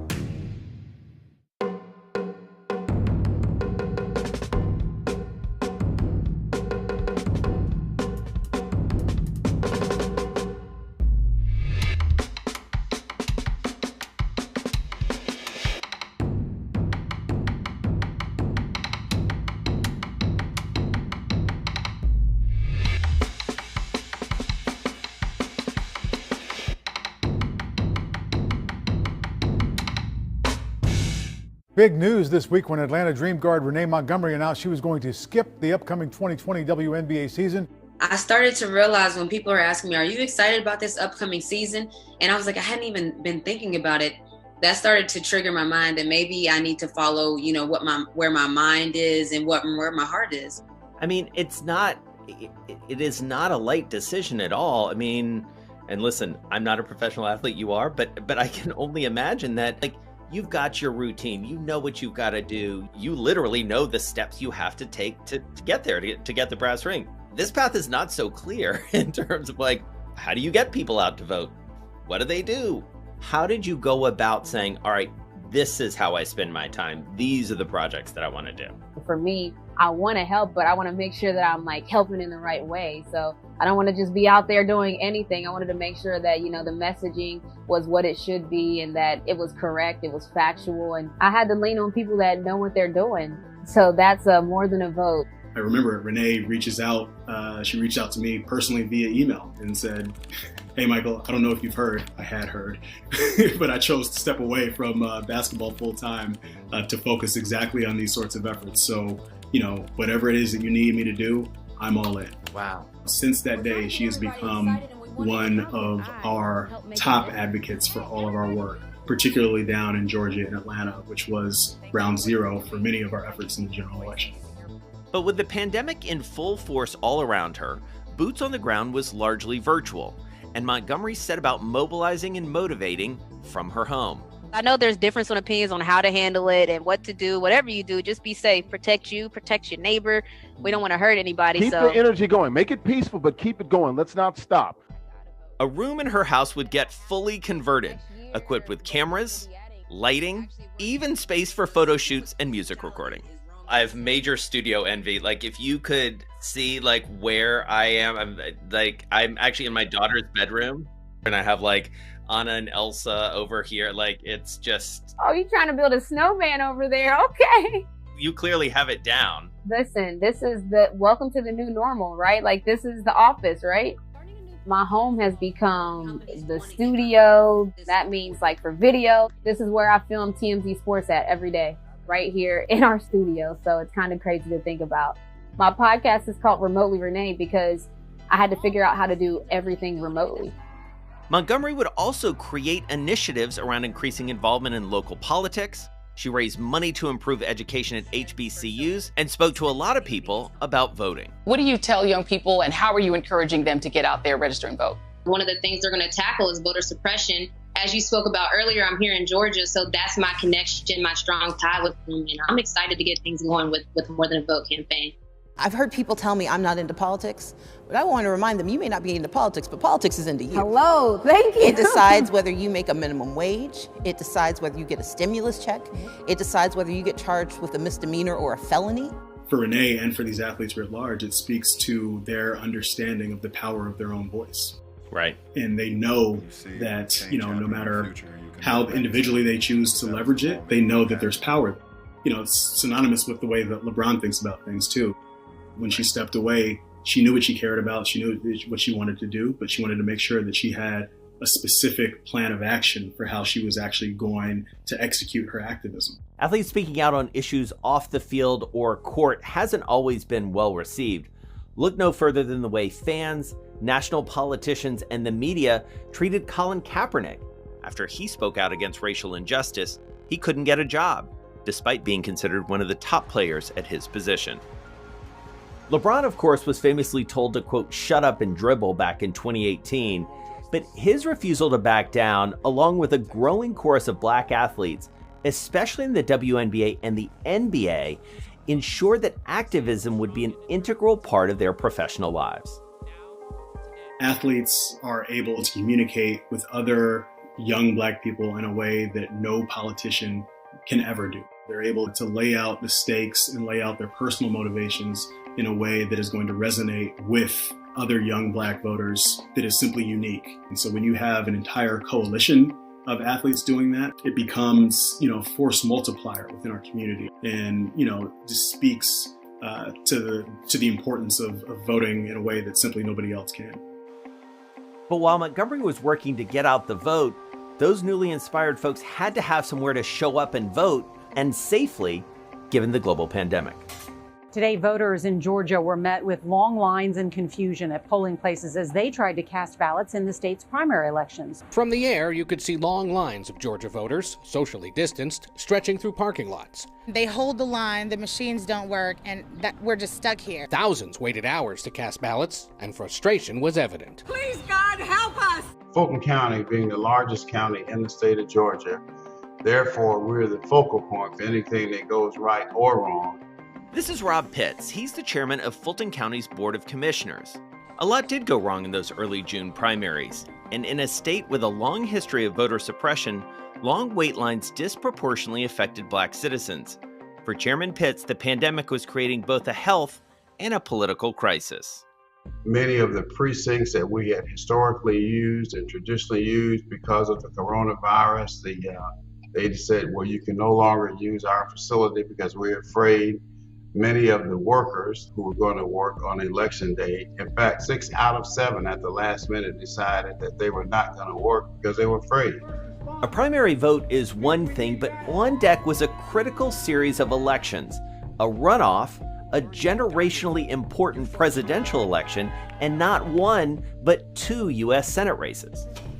And tensions only increased as a city long accustomed to complicated racial politics took part in a national reckoning around inequality and injustice. Tonight, anger and frustration in Atlanta. Crowds gathering outside the fire-gutted Wendy's, where 27-year-old Rayshard Brooks was shot and killed by police during an attempted arrest. Within 24 hours, Atlanta's police chief stepped down. The officer who shot Brooks was fired, and the other officer involved placed on administrative duty. The protests, they really happened at the nexus of where our arena is.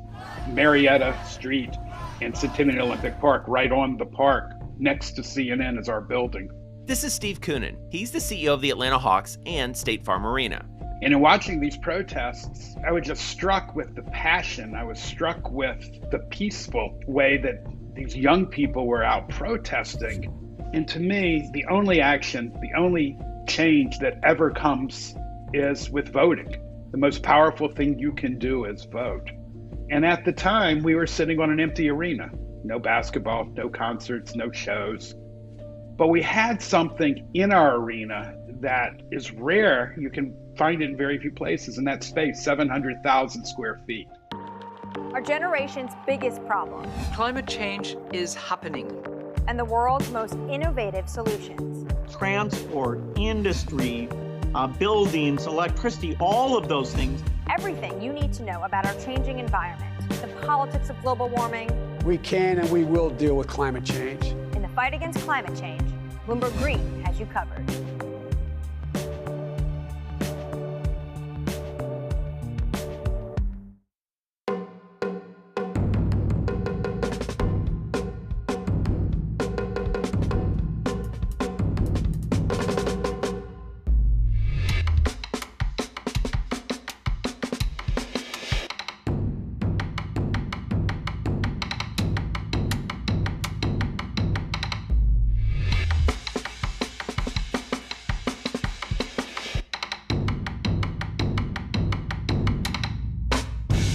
We actually were sitting around.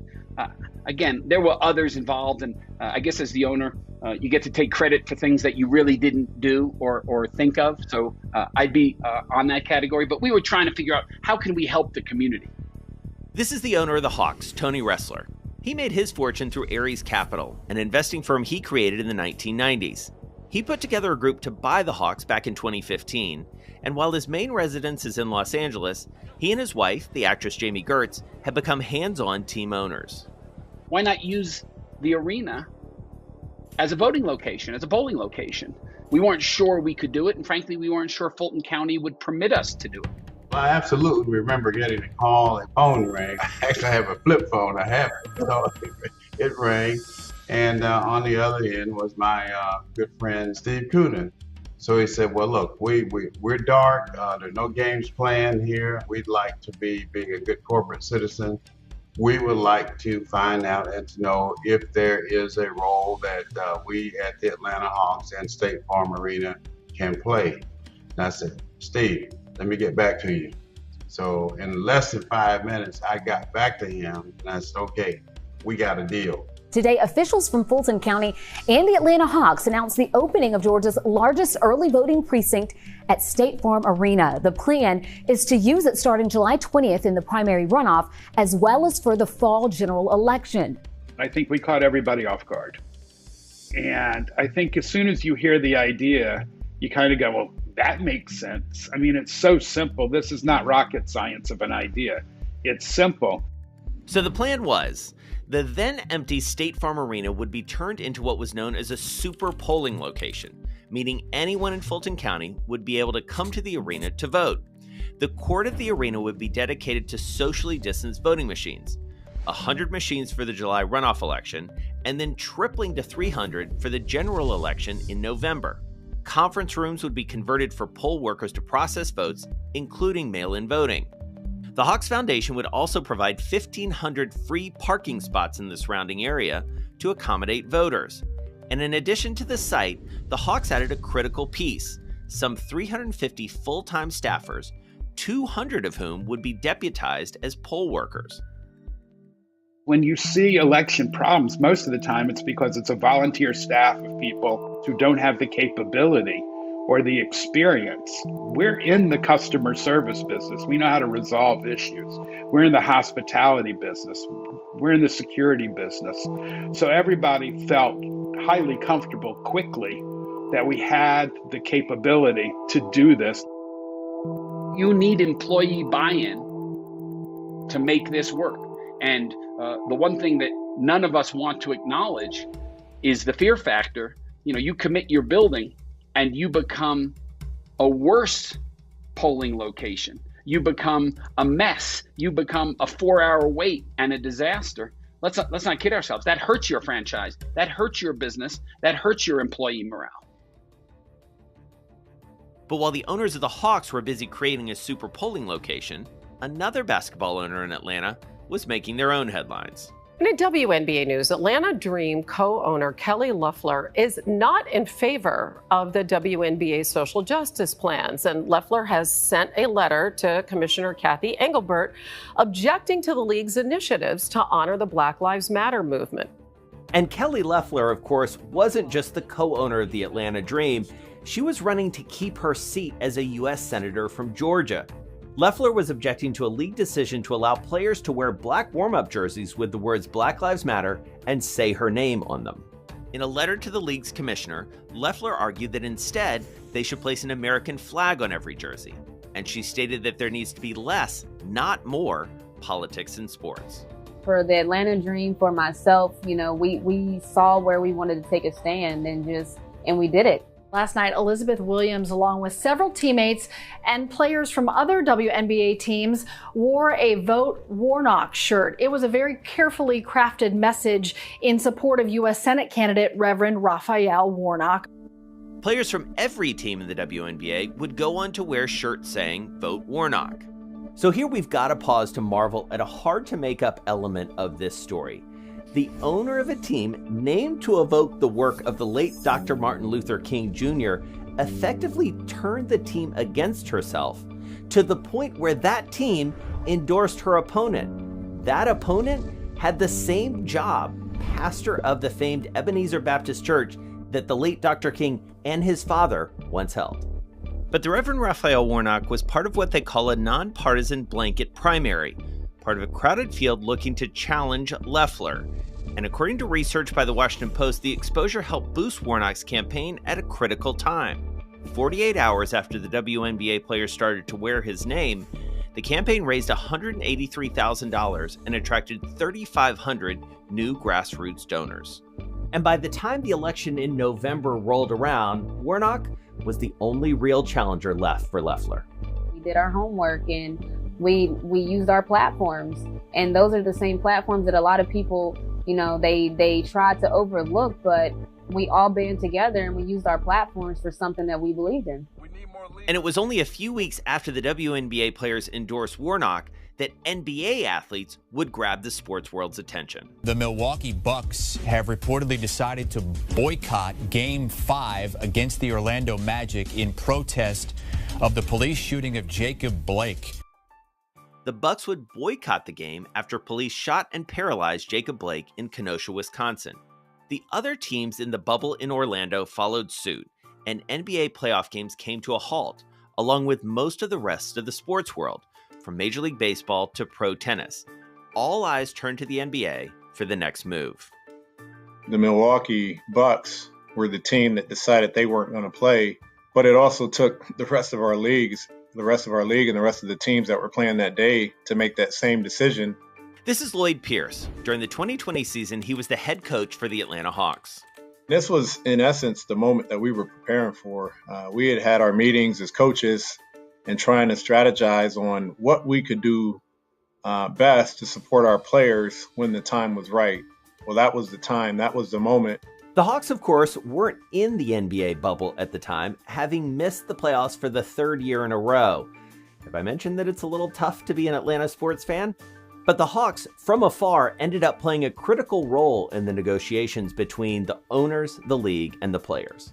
Two key agreements emerged. First, the league would set up a new committee on racial justice, and Coach Pierce would head it up. I think the direct measure of what we want to do is leverage what we can do as a league with all of our owners, all of our players, all of our coaches, so that we can take the action and the conversation from Orlando and amplify it into real, tangible, direct action in our community and in our country. The second thing spoke directly to the voting issue, which had become the most tangible form of activism. Any NBA facility that could would become a voting center, and the Hawks had the blueprint.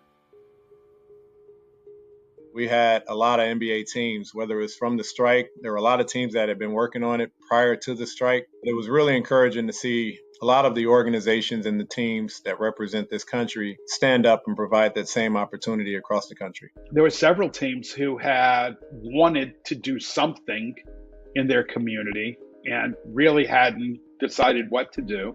And it was just great communication between team presidents that we sent out our schematic and our budget. And, the biggest line item was security, because you had to have a lot of security this year. I mean, that was the highest expense. More than 40 sports arenas in the U.S. were ultimately converted to polling places during the 2020 elections, and some 300,000 people around the country were able to vote in the general election at NBA facilities alone. About 40,000 of those votes were all cast in State Farm Arena.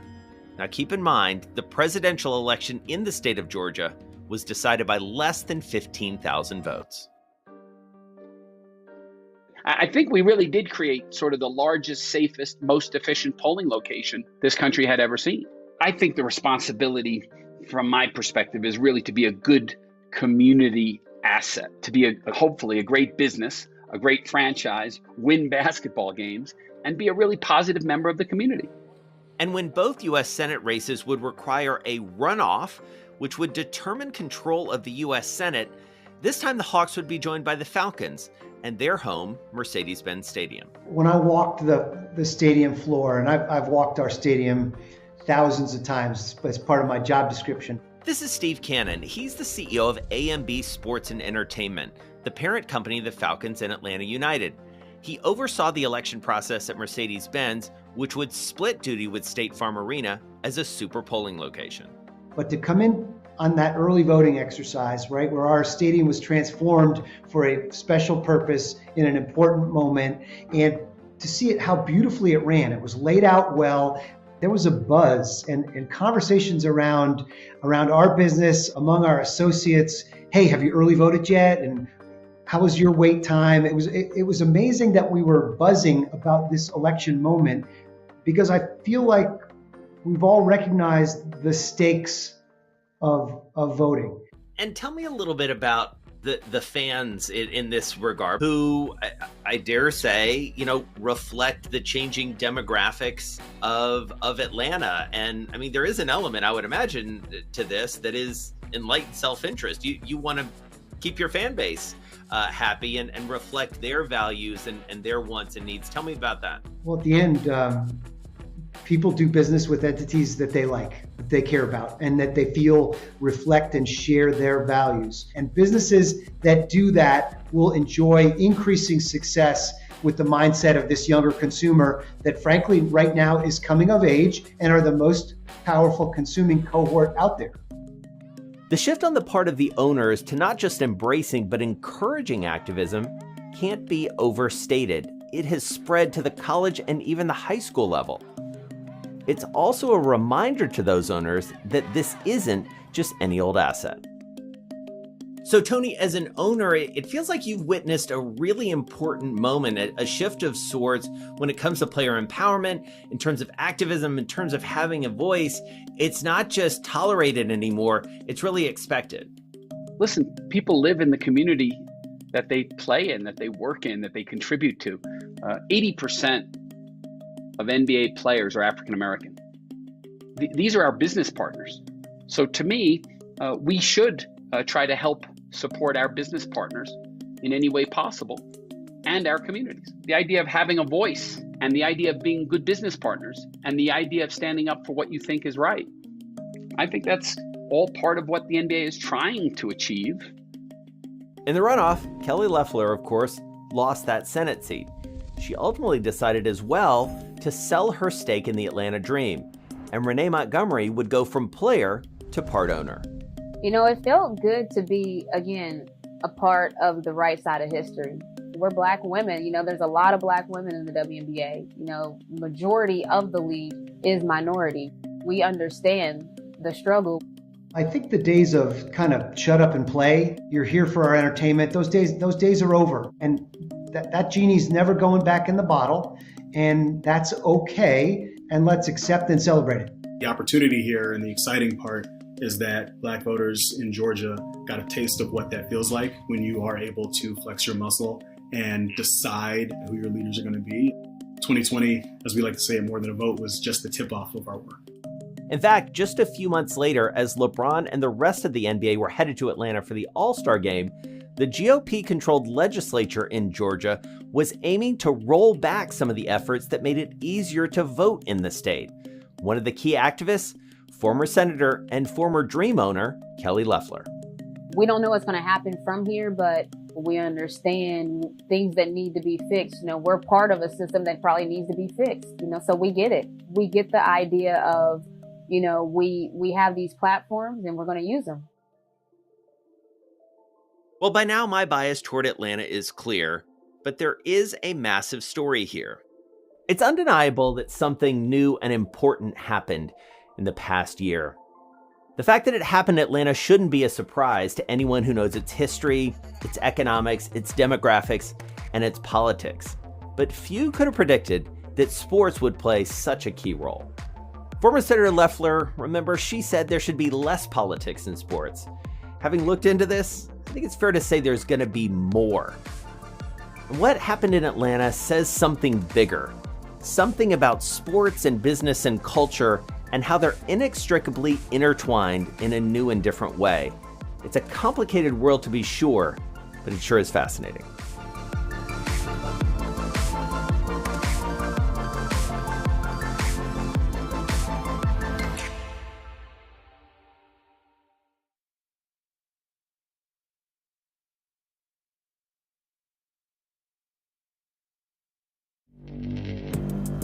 Access the financial world on demand. Hear from leading economists, policymakers, and industry experts via live and on-demand webinars, only from Bloomberg. Start exploring to see what's moving the markets. Visit Bloomberg.com/webinars. Our generation's biggest problem Climate change is happening. and the world's most innovative solutions. Transport, industry, buildings, electricity, all of those things. Everything you need to know about our changing environment, the politics of global warming. We can and we will deal with climate change. In the fight against climate change, Bloomberg Green has you covered.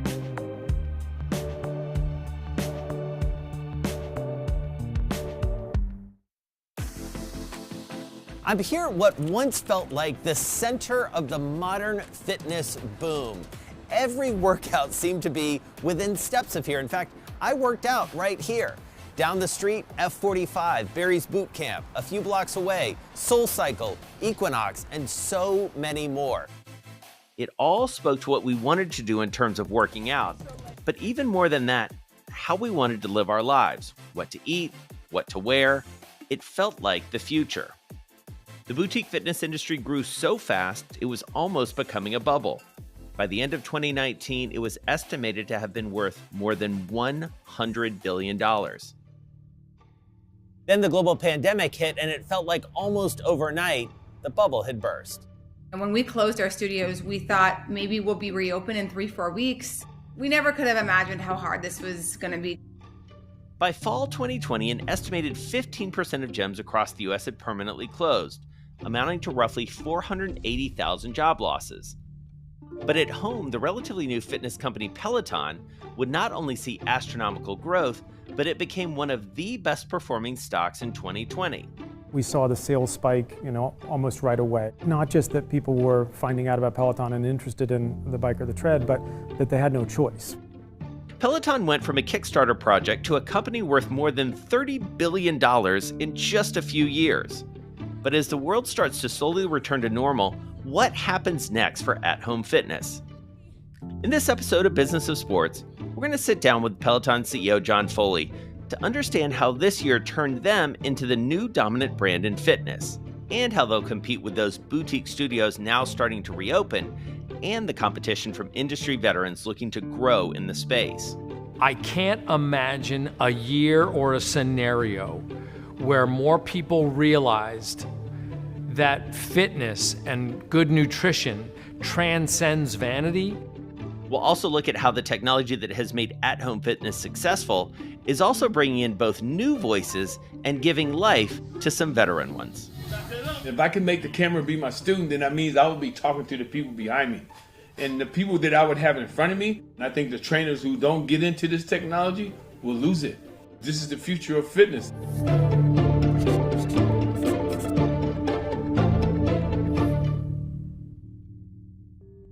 So full disclosure, I'm a bit of a fitness fanatic. I've been a runner for a long time, and back in 2016, I wrote a whole book about it called Sweat Equity. That gave me an excuse to try all sorts of boutique fitness concepts.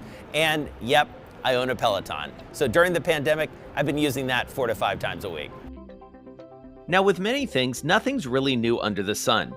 We've seen at-home fitness enjoy huge success in the past, even making big marks on American culture. It is very important that you always concentrate exactly on the muscle that you're working on. Take it up and down, 2 and down.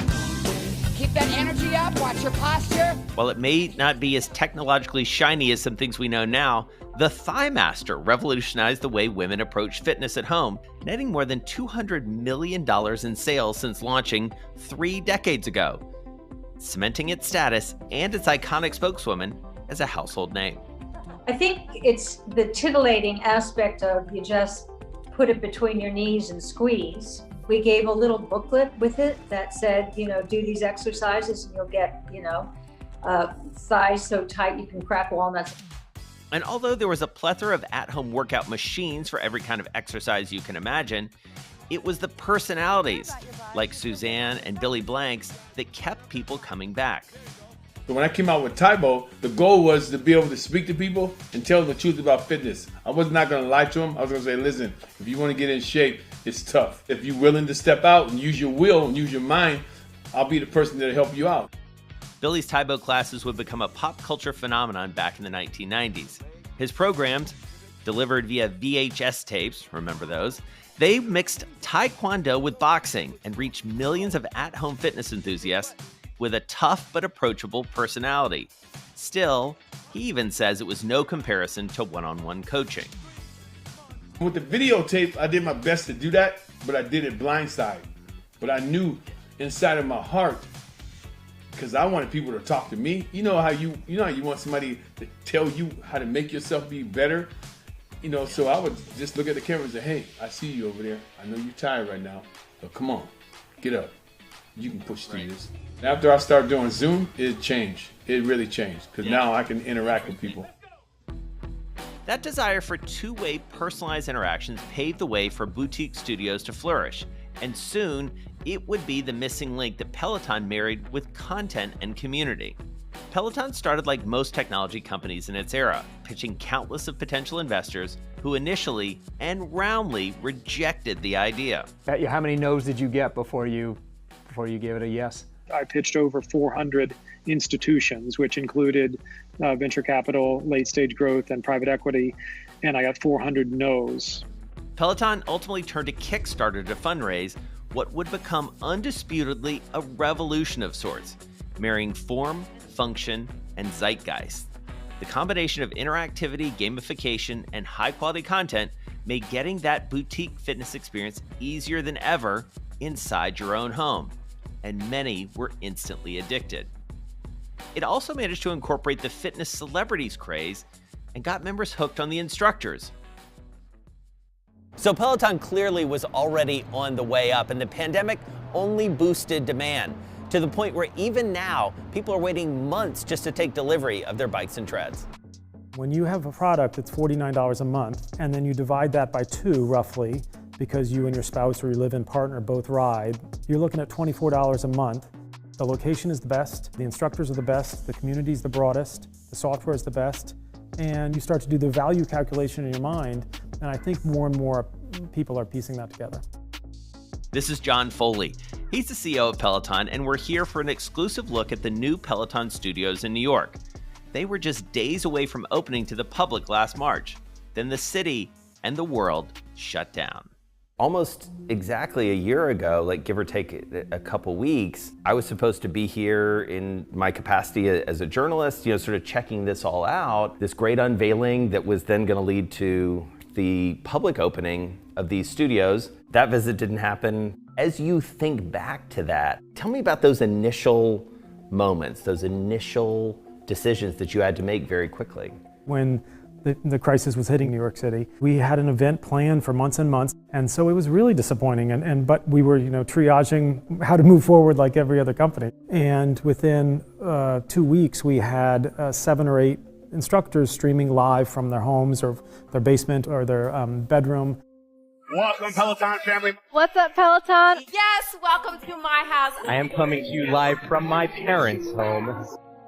After the US went into lockdown, Peloton went from being that expensive bike from that ad that people made fun of to the bike everyone wanted to get their hands or their butt on. And in a little more than a year, Peloton's the one actually getting the last laugh. The company reported its first billion-dollar sales quarter this past February, and much of that could be attributed to people at home, those folks yearning to find a common indoor activity with others to help them get through the pandemic. So, one of the funny things that, I had this experience as a member was we're all used to the instructors at least theoretically being in our homes, and now we're in theirs. In some ways, what was the feedback you heard, and what was the net effect of that moment? Again, sort of a new level of intimacy in some ways. When those classes live from home came out, it was a super special moment for internally the folks at Peloton. People were freaked out. People were nervous. They were scared. They didn't know whether their job was going to be there tomorrow. We really wanted to be there for them with not just content, because you could have taken a class from last year, but something authentic took place when we did live from home, because it's, hey, I'm here. Peloton stock, which opened in 2019 to a tepid response, grew into one of the best performing stocks in the world, even amid a massive bull market. And let's be honest, the Peloton, it's expensive. Yes, you can finance it, but this is a bike that costs on average about $2,500 just to get it. Then you've got a monthly fee on top of that. No matter, people want it, and they're willing to wait months for it. It's become iconic, a status symbol, like the iPhone of exercise. There's an interesting survey that we saw that 59% of Americans said they're not going back to the gym after COVID. If you don't think that represents a big opportunity for Peloton to continue selling bikes and treads, you're crazy. Our generation's biggest problem. Climate change is happening. And the world's most innovative solutions. Transport, industry, buildings, electricity, all of those things. Everything you need to know about our changing environment, the politics of global warming. We can and we will deal with climate change. In the fight against climate change, Bloomberg Green has you covered.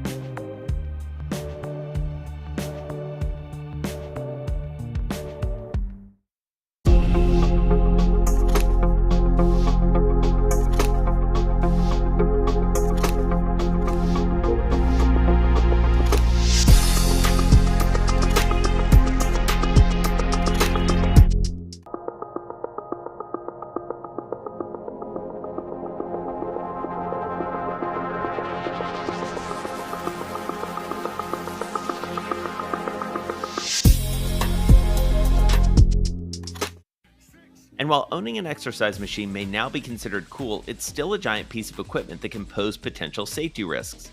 The U.S. Consumer Product Safety Commission recently advised people to stop using the Peloton tread when there are children or pets at home, after reports of injuries tied to the machine.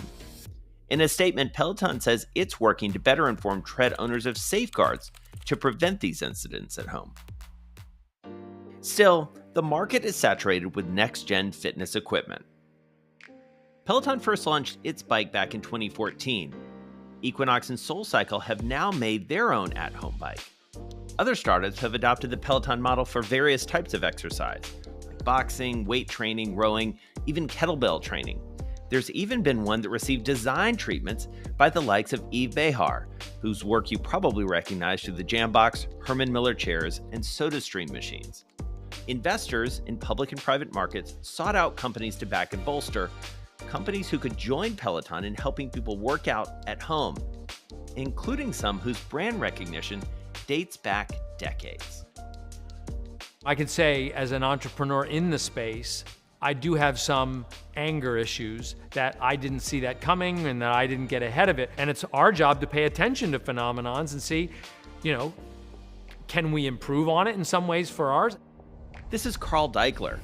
More than 20 years ago, he helped create the modern fitness industry, rolling out workouts like Insanity, P90X, and many more under the Beachbody brand.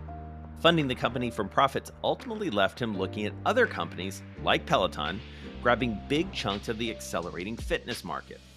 So to make its content better suited to the way consumers interact with digital media nowadays, Carl teamed up with new media executives behind Disney Plus and TikTok to help modernize and scale the Beachbody catalog. We had to bear the scrutiny of these two professionals, Tom Staggs and Kevin Mayer, and we could get their expertise to help us steer through what is a very ambitious plan of growth. Our job is to create content at Beachbody that is every bit as interesting and could have as many twists and turns and character development as the best show on Netflix. And that's what we aspire to be, that an entertaining half hour that's not just about how good the workout was, but how good I got to know the trainer and the cast behind them. And instead of setting out to build its own hardware component, Beachbody teamed up with Mix Fitness, a lower-cost alternative to Peloton, to help get its classes into more homes. The combined company ultimately filed to go public through another hot item, the Special Purpose Acquisition Company, or SPAC. It was like this perfect convergence that came together that just made it an easy decision. Far better for us than just going public through an IPO. But competition is definitely coming, largely from those boutique fitness studios that are now reopening as the pandemic subsides. And back at home, as Carl knows, there's lots of fun things to keep you busy. My problem with competition is not the fact that I've got more people in connected fitness and digital fitness content. It's that there is so much good entertainment available that there is every reason not to work out. Other boutique fitness companies have tried going the virtual route, but are still betting on the return of in-person studio classes. Ann Malum, the founder and executive chair of Solid Core, a boutique fitness chain, was well on her way to expanding her studios when she saw her ambitions arrested by the pandemic. Still, the company managed to win a new round of capital earlier this year. It was my plan to sell the company. It just felt like the right time to have 100 studios in 7 years. And obviously that didn't happen. And sitting here a year later, I have always felt, people are going to want to come back to their life. So synthesizing a lot of what we've been talking about, what does the consumer look like on the other side of this? What's their approach to fitness, having, like me and others, been, working out in our homes, in our basements, attics, living rooms, bedrooms, whatever it's going to be? Like, what's changed, do you think? I think it's actually going to propel the industry forward, because it's everywhere you look as a consumer, on Instagram, on any place, you're being hit with a lot of health and wellness activity. So I think it's going to be at the forefront of people's minds of, okay, it's about time I get to do it.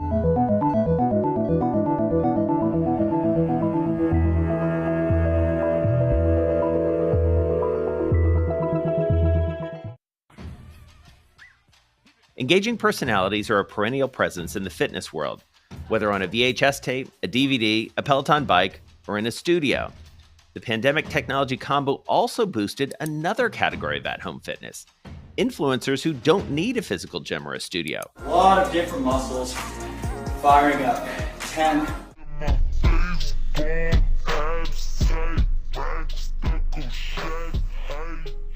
We were avid gym goers at that time, and quite frankly, I was freaking out a little bit. So I leaned into my audience on social media and I asked them, hey, would you guys be interested if Nate and I went on Instagram Live, and would you want to work out with us?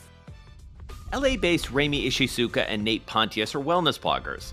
They launched a workout program called Homebodies, initially as a way to cope with the first wave of shutdowns in California. No fancy setups, no studio production, just their living room and dog cameos. We decided to show up again the next day, and the next day, and the next day. We ended up going live every single day for 3 months straight, every morning.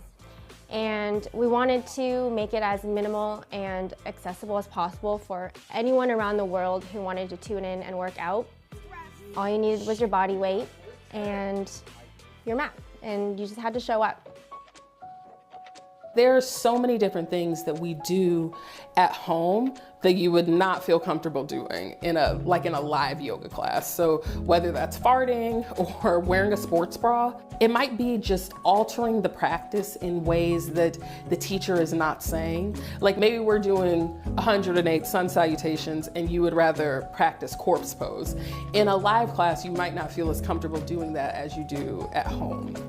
Yoga instructor, author, and podcaster Jessamine Stanley has also embraced the digital landscape.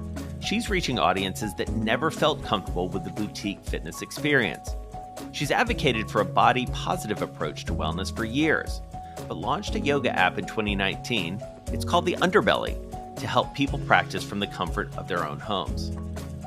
Independent creators like Jessamine, Rami, and Nate have all leaned into their niche to break stereotypes of traditional gym-goers' demographics, using their personal stories to establish close relationships with their followers. I had no interest in yoga. Like the person who says, oh my God, I hate yoga. I've been before and it was awful. I was like one of the only Black people there. I was maybe the only fat person, especially in the beginning. It was a deeply alienating experience. When I was looking for fitspiration, so to speak, back in the day, I didn't see anyone that looked like me or had my lifestyle who could relate to loving hot pots, loving noodles and dumplings and Asian comfort food, but also living a healthy, active lifestyle. I get a lot of messages from women that are like, I love when you share your Japanese recipes, they're so inspiring. I think that whenever people see me, they're like, huh, fat Black queer person, platform must be for other fat Black queer people. And I'm like, yeah, that's not the only type of person who has been told to hate themselves. Like, all human beings deal with a desire for self-acceptance. Just the other day was looking at a message from someone who was like, I am a man and I've never felt comfortable in yoga classes, and in your classes I'm actually able to see myself. And I'm just like, it's really intense to me, because ultimately, like, again, people aren't coming to us just because like, oh yeah, I see someone who looks like me. They're just coming because they're like, you're keeping it real. Beyond the classes themselves, this new wave of creators also use social media to connect with fans beyond the workout. When they're not sweating alongside their followers, they use their platforms to talk about everything from food to books to clothes, even their personal struggles in life. Vital connections, especially during the pandemic. It's a reminder that exercise is not just something we do, but increasingly part of who we are. Our members know us on a very intimate level. Like, they know what Nate ate for breakfast, lunch, and dinner. They even know that we've broken up at one point and got back together and worked on a relationship. There's nothing that we don't share, and I think through being so real and vulnerable on Instagram, and people watching can really relate to our lifestyle and who we are as people. I'm pretty cutthroat, and I know how I come off a lot of times, and people kind of get this image of me, but a lot of the Homebodies members that have been with us from the start, they get to see the real me every day, and I show up and I teach them and I inspire them through movement and through my previous failures. That sense of like realness is also portrayed in our workout videos, because we don't edit out anything that happens on the reel. Like, everyone at home, their kids running around, their dogs licking their face, the postman ringing the doorbell, like all these real moments happen while they're working out from home.